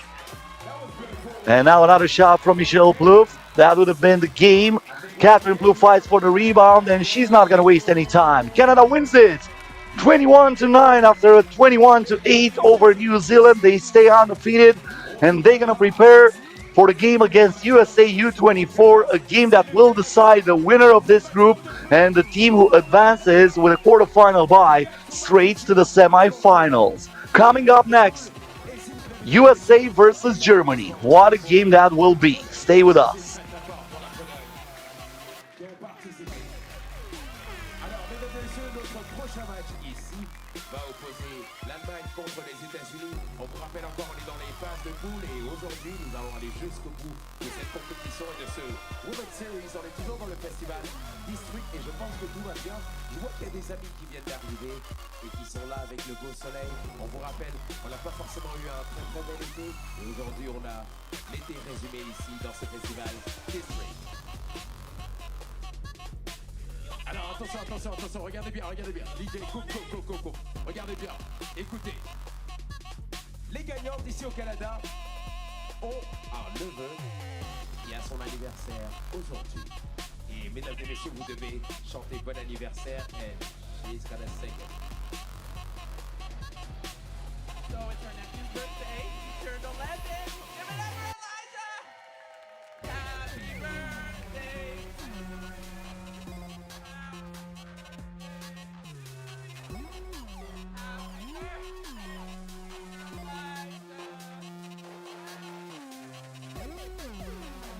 Elijah, that's your birthday! Let's go! For you, you know what? You're gonna come on the court later because you're gonna show us your real skills. I think you got skills, right? Yeah, you got it. I know you got it. On applaudit très très fort pour son anniversaire. Le jeune qui est ici parmi nous. On va continuer, mesdames et messieurs. Prochain match, États-Unis-Allemagne. On va rester sous la musique de DJ Royal Skills. Une très très belle après-midi et un très très beau festival que nous allons avoir. On vous rappelle, 50 ans du hip-hop célébrés sur la scène principale, Place des Arts et ici même, Saint-Jean-de-Mance, nos compétitions. En attendant, États-Unis-Allemagne dans quelques minutes. DJ, on reste en musique et on célèbre le hip-hop. Let's go.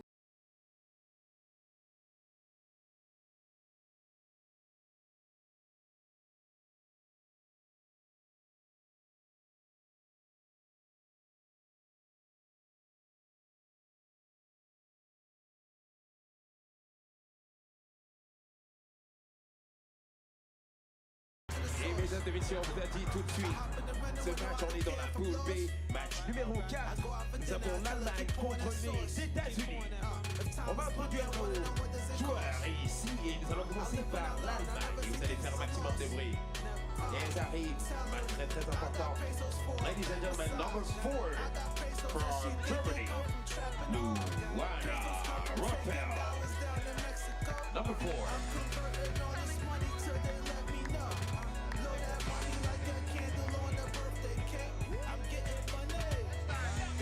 Ladies and gentlemen, number 24, and Lisa Membios.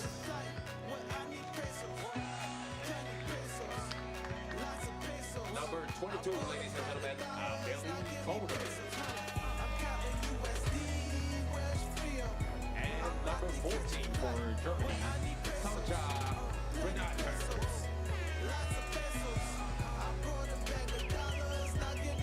Ladies and gentlemen, this is Germany here for game 4 of the Pool B. Et on va aller, mesdames et messieurs, avec les États-Unis. Let's go to the United States. And you gotta make some noise, ladies and gentlemen. Number 12, Blake Julia Dietrich. Number 13, ladies and gentlemen, Camille Zimmerman. Number 7, for the United States, Sierra Cassidy Birdie. And number 10, Caroline Littlefield. United States, ladies and gentlemen, les États-Unis contre l'Allemagne. Un match déterminant, bien sûr. On rappelle encore les États-Unis qui ont gagné tout à l'heure. Ils jouent une confirmation dans cette phase de poule. Et l'Allemagne aussi qui joue gros dans ce très beau match.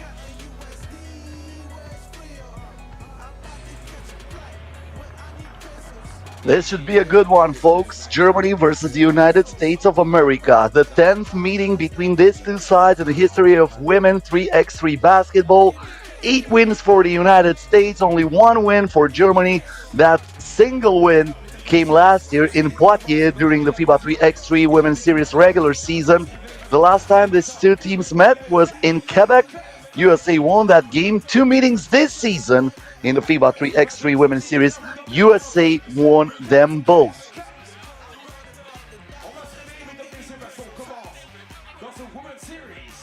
So far today, both USA and Germany won their games against Chile, respectively Romania.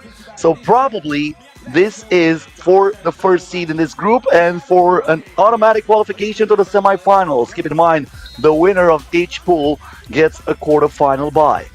Zimmerman with the first possession of the game, and we are underway. USA with the ball here. Burdick was trying to give it up to Carly Littlefield. That was taken away, and Sonia Greinacher scores the first bucket after the steal from Elisa Mevius. Dietrich is stopped there by Greinacher. Greinacher saying that she was hit in the head, and that should have been a foul against USA. The referee will not agree.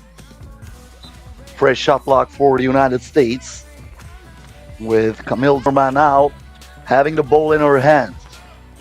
Zimmerman on the drive, stops, pops, and drops. Aggressive defense by Blake Dietrich to deflect that ball. It will still be Germany's possession.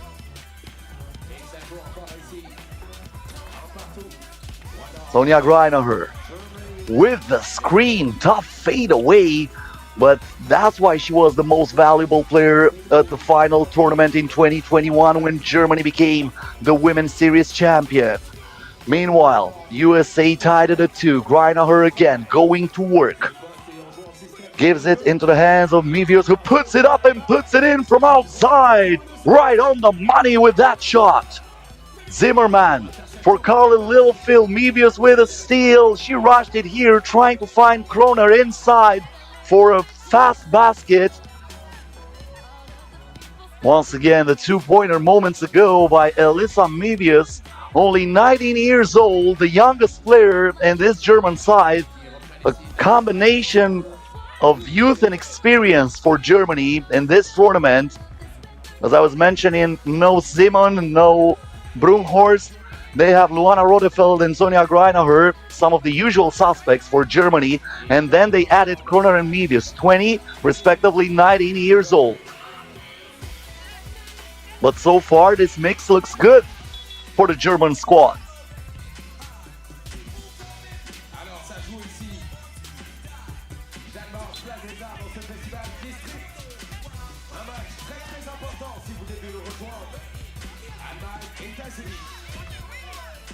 Ten seconds left on the shot clock here for Germany. Sonja Greinacher, the handoff goes to Rodefeld. She lets it go.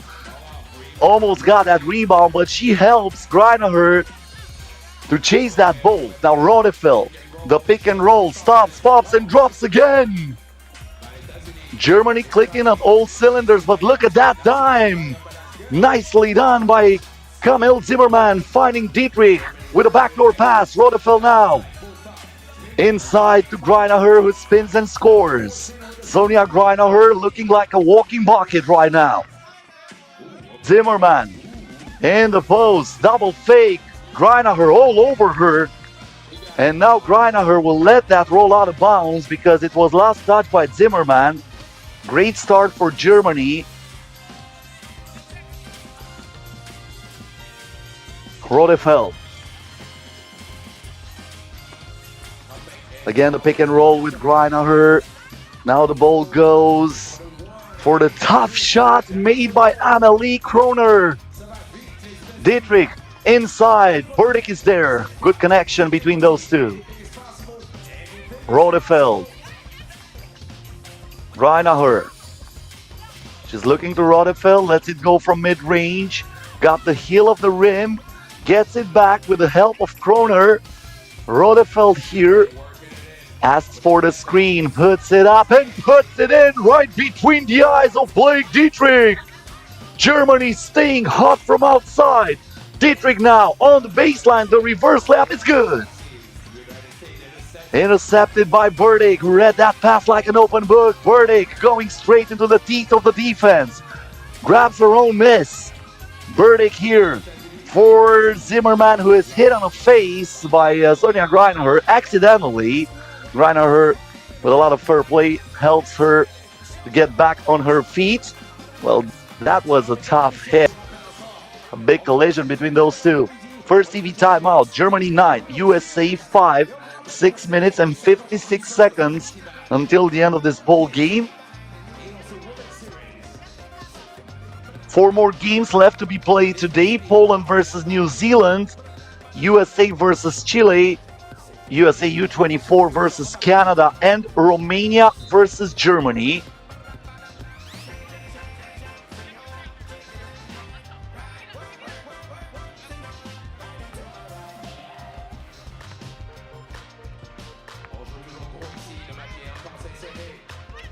Zimmermann.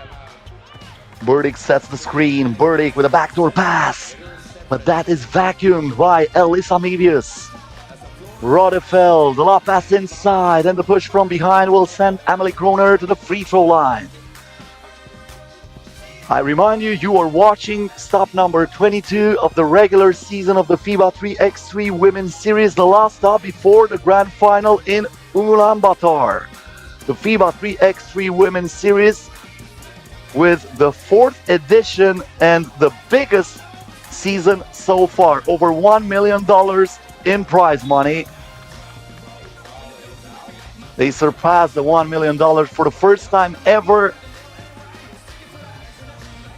The previous record had 15 stops back in 2019. Then the pandemic came in. There were some difficult years, but we are back. And look at this game. It is exciting as Sonja Greinacher adds another point for Germany with that reverse layup. The pass inside here, the spin from Dietrich, a lot of patience from Carly Littlefield, who finishes it using the glass. But now Mebius, I think she had kind of an open lane to the basket. She was a little bit afraid of a come from behind block by Camille Zimmermann, and she threw that away.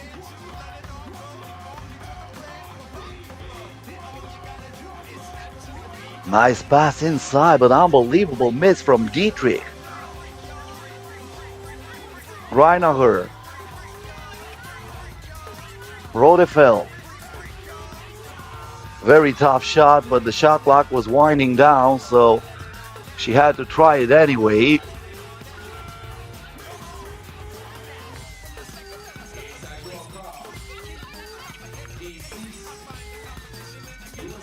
Zimmerman. Now Littlefield stops. The shot was no good, but she chases that rebound, and I think she will keep it for the United States.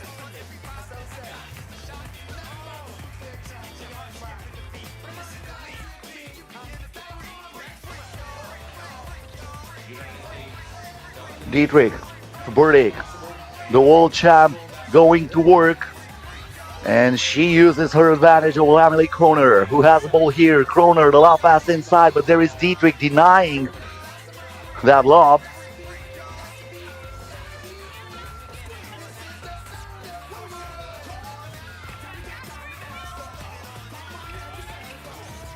Mebius from the parking lot, but that did not touch anything. A little bit too confident, probably, that she can score from that range. Now the spin by Dietrich, and after missing wide open from underneath the basket, she hits it here, even though I got dizzy only watching that. Greinacher lets it fly. This time won't go. Dietrich with the board. Zimmerman. Crossover here, another one against Greinacher, but she rushed that shot as the shot clock was about to expire. So Greinacher did enough to complicate the situation for Camille Zimmerman. It stays a 2-point advantage in favor of Germany. Greinacher. The handoff to Kroner. Back to Rodefeld. Rodefeld looks for Greinacher. Greinacher got her pockets picked up by Burdick, who stayed with it and got old ball there. But there is Greinacher coming right back at her. She's going to clap back. She's going to clap back. Rodefeld now looks for Greinacher. The ball is deflected. Carlin Littlefield inside to Zimmerman, who draws the contact. Rodefeld saying, I'm not going to agree with that call, but they're going to send USA to the free throw line for one shot with a possibility to split the lead in half.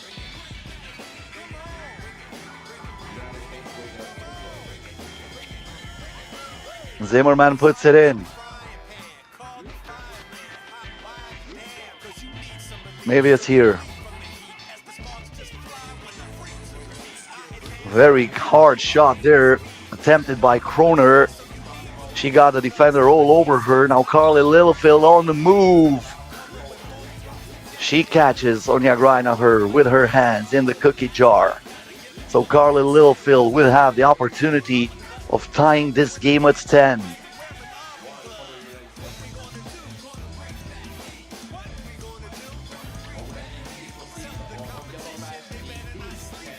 Tied ball game. Germany on the attack. Mebius all the way to the rim. And now Carly Littlefield with the and one. She survives the contact. Mebius tried to grab her from behind. And that will send Carly Littlefield to the free throw line for a 2-point play opportunity.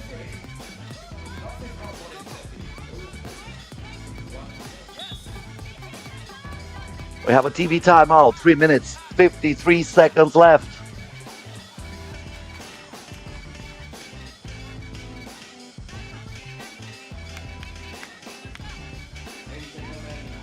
Found the best play so far in this game, including this finish from Sierra Burdick. As I was mentioning during these games and many other times, Sierra Burdick, one of the part of the gold medal team that brought the World Cup to the United States this year. 2 gold medals at the World Cups for her. The first one came 9 years ago in 2014. Also a gold medal at the FIBA 3x3 AmeriCup in 2021. USA up by 1. Rodefeld Gives it to Kroner. Inside to Greinacher. Turns. That shot is no good. Rodefeld chases that on the court. Gets another possession for Germany. She has the ball now from Sonja Greinacher. Rodefeld looking for the contact, and that stayed on the rim for an eternity, but in the end it dropped. 12-12.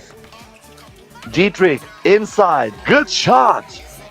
Even though Rodefeld was all over her. Greinacher here. Amelie Kroner with another point for Germany. We are all even. Under 3 to go. Dietrich splitting the defense after she pushed the pedal to the metal. Can Germany answer? Of course they do. Amelie Kroner, fast and furious to the basket. They are scoring at will right now. They're trading buckets. Littlefield inside against Kroner. Littlefield has to put it up to avoid the 3-second violation. She did that. USA with a rebound. That ball touched the rim, so this is a fresh 12. Littlefield again, trying to get the step over Kroner. Gets it once again. Dietrich wants the double. She won't get it here. And Rodefeld will let that roll out of bounds because probably they need to breathe a little bit. Fatigue might become a factor for both teams. The pace is really high in this one. Rodefeld waits for the screen, sets by Sonja Greinacher. That foul is against USA.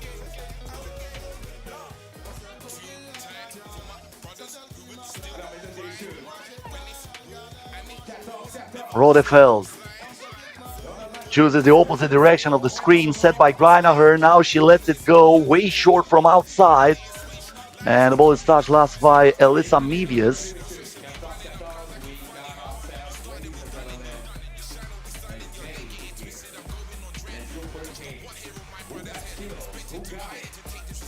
Zimmerman. Burdick. Dietrich. The lob pass inside. And a huge collision between Sierra Burdick and Elisa Mevius. Looks like Mevius is okay, even though she is shaking off a little bit. She's going to check out of the game, and she's going to be replaced by Amelie Kroner, but we're going to have a timeout first.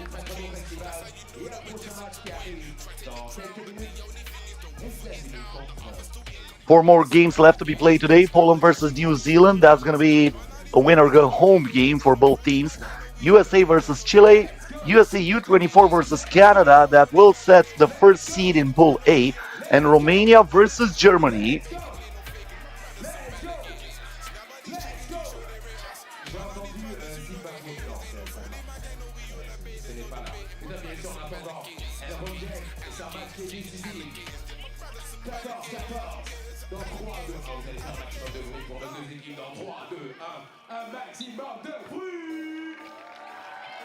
Rodefeld to Greinacher.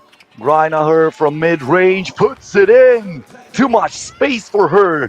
And she punishes the opposing defense. And now Greinacher with the rejection. Incorrect password. Germany can increase the lead here. Rodefeld on the drive. Uses the left hand perfectly. And this is a 2-point lead for Germany. Dietrich to Burdick. Burdick in the paint. Burdick spins. And that's going to be a traveling violation. She was able to keep the pivot foot down first, but then she lost her balance. And the referee called her for a travel. Greinacher here. Mevius. Rodefeld. Stops at the baseline. Offensive rebound, and the foul is drawn there by Elisa Mevius, who came out of nowhere to just secure that pole for Germany. And now she heads to the free throw line, the possibility of giving the German team a 2-possession lead. Total silence here in Montreal as she hits it. Zimmerman not wasting any time, going straight to the cup. Under a minute ago, 2-point ball game. Greinacher. This is a one-pointer, but she knocks it down. Huge shot by Sonia Greinacher. Caroline Littlefield here is fouled by Rodefeld, but they still had 2 fouls to give. So Germany is not in the foul trouble yet. Not to mention USA, who still has 4 fouls to give. But that's not a problem for the US. They need to score fast because we have only 45 seconds left. Well, they're adjusting the fouls now. 5 for Germany, 3 for the US. US scoring here. Dietrich making it once again a one-possession ball game. USA needs a stop. Will they get it here?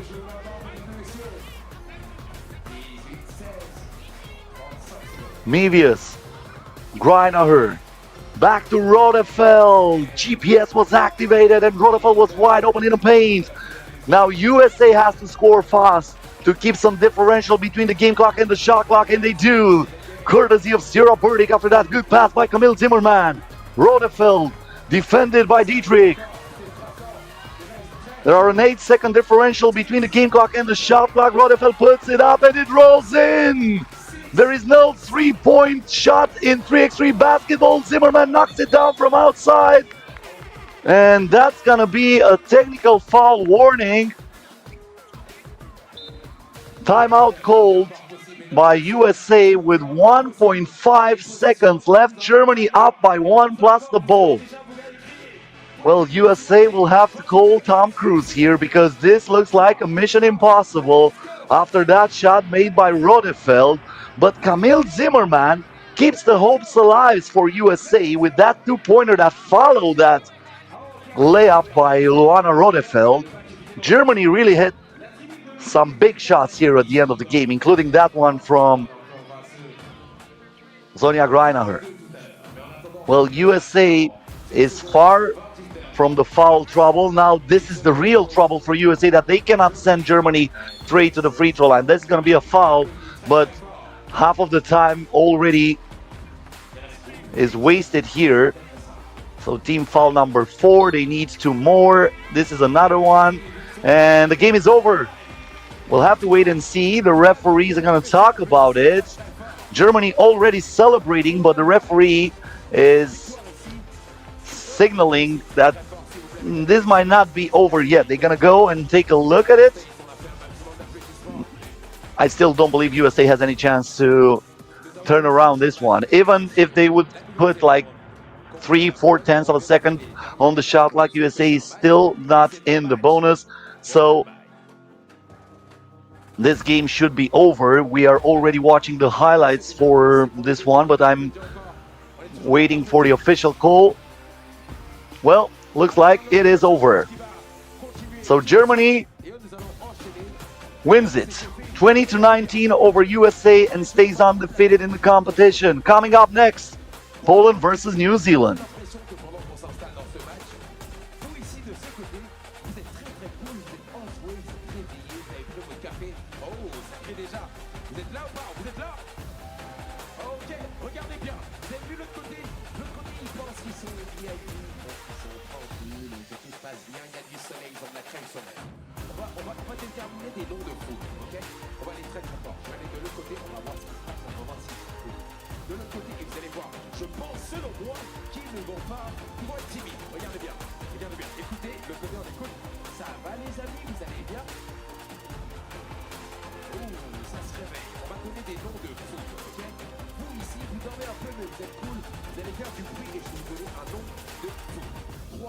Faites du bruit et je vais vous donner le nom. 3, 2, 1, faites du bruit.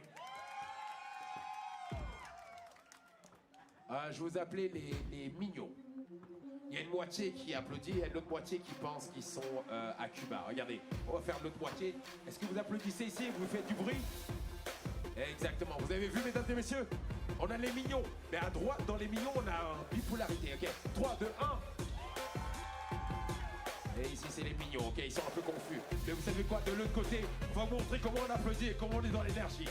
Alors, vous avez l'énergie, on a les mignons de l'autre côté. Et ici, nous allons avoir 2 phases. Moi, je veux la phase 1 ici. 3, 2, 1, applaudissez, vous allez avoir vos noms. vais vous appeler Energy. Voilà l'énergie. Ici, comment on s'appelle ici dans 3, 2, 1, vous allez crier. Ici, je pense que c'est la chorale. Ils sont très très bons. Chorale, on est prêt? 3, 2, 1. Energy, on est prêt? 3, 2, 1. Oh oh, vous allez voir les mignons. Attention. Regardez ce qu'on va faire. Chorale et Energy, on va applaudir pour les mignons parce que les mignons ils sont un peu confus, ils sont encore à l'aise. Chorale et Energy, applaudissez pour les mignons.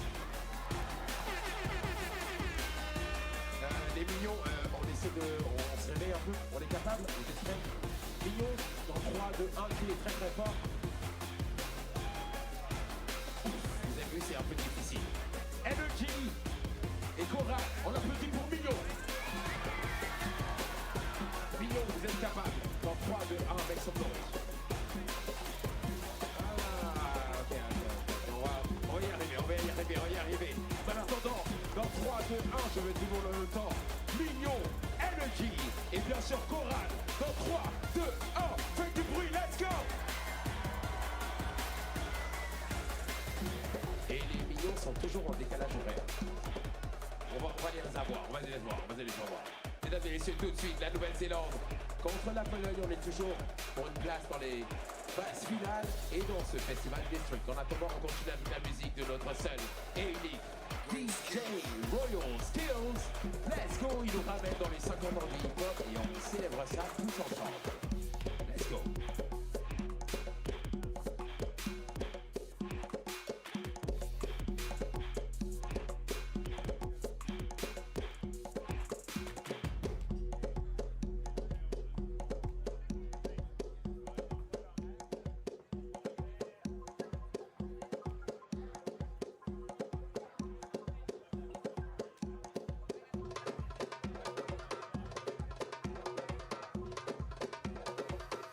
Tell me where you at, send your location. We got drinks and we killing body cases. I don't remember names, only know the faces. These girls party, getting wasted. En attendant que le beau match commence, vous savez quoi, regardez bien. Et là je fais un appel à Chorale et Energy. Vous savez quoi, regardez bien. Là j'ai un t-shirt à vertical. Je peux lancer un t-shirt. Il faut du bruit, je sais que vous allez l'avoir. Mais regardez bien, on va faire ça. Parce qu'on veut l'énergie de tout le monde. Regardez bien, on va aller du côté de Mignons et on va voir qui est capable de faire du bruit pour gagner le t-shirt. Vous allez crier pour Mignons. Les Mignons, on va les encourager. Vous êtes prêts? On va lancer en cri aussi fort que les Mignons. Les Mignons, est-ce que vous êtes là ou pas? Les Mignons, ouais, vous êtes capables? Un t-shirt. Comment? Allez les Mignons, on y va. On y va, vous êtes capables? Je veux un t-shirt. Chorale et Energy. Criez très très fort pour le t-shirt de Mignons. 3, 2, 1, Chorale, Energy.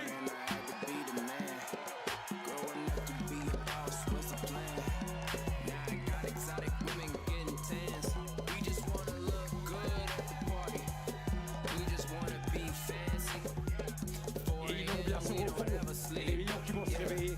You're gonna wake up, don't worry. I see you guys, you're gonna wake up. I got you. On a ce dernier match ici avant la très belle pause.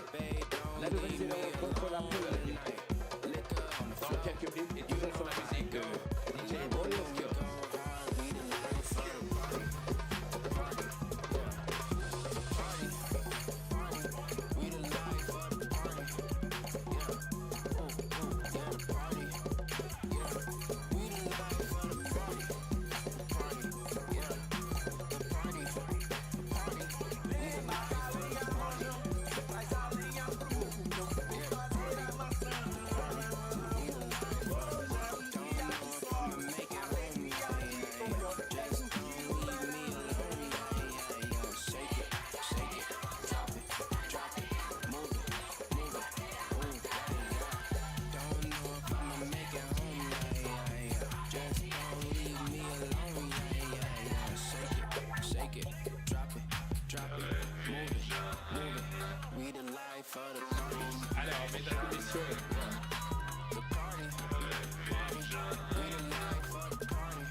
dans ce festival district avec de Women Series dans cette deuxième journée.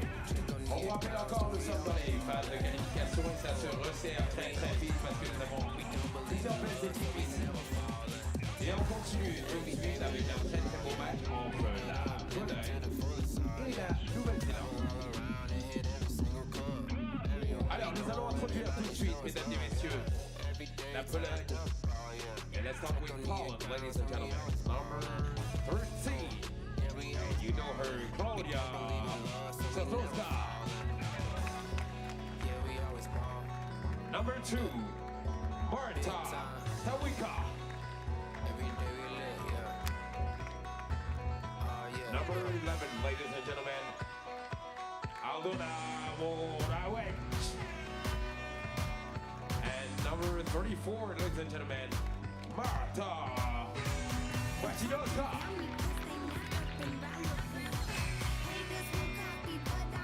La Pologne ici parmi nous et notre deuxième équipe ici, deuxième équipe de la Nouvelle-Zélande, numéro 9, Diana Day, number 9, number 1, Olivia Grace O'Neill. Number 8, ladies and gentlemen, Ariel Williams. And number 13, ladies and gentlemen, Joey Gibbons. Number 13.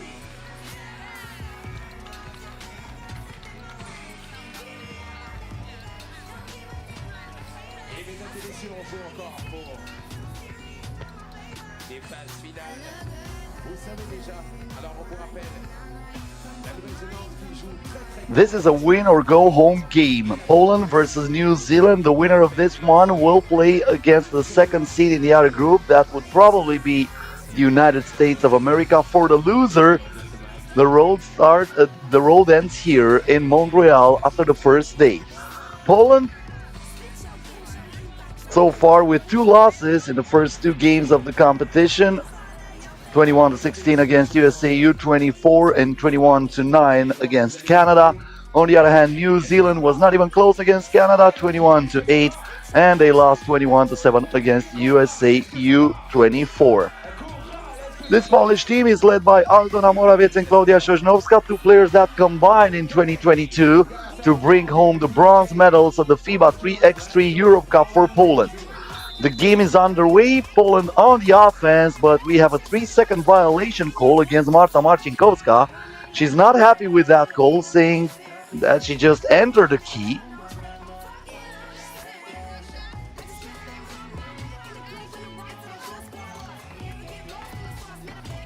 New Zealand now on the attack. O'Neill, very tough shot, almost went in. The ball is deflected by the foot, but look at that swap. Huge rejection by Morawiec. Another tough shot for New Zealand, but this time we'll count it plus the foul. Diana Day creating some space with that body inside the paint, and now she will go to the free throw line for a 2-point play possibility.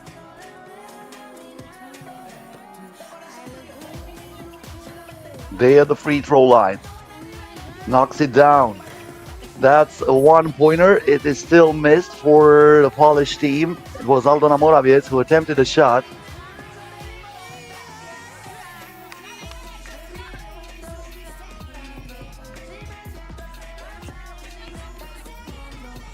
Ball goes inside here. The finish from Dominic Stevens. And Stevens with a takeaway and the dish inside today. New Zealand up by 4 already as Poland is finally opening the first wound. Aldona Morawiec on that drive unseals the rim for her team. Williams here lets it go from beyond the arc, nothing but air. Morawiec grabs the rebound.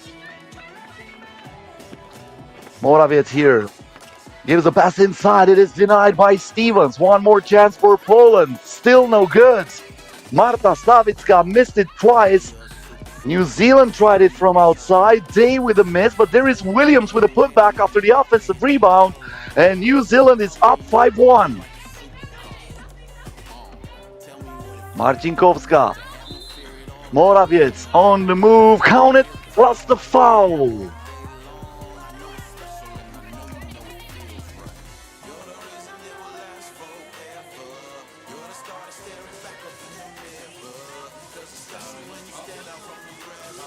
So Aldona Morawiecz at the free throw line.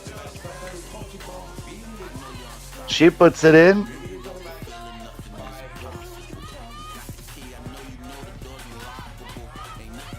Well, looks like it was an optical illusion. I thought that ball went in. That went in for sure.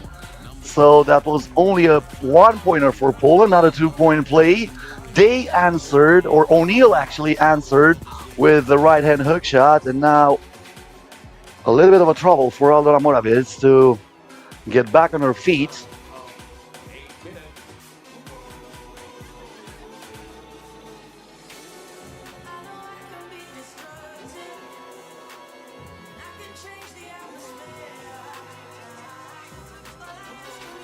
She heads to the free throw line, but I don't know what happens with the score there. It says 5-1 on the board. Now it's 5-2.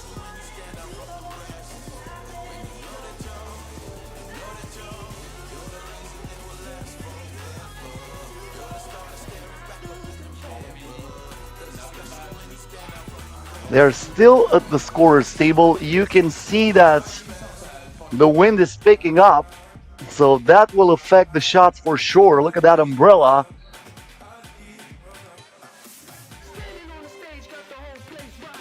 It is hanging there for dear life.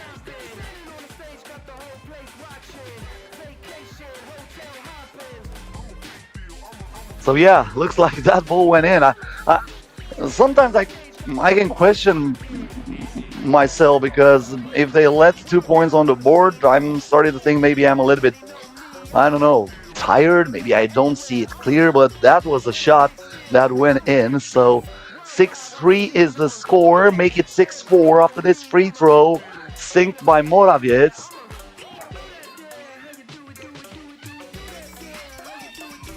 O'Neal on the drive. That was a tough shot over Aldona Morawiecz. Now the baseline drive, the miss by Sosnowska, the miss by Morawiecz, but in the end they finally get the bucket, but not for long, because New Zealand answers. Ariel Williams from the land of plenty. 8-5 in favor of New Zealand. They get it again. O'Neal this time comes up short. Sosnowska lost the ball, intercepted by New Zealand, and Sosnowska uses the foul because New Zealand got numbers.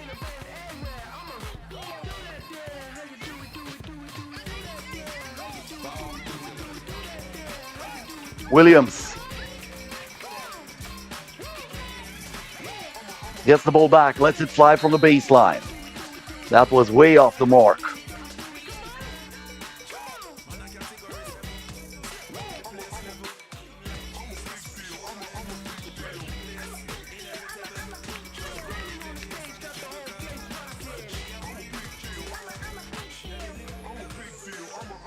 Williams gets the ball back here. Lost it for a second. Keeps it in her possession. This is Day on the move. Fade away. Way short. Morawiecz has it for Poland. Was trailing by 3. Morawiecz from mid-range. No good. But that ricochets straight to her. No box out for New Zealand. So they pay the price. Poland with another possession. They put the ball inside, and Marcinkowska scores with the right-hand hook shot. That was a push from behind there, and Poland will pick up team foul number 4.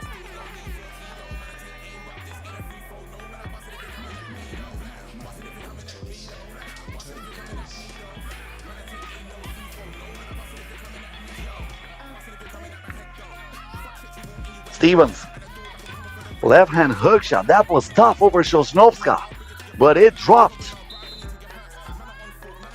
A foul away from the basketball. That is against New Zealand, and now we have reached the first TV timeout of this game. 6 minutes and 51 seconds left.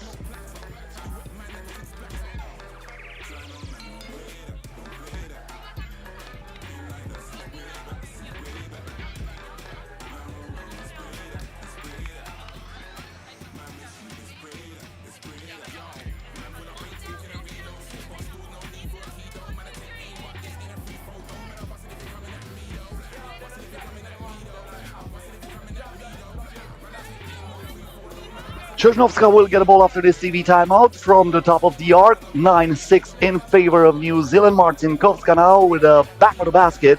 Back to Sosnovska, who pulls it up. No good.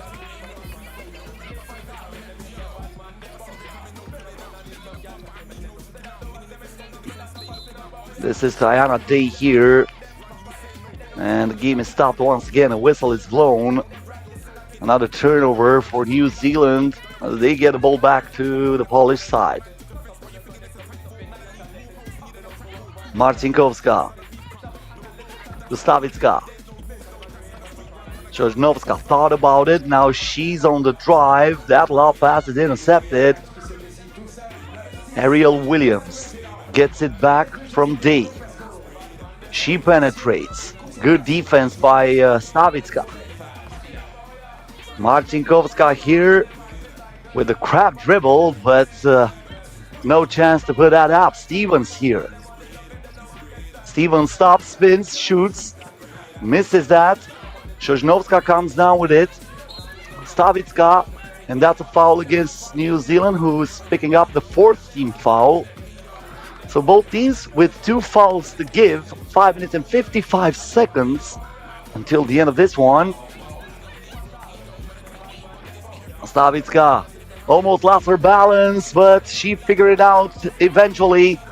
And she gives Poland another point. Now they get the steal. 1 possession ball game. Morawiec trying to penetrate on the baseline. Morawiec puts it outside to Marcinkovska, whose 2-pointer is way off the mark.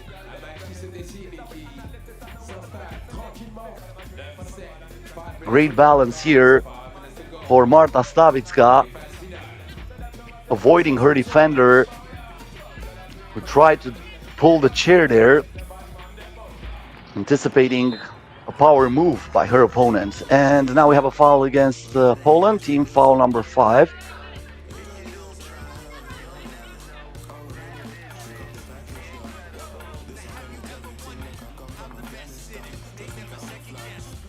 Ariel Williams.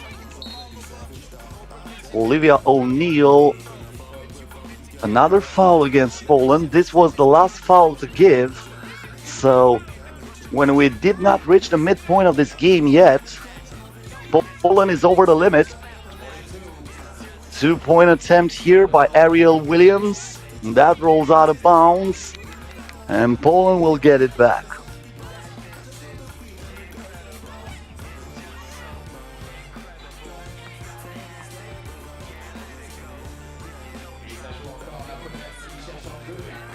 Two-pointer for Poland, attempted by Morawiec. That didn't go down. O'Neill almost traveled. She gave it up to Stevens, who shoots it from mid-range. Who will get that rebound? It will be Poland's ball. But we have to appreciate and to give Day a lot of credit for that effort, sacrificing her body and getting probably some marks on her knees, because that surface is pretty brutal. I told you about it. If you play 3x3 basketball, you know what I'm talking about. Look at that. Marta Stavicka in traffic, adding the point for Poland, who is now down by only 1. It was all New Zealand at the start of the game, but Poland, slow and steady, is coming back. And these moves from Marta Stavicka are starting to become more and more spectacular. Sosnovska. Marcinkovska back to Sosnovska, who looks for the foul, but she ties the game. We are all even. 4 minutes and 30 seconds left. Williams puts it up, bounces on the rim twice. Suddenly, New Zealand cannot buy a bucket. That was a foul from behind. Looks like Sosnovska was hit in the eye.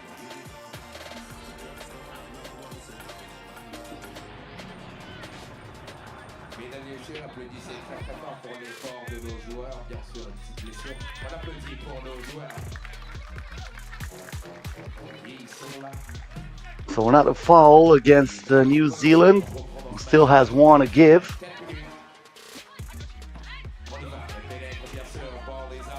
Pass here on the baseline. The pull up from outside. That won't go. Day wants the double. Nothing drops for New Zealand. They are really struggling right now. Moravec from the baseline. No good. Both teams going ice cold. A two-pointer here for Williams. It rims out. Offensive rebound. Stevens to Day inside. Day is trapped. The reverse layup won't stop this draw for New Zealand. And Poland gets the possession here. Slavicka. Crossover here, lost her balance. She faked everybody, including her, with that move. But look at that two-pointer. Nothing but net for Aldona Moravec. And Poland takes the lead for the first time. 11-9 with 3:20 to go. The penetration here and the finish from Ariel Williams. Stavicka. With the hesitation move, Stavicka wanted a foul. The game goes on. Stevens, New Zealand can tie it here, and they do. Nothing but cotton for Ariel Williams. No, my bad. New Zealand actually takes the lead. That was a one-pointer moments ago, and this is a one-pointer for Poland. Aldona Moravec. 12-12 now. Ariel Williams. Williams again? No, not this time. But the second chance for New Zealand might be good. That bounces twice on the rim. Another chance for Williams. It didn't drop either. And now Poland can clear it. And they can take the lead. Marcinkowska, way off. Accidental friendly fire there. But look at that double. Aldona Moravec. Trying to hit again from the wing. She did it moments ago. This time didn't drop. And that's going to be a foul against Poland. That will send Williams to the free throw line for 2 shots. A TV timeout first, but this is team foul number 7 against Poland. So difficult situation here for the Polish side. Once again, that's two-pointer by Aldona Moravec after Marta Stavicka shaked herself out of her shoes.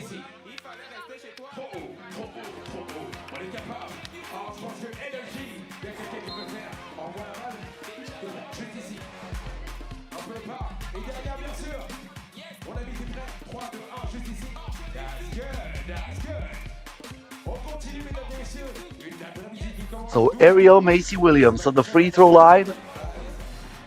2 shots in favor of her. First one goes in.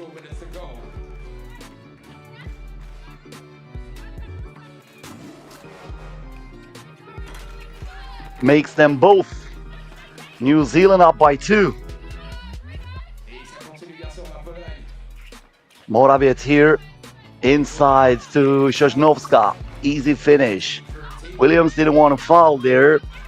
She was on the bad side of that mismatch. Williams now banks it in. Was that a two-pointer? I think it was. Maybe the foot was on the line, but they are signaling a two-pointer. Meanwhile, Poland comes back, and with that reverse layup from Aldona Moravec, we have a one-possession ball game. Stevens uses the glass perfectly to give back New Zealand a 3-point lead. Sosnovska inside. Sends it straight into O'Neill's hands. Macy Williams in the paint. Williams stops, looks for Stevens. Stevens now with the left hand misses the shot, gets it back thanks to O'Neill. And now Olivia O'Neill back to Stevens. Nothing but net. New Zealand is up by 5 with 1 minute and 9 seconds left as Marcinkowska misses it from inside. A double ended here for New Zealand. Olivia O'Neill saying, you know what, I'm going to be happy with a one-pointer. Sosnovska misses the two-pointer. New Zealand can qualify for the quarterfinals here, and that is a foul against Macy Williams that will send her to the free throw line. 2 shots, and she needs only 1 in order to wrap this game up. Once again, that huge two-pointer moments ago by Dominic Stevens. Ariel Macy Williams for the game, yes. New Zealand wins 21-14. Poland is eliminated, and New Zealand is through. Will play probably against the United States of America in the quarterfinals tomorrow. What a game! Coming up next on our channel, USA versus Chile. That is scheduled to start in around 5 minutes.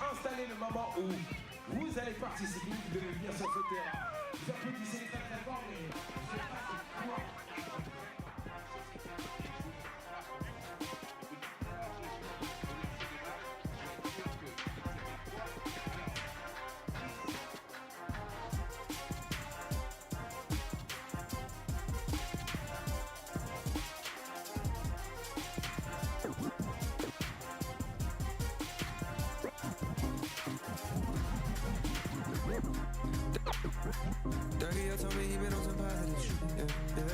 Lately I just wanna show everybody some shit, yeah. Always been a little mad petition. Lately this cash I'm getting got me losing count of these bags. I've been moving too fast. Hard times don't last. Remember when cops and rats talking out my ear. Boy, you ain't shit with a badge. All my life, they been trying to keep me down. All this time, never thought I'd make it out. No, no, no. All my life, they been trying to keep me down. I decided I had to finish, but the media called me a menace. I said with the man politicians, I'm trying to change the image. You can't blame my past no more, I come from the trenches. Some said I'd never be a superstar, but I know I'm different. I'm the voice, but the system ain't give me a choice. Know some people that still unemployed, I know a family who trying to be forward. Child support, child support. For a visit, I'm going to quits. Went to jail, they was chaining me up. And you know that I'm famous as fuck. See how you gon' joke about me?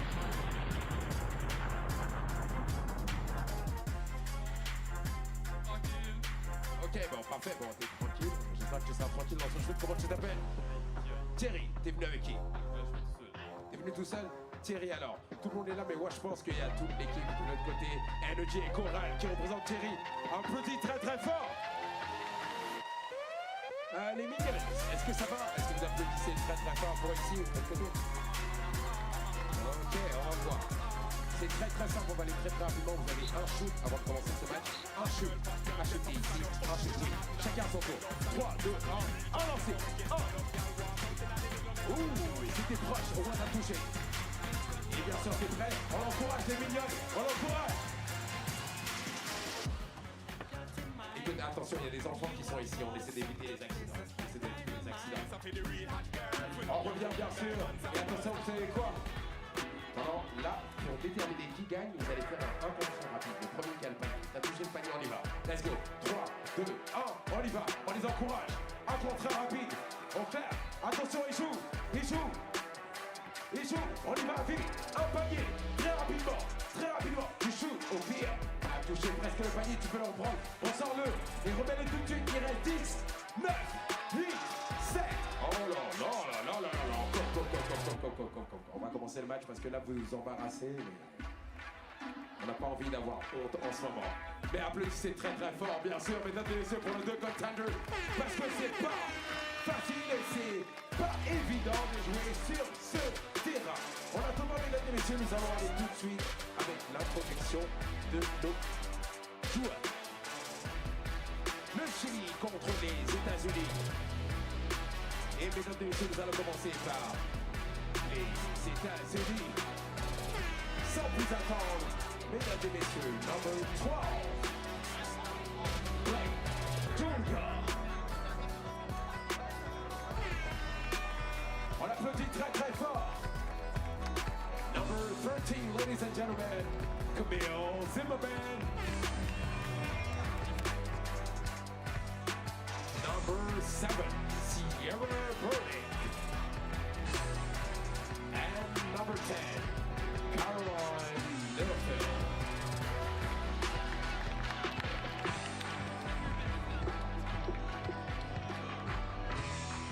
Les États-Unis qui sont là et on est dans ce 5e match de la poule B.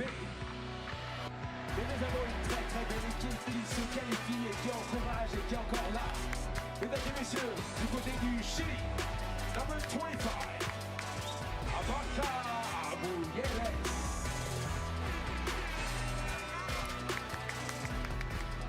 Number 6, ladies and gentlemen, Mercedes Ovale. Number 2, Andrea Vales Caltado. And number 10, ladies and gentlemen, Contreras Cusino.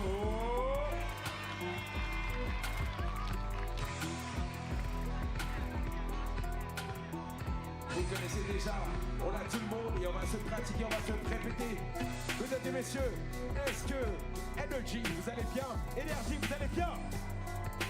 Est-ce que Coral, vous allez bien? USA versus Chile is coming up next on our channel. Chile in a very deep hole here. They need to defeat USA and hope Germany wins against Romania to have 3 teams with 1 win and 2 losses.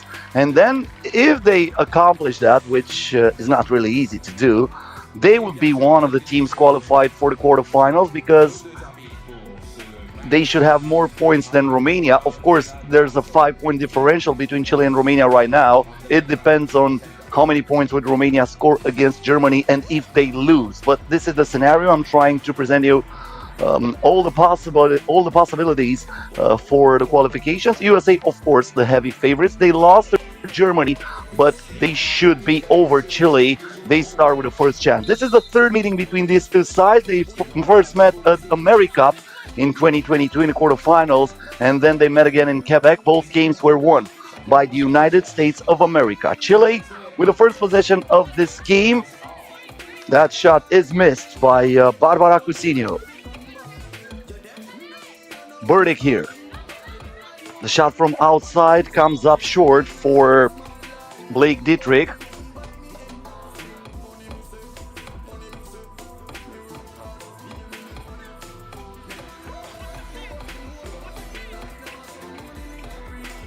Ovalle. Mujeres with the left hand, it rolls it in. Burdick. Littlefield back to Burdick, nicely done, and they connect. Sierra Burdick with a finish from inside, tying the game at 1.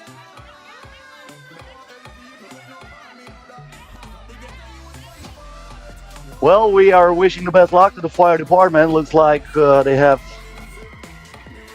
something really urgent here this Saturday in Montreal. Let's hope everybody is going to be okay there. As the wind intensifies here, this is going to be tough for the shots. Look at that. This might be the wind. So whoever plays it better in the paint might win this game. And this might be the case for all the games that are going to be played today. Chile now in possession. Good movement by Fernanda Ovalle to give the South American team a 1-point lead. Now the foul occurred before the shot. That is against Chile, who is picking up team foul number 1.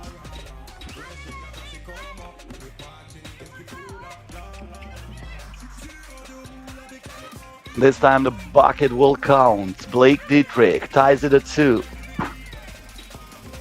Chile looking to take back the lead. The second attempt works for Andrea Valles. Zimmerman to call it Littlefield. Blake Dietrich wide open inside. She won't miss it.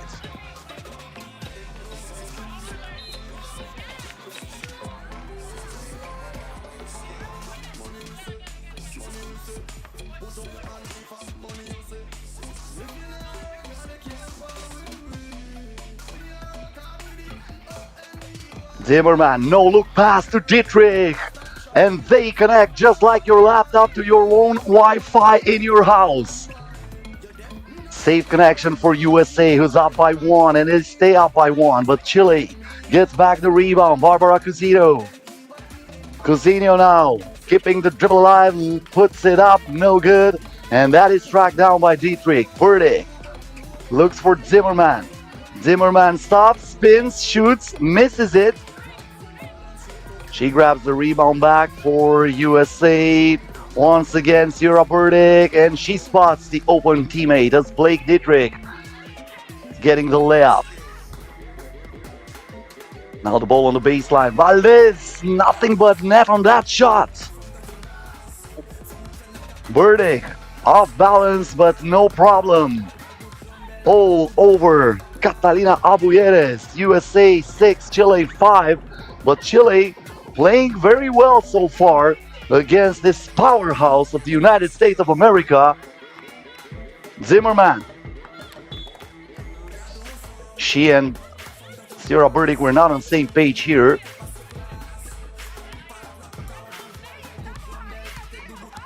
Once again, that two-pointer moments ago for Chile. This is exactly what I was talking about when we started the day. Chile, a team that can catch fire from beyond the arc. They might look for another double here. Of course they do. Ovalle. It rims out, but Carly Littlefield cannot grab that rebound. So Chile will have a fresh shot clock after the TV timeout. Less than 7 minutes left until the end of this game. 2 more games left to be played today. USA U24 versus Canada. That might be the game of the day. Both teams already qualified for the knockout stage, but the winner will go straight to the semifinals. And the day will be finished with the game between Romania and Germany.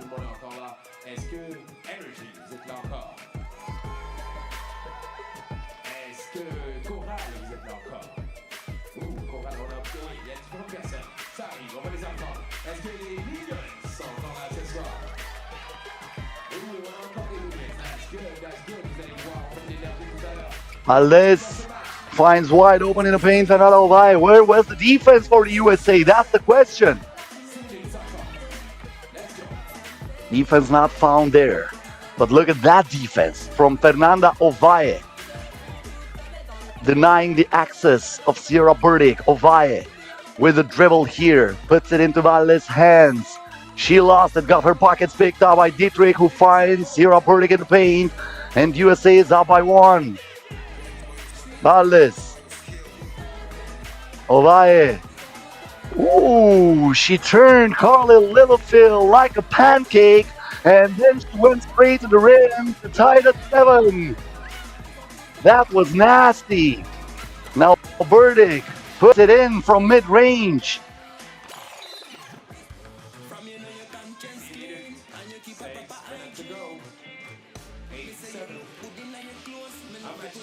.603 to go, 1-point bowl game. Keep in mind, Chile needs a win over USA, and to hope that Germany beats Romania. The more they score, more chances they have. It will depend on how many points would Romania score against Germany. And another two-pointer goes in for Chile. Are you kidding me? Barbara Cousinho hitting from the land of plenty. Zimmerman now misses it on the layup, but she deflects it straight into Carly Littlefield's hands. Now Zimmerman on the baseline. Zimmerman on the move. The reverse layup once again comes up short. Andrea Valdez with the ball. Same spot, different outcome. And that rolls out of bounds.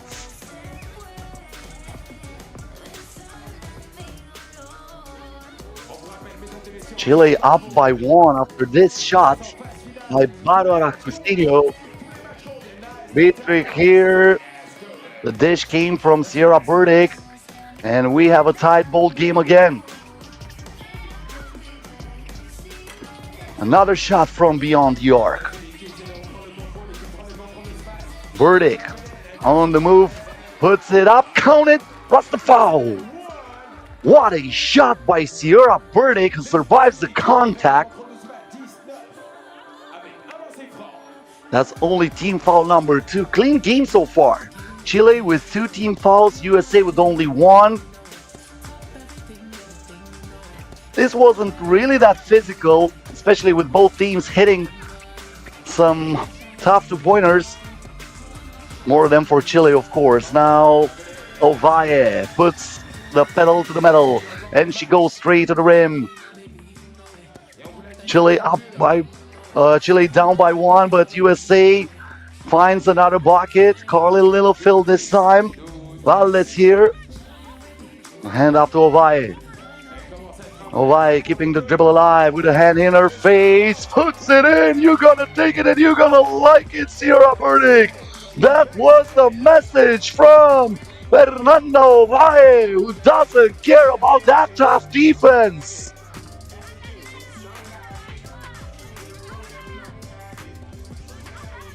Burdick. Littlefield. On the drive. Stops, spins, shoots, misses it. Abuyeres with the rebound. Now she sets the screen for Ovalle. She might look for a heat check. Now she gives it up to Cousinho, who almost got stripped by Carly Littlefield.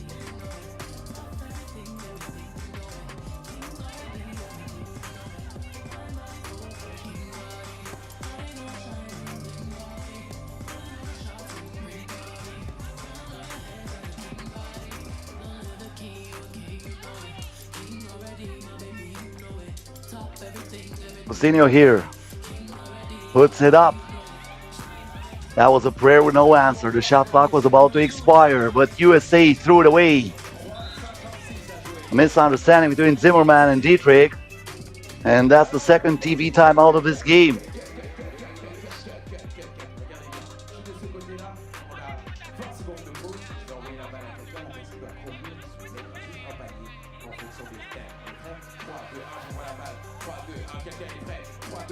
Probably a lot of people thought this is going to be easy for the USA. Well, it isn't.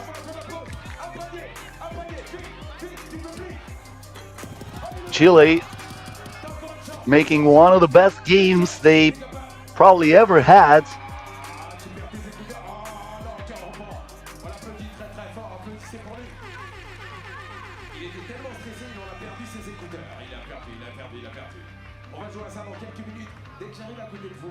Ovalle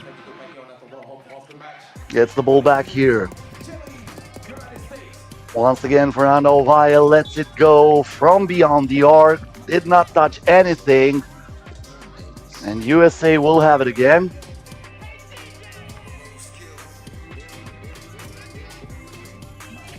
Zimmerman. Burdick puts it inside to Dietrich, but she misses it again. Fights for the rebound, gets it back for the US, and Sierra Burdick, the world champ in Vienna, finishes it, giving USA back the lead. Burdick now all over their opponent, and she rejects that shot. Barbara Cousinho had another opportunity, but she missed that. Now Ovalle, should have been a shot clock violation. That ball did not touch the iron, so this is what the referees are calling right now. So shot clock violation against Chile. USA with a ball. Zimmerman.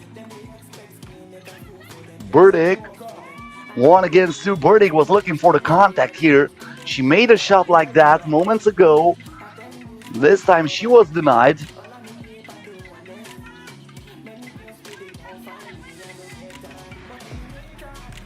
Dietrich.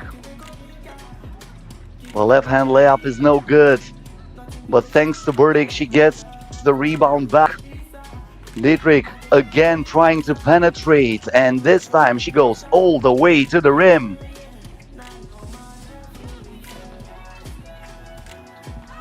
Ovalle. Abuyeres turns and scores. Are you kidding me? Chile hits from all the angles. Now Burdick with a power move, creating the contact, and she'll go to the free throw line, trying to give USA back the 2-point lead.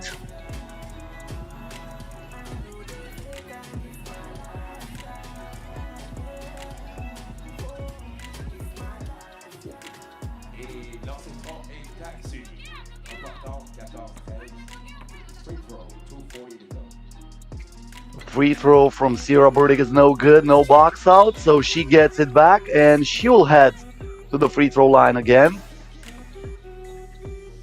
trying to correct that mistake.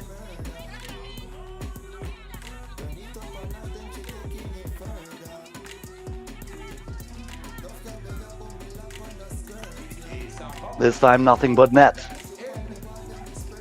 15-13. Ovalle lost it, but it was last touched by Sierra Burdick apparently. So Chile will keep the possession here. The shot clock indicates 6 sticks. Cousinho almost lost that ball. Good defense by Zimmerman.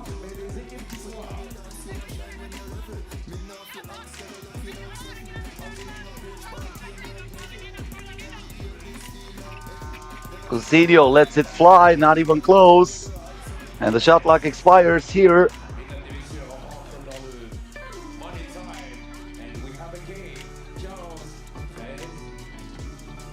Littlefield. Burdick, the handoff to Dietrich. Looking back to Burdick in the post, and she is fouled from behind, not in the act of shooting. Chile wisely using the fouls to give here in order to keep Sierra Burdick away from the rim.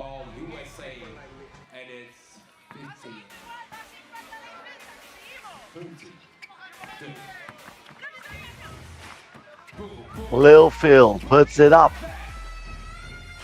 Comes up short. Ovalle. Crossover again, the pass inside. That almost went in, but Valles was unlucky here.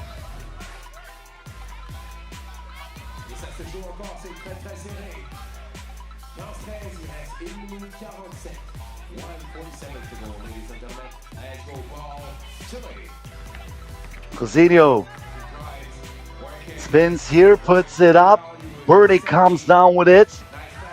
And the pass was intercepted here by Fernanda Ovalle, who puts it up from the 3x3 logo. That was out of range, or at least that looked like for her.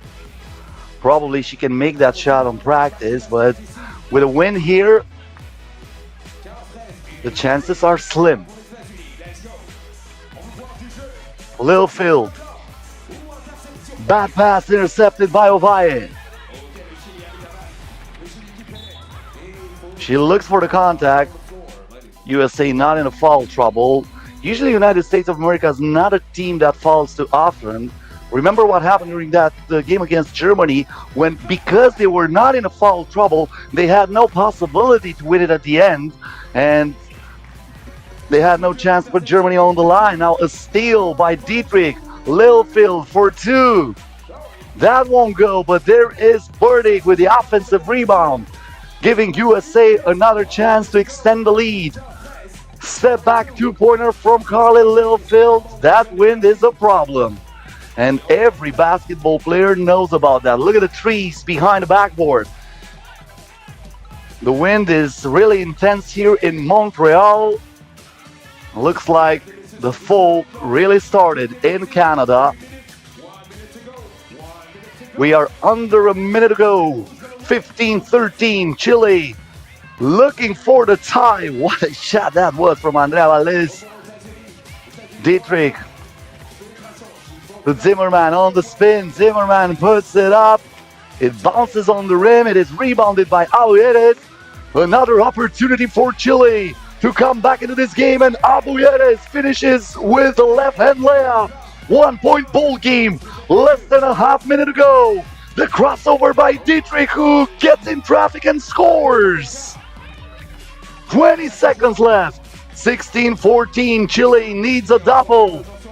Will they get it here? Well, the pass was good, but unfortunately for Valles, she was not able to stick that board to her palms. And with the shot clock and the game clock almost synchronized, USA is in the driver's seat here.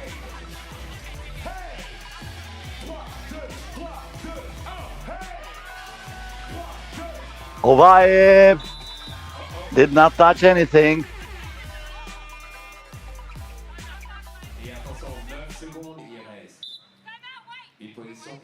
So that's a timeout called by the United States of America. Well, it doesn't matter here if the ball was touched or not, but because even if it was touched, Who cares? That did not touch the rim, so that was a shot clock violation. So it will be awarded to the United States of America no matter what. They're really waiting for probably the game of the day. Canada versus USA U24 coming up next. What a game that would be.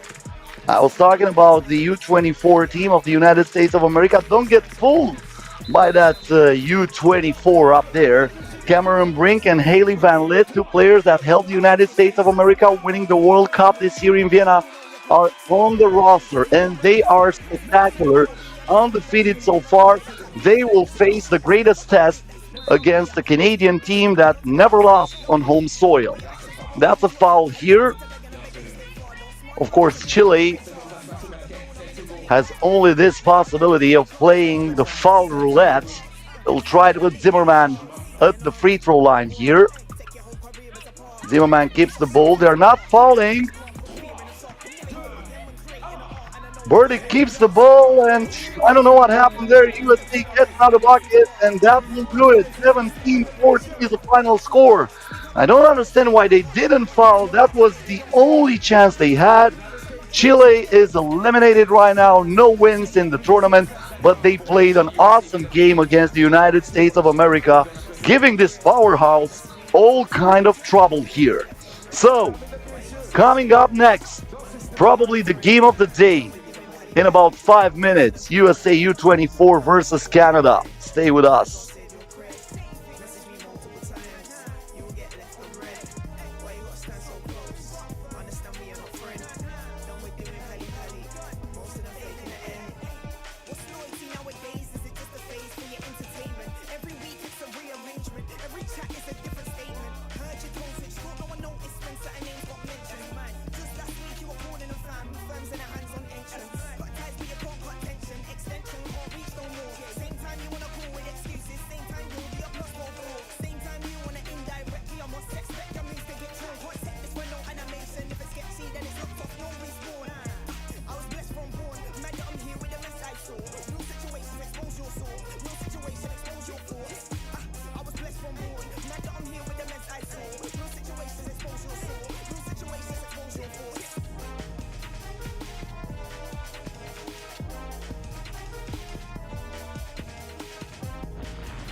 Très beau match et mesdames et messieurs, nous avons le Canada contre les États-Unis et nous allons introduire tout de suite bien sûr notre USA U24.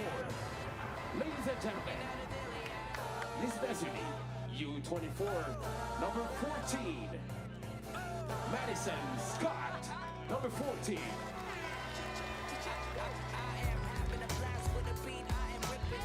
Ladies and bien sûr. Number 5, Leilana Carpedos.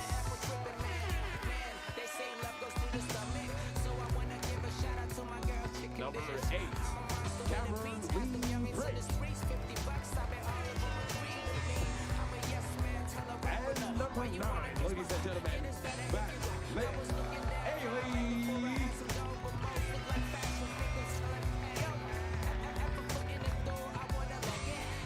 Et mesdames et messieurs, nous avons bien sûr le Canada qui est parmi nous. Et pour le Canada, qui était déjà un maximum de bruit.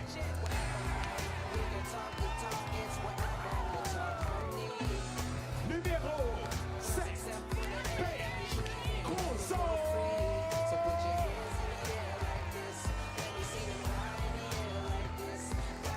The number 1 from the sisters, Michelle Frances Blue. Their number 2, ladies and gentlemen, Catherine Marie Blue. And ladies and gentlemen, number 4, Marie-moi Casey J.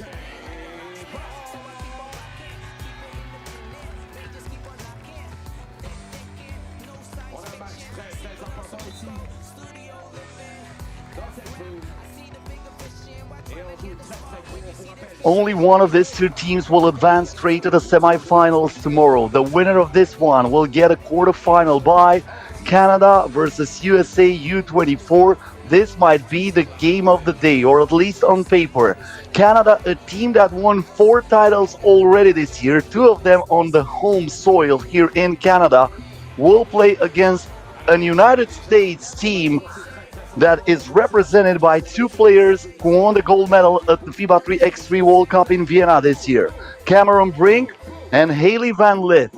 They were 2 of the big pieces of the Stars and Stripes in Austria when they came back with the most priceless piece of jewelry around their neck. The game is underway. Madison Scott with the first possession for the United States of America, and Michelle Plouffe tracks the lead.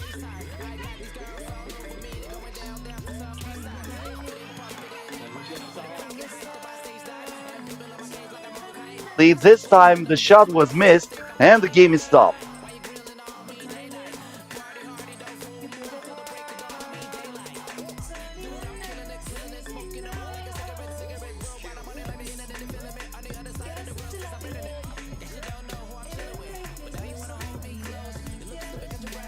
Well, that was a foul against USA, but the free throw is missed.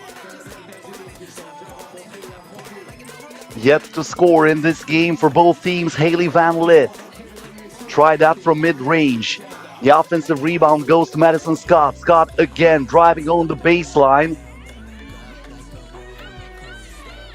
1 second left on the shot clock, and that's a foul against Michelle Plouffe, who bails out Madison Scott, who did not have too many chances there.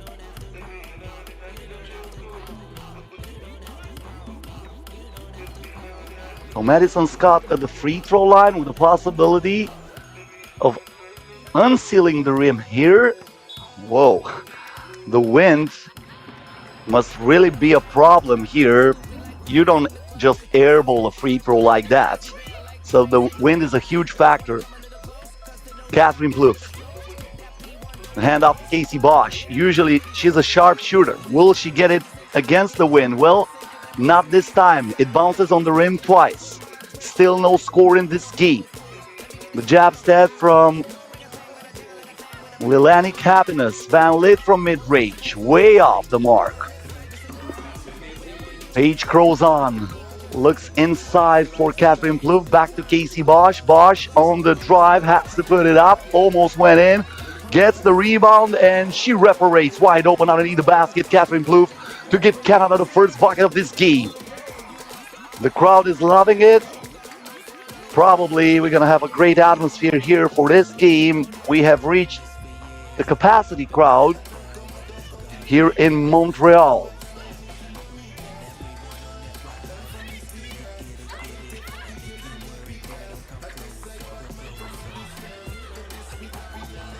Off balance shot by Catherine Plouffe. She wanted a foul. The game goes on. Was Cameron Brink here. That ball got deflected by Casey Bosch. Liliani Capinas thought she's gonna shoot it from outside. Think again was the message from Casey Bosch. With the lockdown defense, a very useful player on the defensive side of the ball. Casey Bosch proved herself throughout the years for this Canadian side. Michelle Plouffe lets it fly from beyond the arc. And look at that, Catherine Plouffe fighting for the ball. Instead of grabbing it, Cameron Brink was trying to protect it, and now the handoff to Haley Van Lith has some problems, and coming from behind is Michelle Plouffe, who is denying that with authority. This is my house and I'm gonna protect it no matter what. Welcome to Montreal was the message. Van Lith has to put it up. Once again, the wind was a factor, of course. That shot had only some slim chances to go in.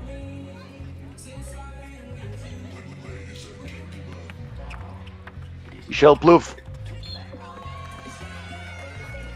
fouled here by Van Lith.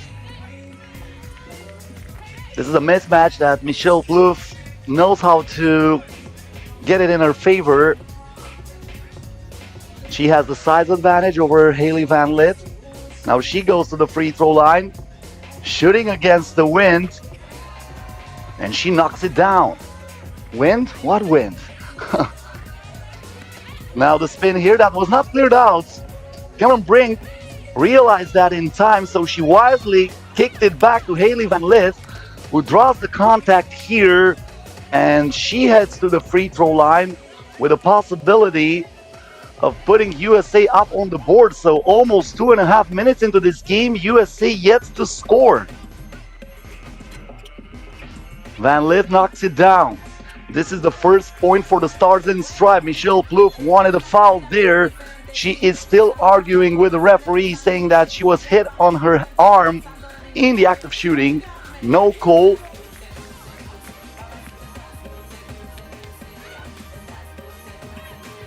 Michelle Plouffe, Catherine Plouffe now fade away. It bounces on the rim. Capinas with a rebound for the USA. Scott wants the ball. She gets it here.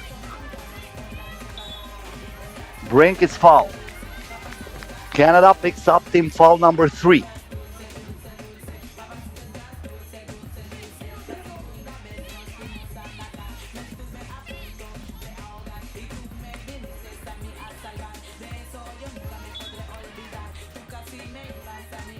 Capinas almost lost it there. Aggressive defense by Michelle Plouffe. Cameron Brink, the world champ, going straight to the rim, and she puts it in for USA. 3-2 in favor of Canada. Capinas with the steal. She's wide open. Finally, she realizes that, but the shot came up short. Usually, if you hesitate, when you take it after that, you rarely make it. And now Catherine Plouffe, with a lot of patience, avoids Haley Van Lith's block and knocks down the 4th point for Canada. That's not a takeaway. Michelle Plouffe gets it back from her sister, kicks it out. Casey Bosch on the drive. The bounce pass for a wide open shot. Michelle Plouffe that did not touch anything. But once again, keep in mind the wind is really, really blowing here in Montreal. So all those shots that look bad might be affected by this wind. Good connection moments ago. Michelle to Catherine. Yes, sis. Thank you very much. And that was Brink's layup with the right hand, attacking Catherine Plouffe. Cameron Brink. I was talking about her during the first 2 games played by USA U24 here in Montreal. Former NCAA champion 2021 with the University of Stanford. She is still playing for Stanford. And also double gold medalist at the World Cup on 5-on-5 basketball with the under 19 team and with the under 17 team of the United States of America. a big resume for her. This also applies for Haley Van Lith, who misses the shot here from mid-range. Madison Scott's trying to save that ball, but she falls out of bounds.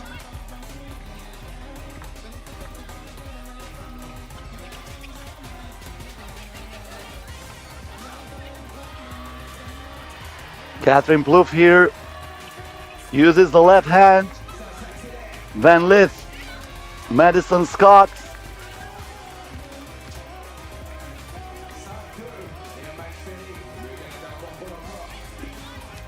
I think Canada will have it, yep.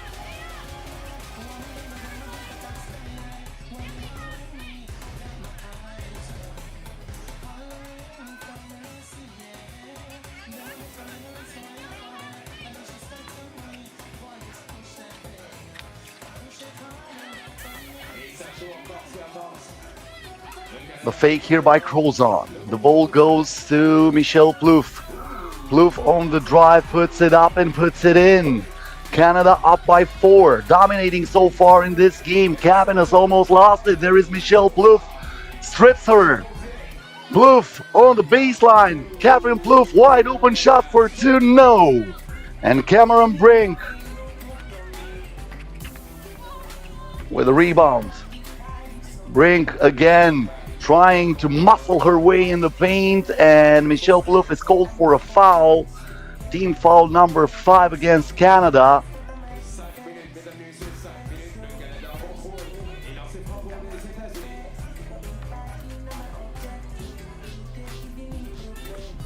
Brink from the free throw line, knocks it down, 6-3 in favor of Canada. Casey Bosch from the baseline, no.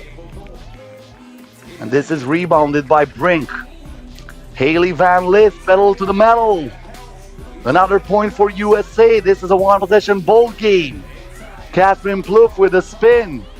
Plouffe got stripped there, and a whistle is blown. I don't think that was a foul there.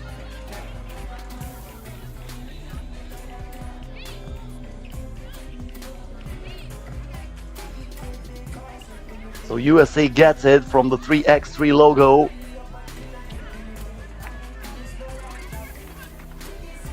Van Lith turns, fires. She misses that shot. Michelle Plouffe.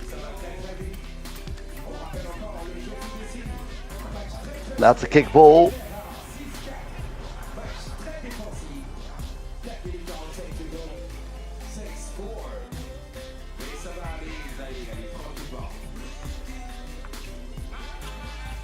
Crozon. The ball inside to Catherine Plouffe, and she is fouled by Lilani Cabanas.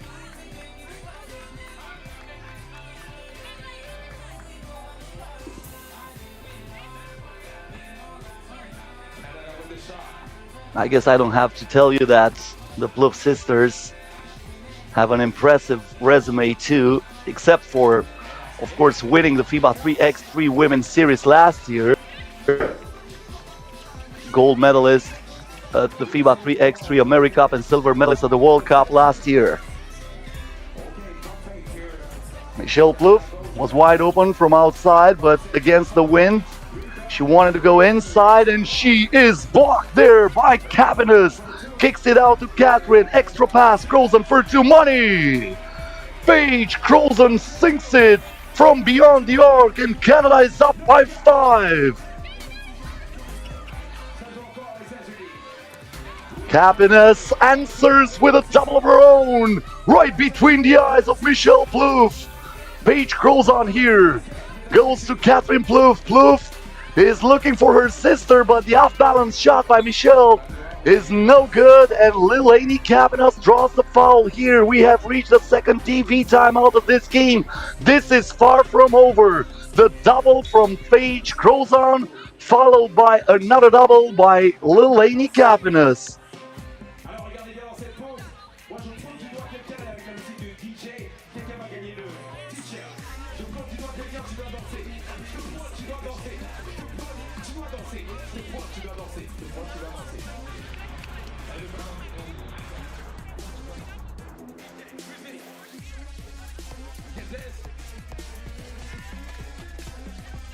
They're trying to create some better atmosphere here in Montreal.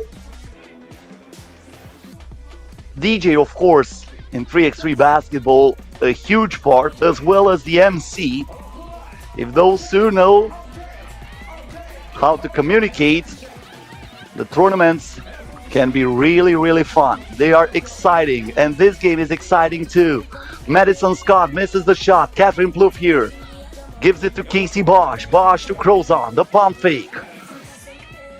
Crozon here for Catherine Plouffe, misses that shot, but there is Lady Capitas with the rebound. Brink was pushed on that right-hand hook shot, and she will head to the charity stripe. One shot for USA.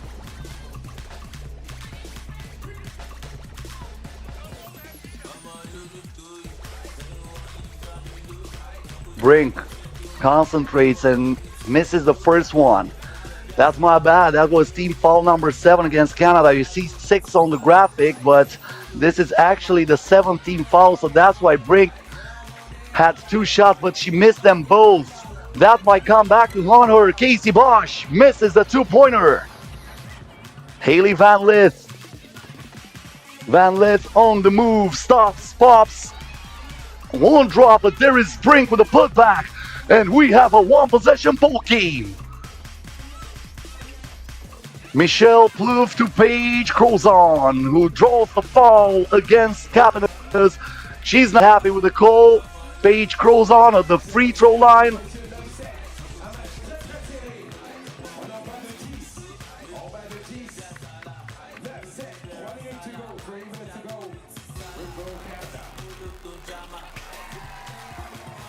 This goes in.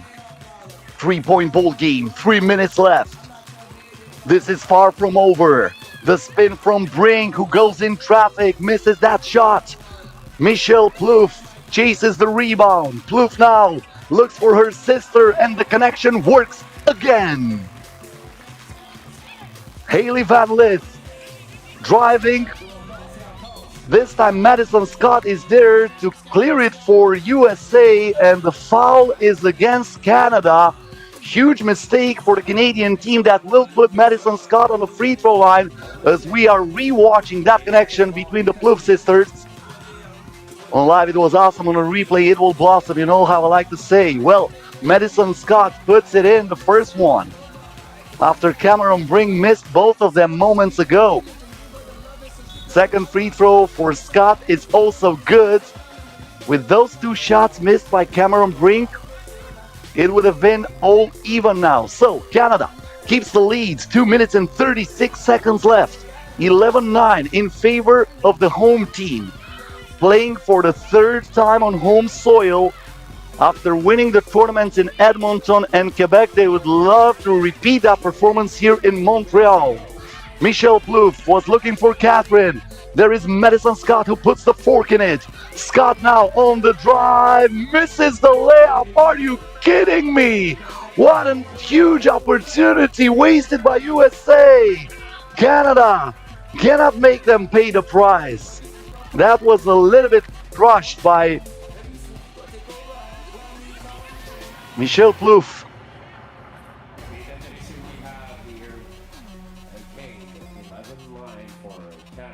Well, it looks like there's a little bit of an issue at the scores table, so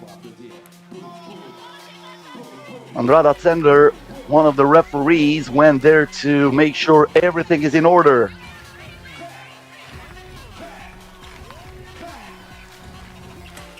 Off-balance shot missed by Michelle Plouffe. Catherine now to Crozon. Paige Crozon on the move. She is driving and thriving. And Canada is up by 3. Capitas for 2. Won't go. Crozon back to Michelle Plouffe. Catherine sets the screen. Haley Van Lith with a takeaway. Cookies. I want cookies. And Brink lets it fly from the baseline. She did not touch anything on that shot. The kick out from Michelle Plouffe. Crozon, no good. USA is still in it. Cameron Brink with a rebound. HVL with the jab step, lets it fly. That won't go. Catherine Plouffe to Michelle Plouffe here.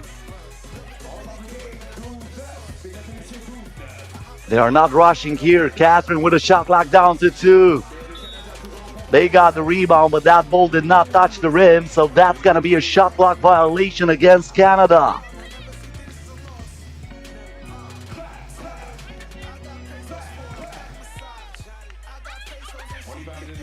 HVL once again with the ball in her hands. Look at that. Look at that. Ooh. It would have been sick and nasty, but it didn't drop.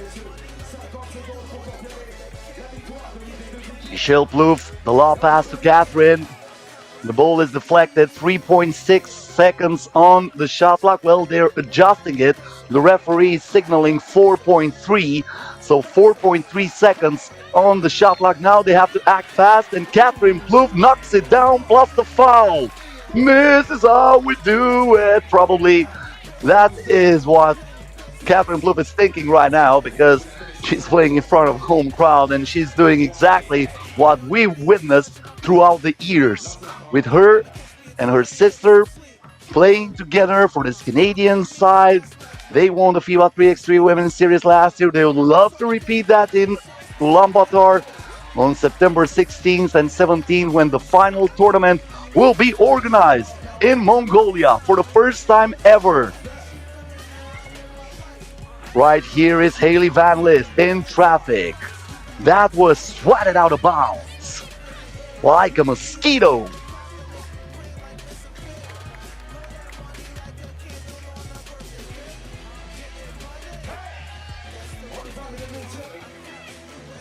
.38 seconds left. Canada with a 5-point advantage. USA with 0.6 of a second. Well, you don't really have the time to dribble the ball and to put it up when you are under 1 second to go. So that's a shot clock violation, and Canada gets it again. They are in the driver's seat right now. If they play smart, and usually they do, they cannot lose this game. Michelle to Catherine. Plouffe sisters again. The kick out. The 2-pointer. The air ball there, but there is Crozon hustling for that rebound. And she converts the garbage into gold. That air ball became an assist. And now Cameron Brink misses the 2-pointer. She gets it back, puts it in. But it is a little bit too late. Less than 10 seconds to go. USA will not foul. Crozon from outside gets the ball back. She is denied by Brink, but this is over. Canada wins it 15-10, and they qualify for the semifinals. Meanwhile, USA will play in the quarterfinals tomorrow. They will have a win or go home game. Great win here for Canada. USA will face the 3rd seed in Pool B. That will probably be Romania. We'll have to wait and see. Romania plays against Germany. If Romania wins that game, it will complicate the situation. If Germany wins it, and they are the favorites in that, of course, if Germany wins it, then Romania will play against USA U24 tomorrow in the quarterfinals. So only one more game left here in Montreal for this first day of the FIBA 3x3 Women's Series top number 22. Germany versus Romania coming up next. Écoutez bien la question, il y a une question de piège. J'ai pas dit 2 personnes qui savent jouer au basket, j'ai dit 2 personnes qui savent être sur le terrain. Attention, qui sait être sur le terrain? Qui sait... Attention, on les voit. Ok, qui? Oui. Ok, non, il veut pas. T'es là? T'es prêt? Ok, t'es prêt. Je pense que t'as un autre ami qui va venir, hein. Très rapidement. On va faire ça très rapidement, gars. Va le chercher. Il va venir, va le chercher. Mesdames et messieurs, on vous précise encore. Victoire du Canada ici qui confirme leur place dans les phases finales. Et nous avons tout de suite, pour ces dernières phases, maintenant, on va avoir des qualifications. La Roumanie contre l'Allemagne. Alors les amis, regardez, venez, très rapidement. Mesdames et messieurs, écoutez très bien. Pendant que c'est en train de se chauffer, on a 2 amis ici.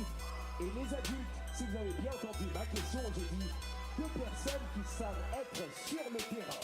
Je ne vais pas préciser le basket, mais nos deux amis ici se sont précisés et sont dépêchés pour venir. Et DJ, regarde bien, nous allons choisir, mesdames et messieurs, qui est le meilleur danseur. Ok? Regardez bien, le meilleur danseur et vous allez voter. DJ, de notre première musique, les amis, vous devez danser. Et regardez bien qui danse. On est prêts? Vous devez danser. Dans 3, 2, 1, DJ, let's go. DJ, dansez.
Ok, viens avec moi, on va voir de l'autre côté avant de commencer ce match. Regardez bien, vous votez, la vote de l'autre côté. Est-ce qu'il a gagné? Est-ce qu'il a gagné? On a un gagnant, on peut dire c'est très très fort bien sûr pour le cocktail de 2. Et on peut dire c'est très très fort pour vous-même. On applaudit, on applaudit, on applaudit, on applaudit. Et mesdames et messieurs, nous allons continuer ici dans ce très très beau match avec la Roumanie contre l'Allemagne. Et mesdames et messieurs, en introduction ici, et nous sommes toujours dans ces phases finales.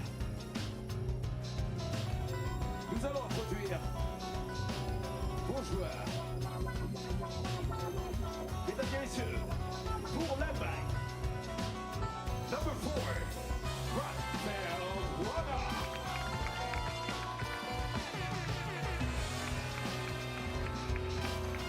Number 24, ladies and gentlemen, Elisa Memphis.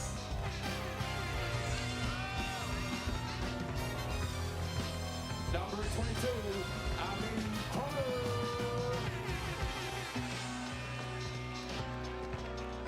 And ladies and gentlemen, number 14, Santa Renata.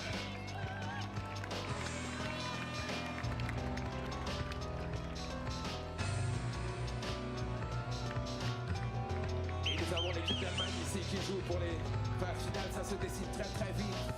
Et sans plus avant, nous avons la Roumanie ici, avec number 24 from Romania, Valeta Gunta Soyescu.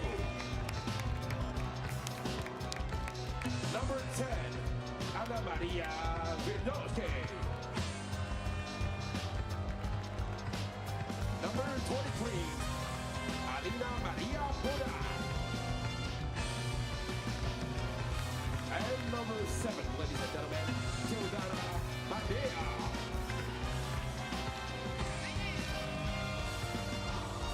Only one game left to be played today, Germany versus Romania. This will be for the 6th time when these two sides meet in the past 2 years. They played each other 3 times last year and 2 times this year. This year they met in Shusha and Bauding. All those games were won by Germany. In the standings, Romania now has no chance of getting over United States of America, no matter how many points they score here. And to get over Germany, they would need to win this game by a difference of at least 11 points. On the other side, the good part for Romania is even if they lose, they're going to still be in the quarterfinals. So to be on the second seed is what Romania can achieve maximum, and that would mean that they'll have to win it by 11 or more to be on the third seed, it doesn't matter the outcome of this game. For Germany, if they win, of course, they stay undefeated. They win the group and they are straight to the semifinals. If they lose this game, they will be second, except if they lose it and they score 19 points or more. So if they lose but they score 19, 20, 21 points, it depends, that goes to the overtime, well, Germany would be still over the United States of America. The first bucket of the game is made by Luana Rodefeld, who opens the first one for Germany. Teodora Mana misses the mid-range jump shot for Romania. This is Greinacher giving the ball here to Elisa Mebius. Back to Greinacher, who puts it up and puts it in. Verjoge. Back to Podar, and they connect for the first point for Romania. Greinacher, Rodefeld tries to attack Verjoge. Rodefeld all the way to the rim. She protects it perfectly, and she has no respect for the tallest opponent. Getting straight into the defense teeth and getting that bucket. Another steal for Germany. Mebius finds Sonia Greinacher, the most valuable player of the final tournament 2 years ago, wide open in the paint, and she finishes the business. Another takeaway for Germany. Greinacher lets it fly from outside, and that's right down the hatch. Furious start for Germany as Teodora Mana knocks it down, plus the foul. This is how you can come back into a game, catching a break like this. Once again, the two-pointer from Greinacher. Too much space allowed by Verjoge.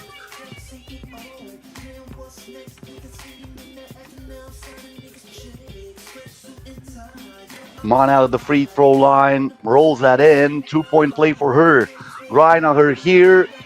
That was read like an open book by Verjoge, who steals the ball. Mana hands it off to Ancuța Stoinescu. And this is a moving screen against Ana Maria Verjoge. Romania picks up team foul number 1.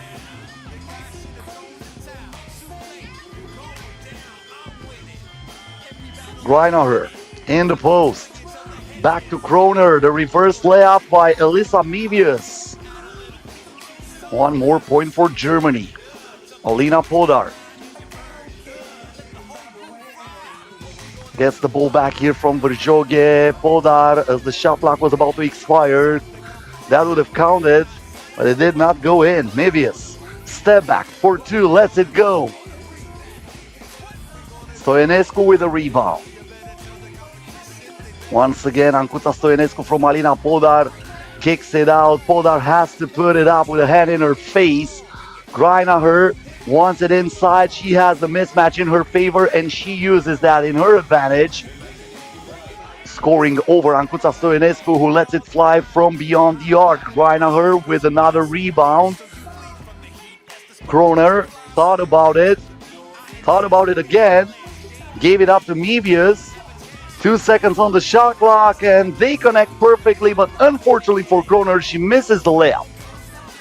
Verjoge got the front of the rim. It was rebounded by Greinacher.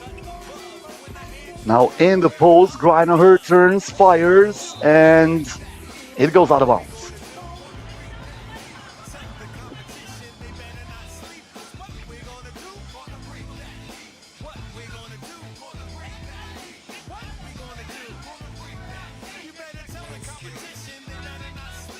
Podar, Stoinescu.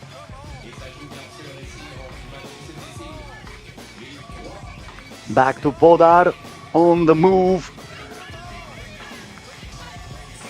Mebius, Rodefeld. Between the legs dribble, the crossover, lost it on her way to the rim. And now Podar finds Stoinescu, who goes straight to the cup, adding another point for Romania. 8-4 in favor of Germany. Kroner, and she is fouled. Romania picking up team foul number 2. TV timeout with 6 minutes and 34 seconds left. 4-point advantage in favor of Germany. A team who is still looking to win the first title this year in the FIBA 3x3 Women's Series. They came so close in Baku about a week ago, but they were defeated by another German team, Düsseldorf 2, one of the sponsor teams in the FIBA 3x3 Women's Series, won that tournament after winning the final 15-14 against Germany.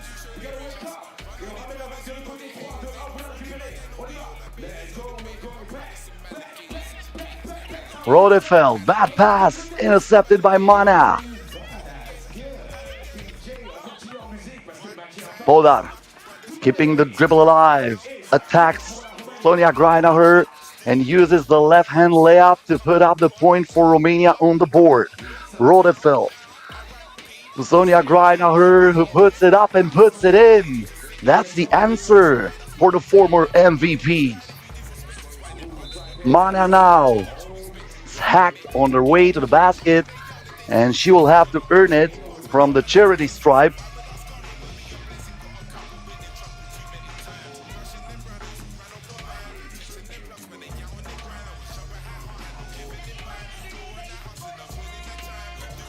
The free throw is no good. Verjoge chasing that ball down, gets an extra opportunity for Romania, and Teodora Mana capitalizes. 9-6 the score now. Rodefeld on the move. She is driving and thriving. Tough pass here by Ancuța Stoienescu, who probably thought Teodora Mana was on another spot.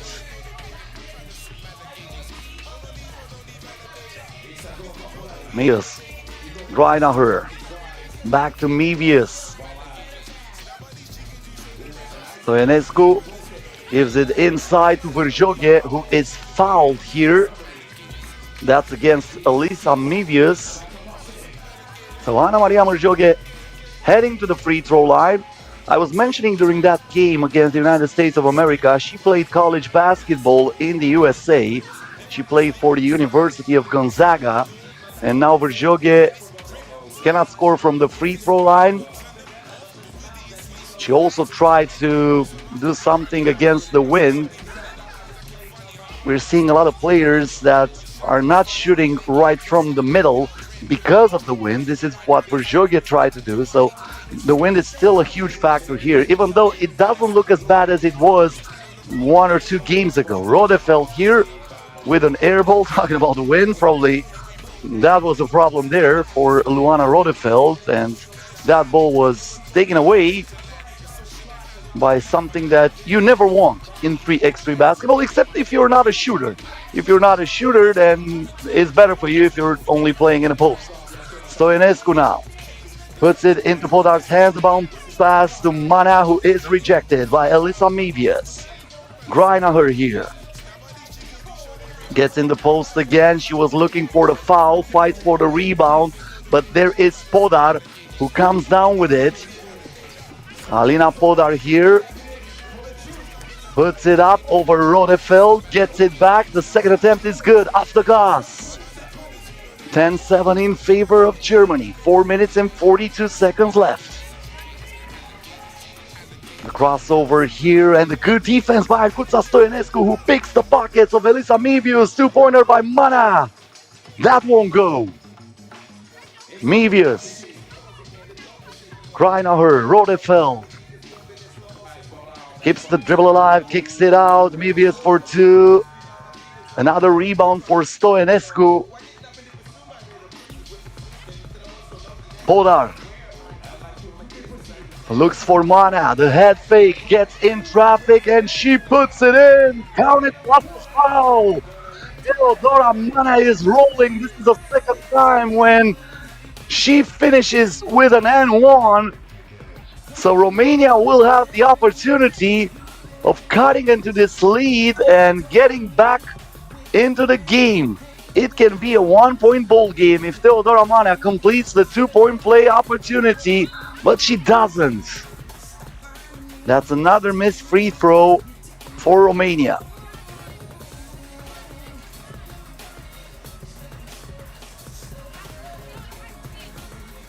But Romania keeps the ball. Last time when Mana missed it, They also got it back and Mana scored. Will she do that again? Now looks for Verjoge in the post. She has a mismatch in her advantage and she uses that perfectly over Rodefeld. The size matters here. And Ana Maria Verjoge, even though she was running away from the rim, was still able to knock that down. Second TV timeout of this game, 10-9 in favor of Germany.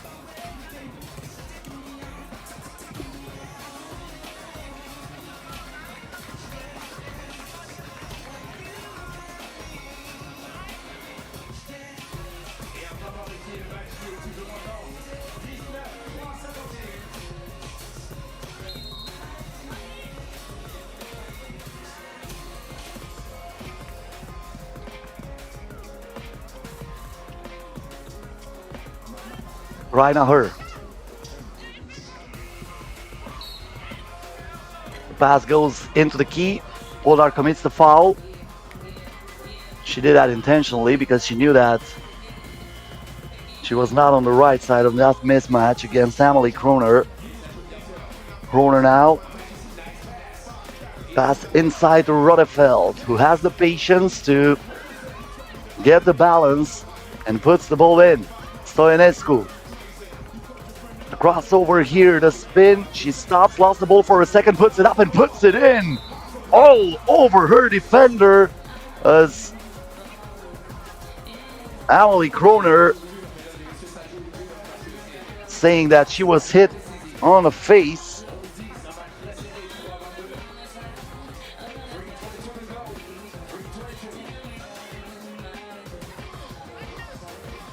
Well, that was a basketball motion from Ancuța Stoyanescu.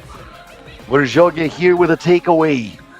Back to Poldar. Romania can tie it or even take the lead if they score. Poldar on the move is denied by Sonia Greinacher, who's acting like the bad bouncer. You're not on the list, sister. Your access will not be allowed. Not today. Maybe tomorrow. Tomorrow's going to be Sunday. I might be in a better mood.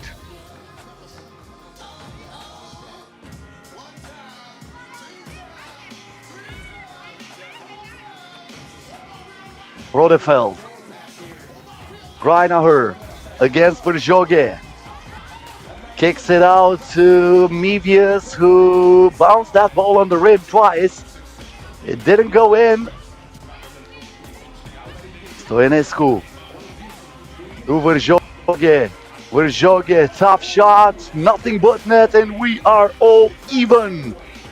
11-11 after Ana Maria Verjoge puts it once again from the key into the net. Tough shot by Rodefeld. Ancuța Stoyanescu with a rebound. Another opportunity for Romania to take the lead. Mana Verjoge. Will she go to work again? Yes, but this time will come up empty. Rodefeld. Greinacher. To Kroner from mid-range. Mana gets the rebound. Stoyanescu now lets it fly from beyond the arc. That was way off the mark.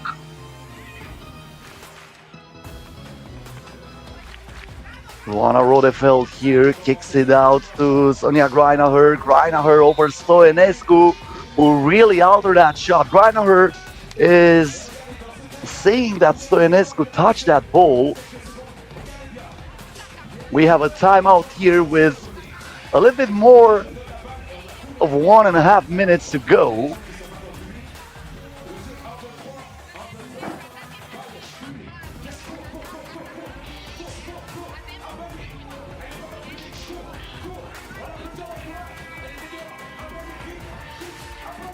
Keep in mind, Romania never beat Germany in women 3x3 basketball.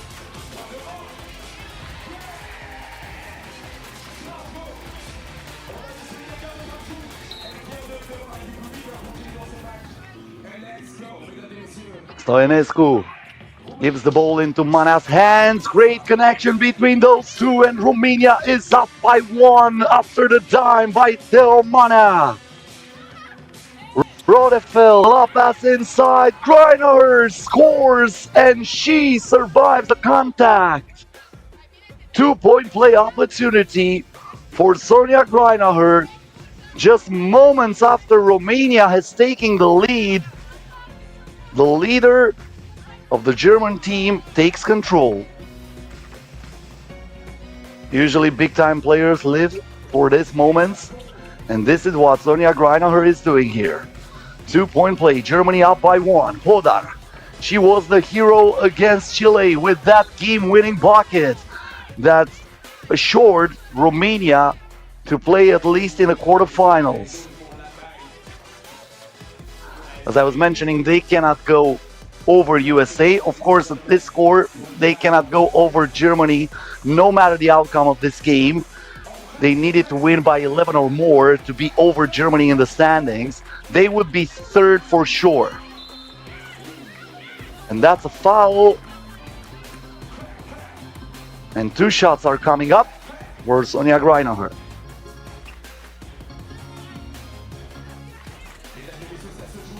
Right now, Germany needs to win this game to have a quarterfinal bye. Otherwise, USA will be first. If Romania wins this, USA would be first, Germany would be second, and Romania would be third. So this is why this game is so important for Germany. They want to go straight to the semifinals. They want no complications. And Rodefeld, after 2 made shots by Sonia Greiner, steals that ball. Under a minute to go. Luana Rodefeld to Mevius, wide open shot from outside. And that ricochets out of bounds off Sonia Greiner's her foot.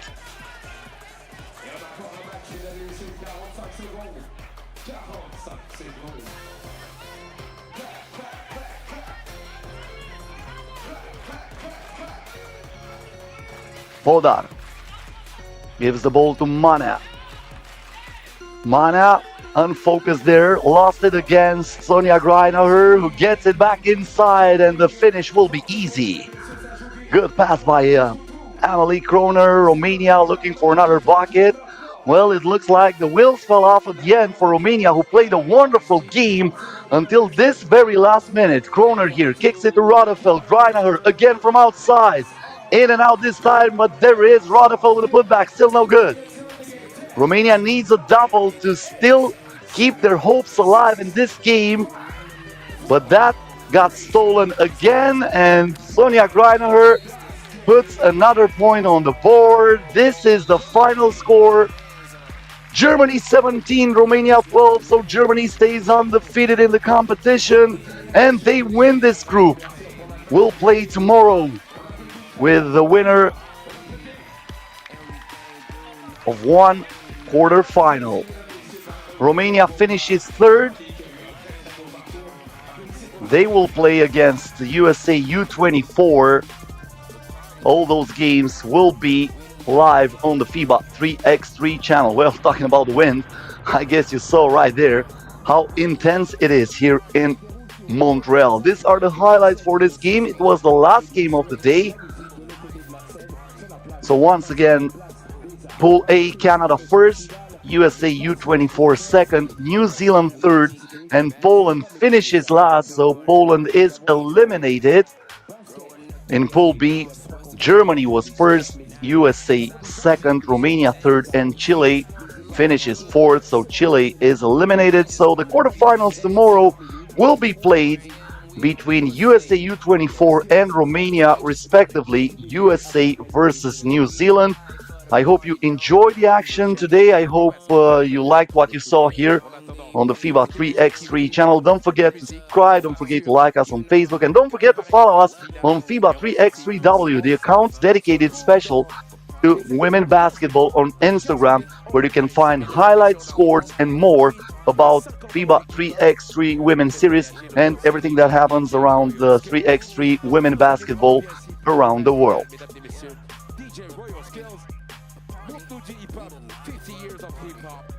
With that, we conclude this first day. We're gonna be back tomorrow. All the games will be broadcasted live. The session starts at 11:15 a.m. local time. This is UTC -4. Once again, the standings in the polls. Canada undefeated. They will play straight in the semifinals. USA and New Zealand will go to the play-in. And Poland eliminated.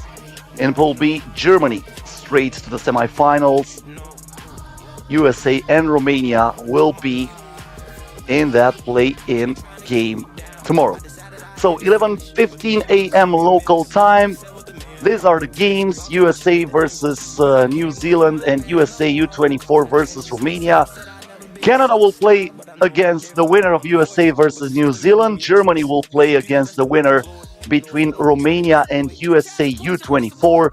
And then we're going to have the semifinals and the final for this last stop of the FIBA 3x3 Women's Series regular season. So the action will return on day 2, 11:15 local time tomorrow. My name is Cosmin Petrescu. It was an honor to be with you, and I'm going to cover the games again tomorrow. Until then, I wish you a pleasant day, evening, whatever. All the best. Peace out.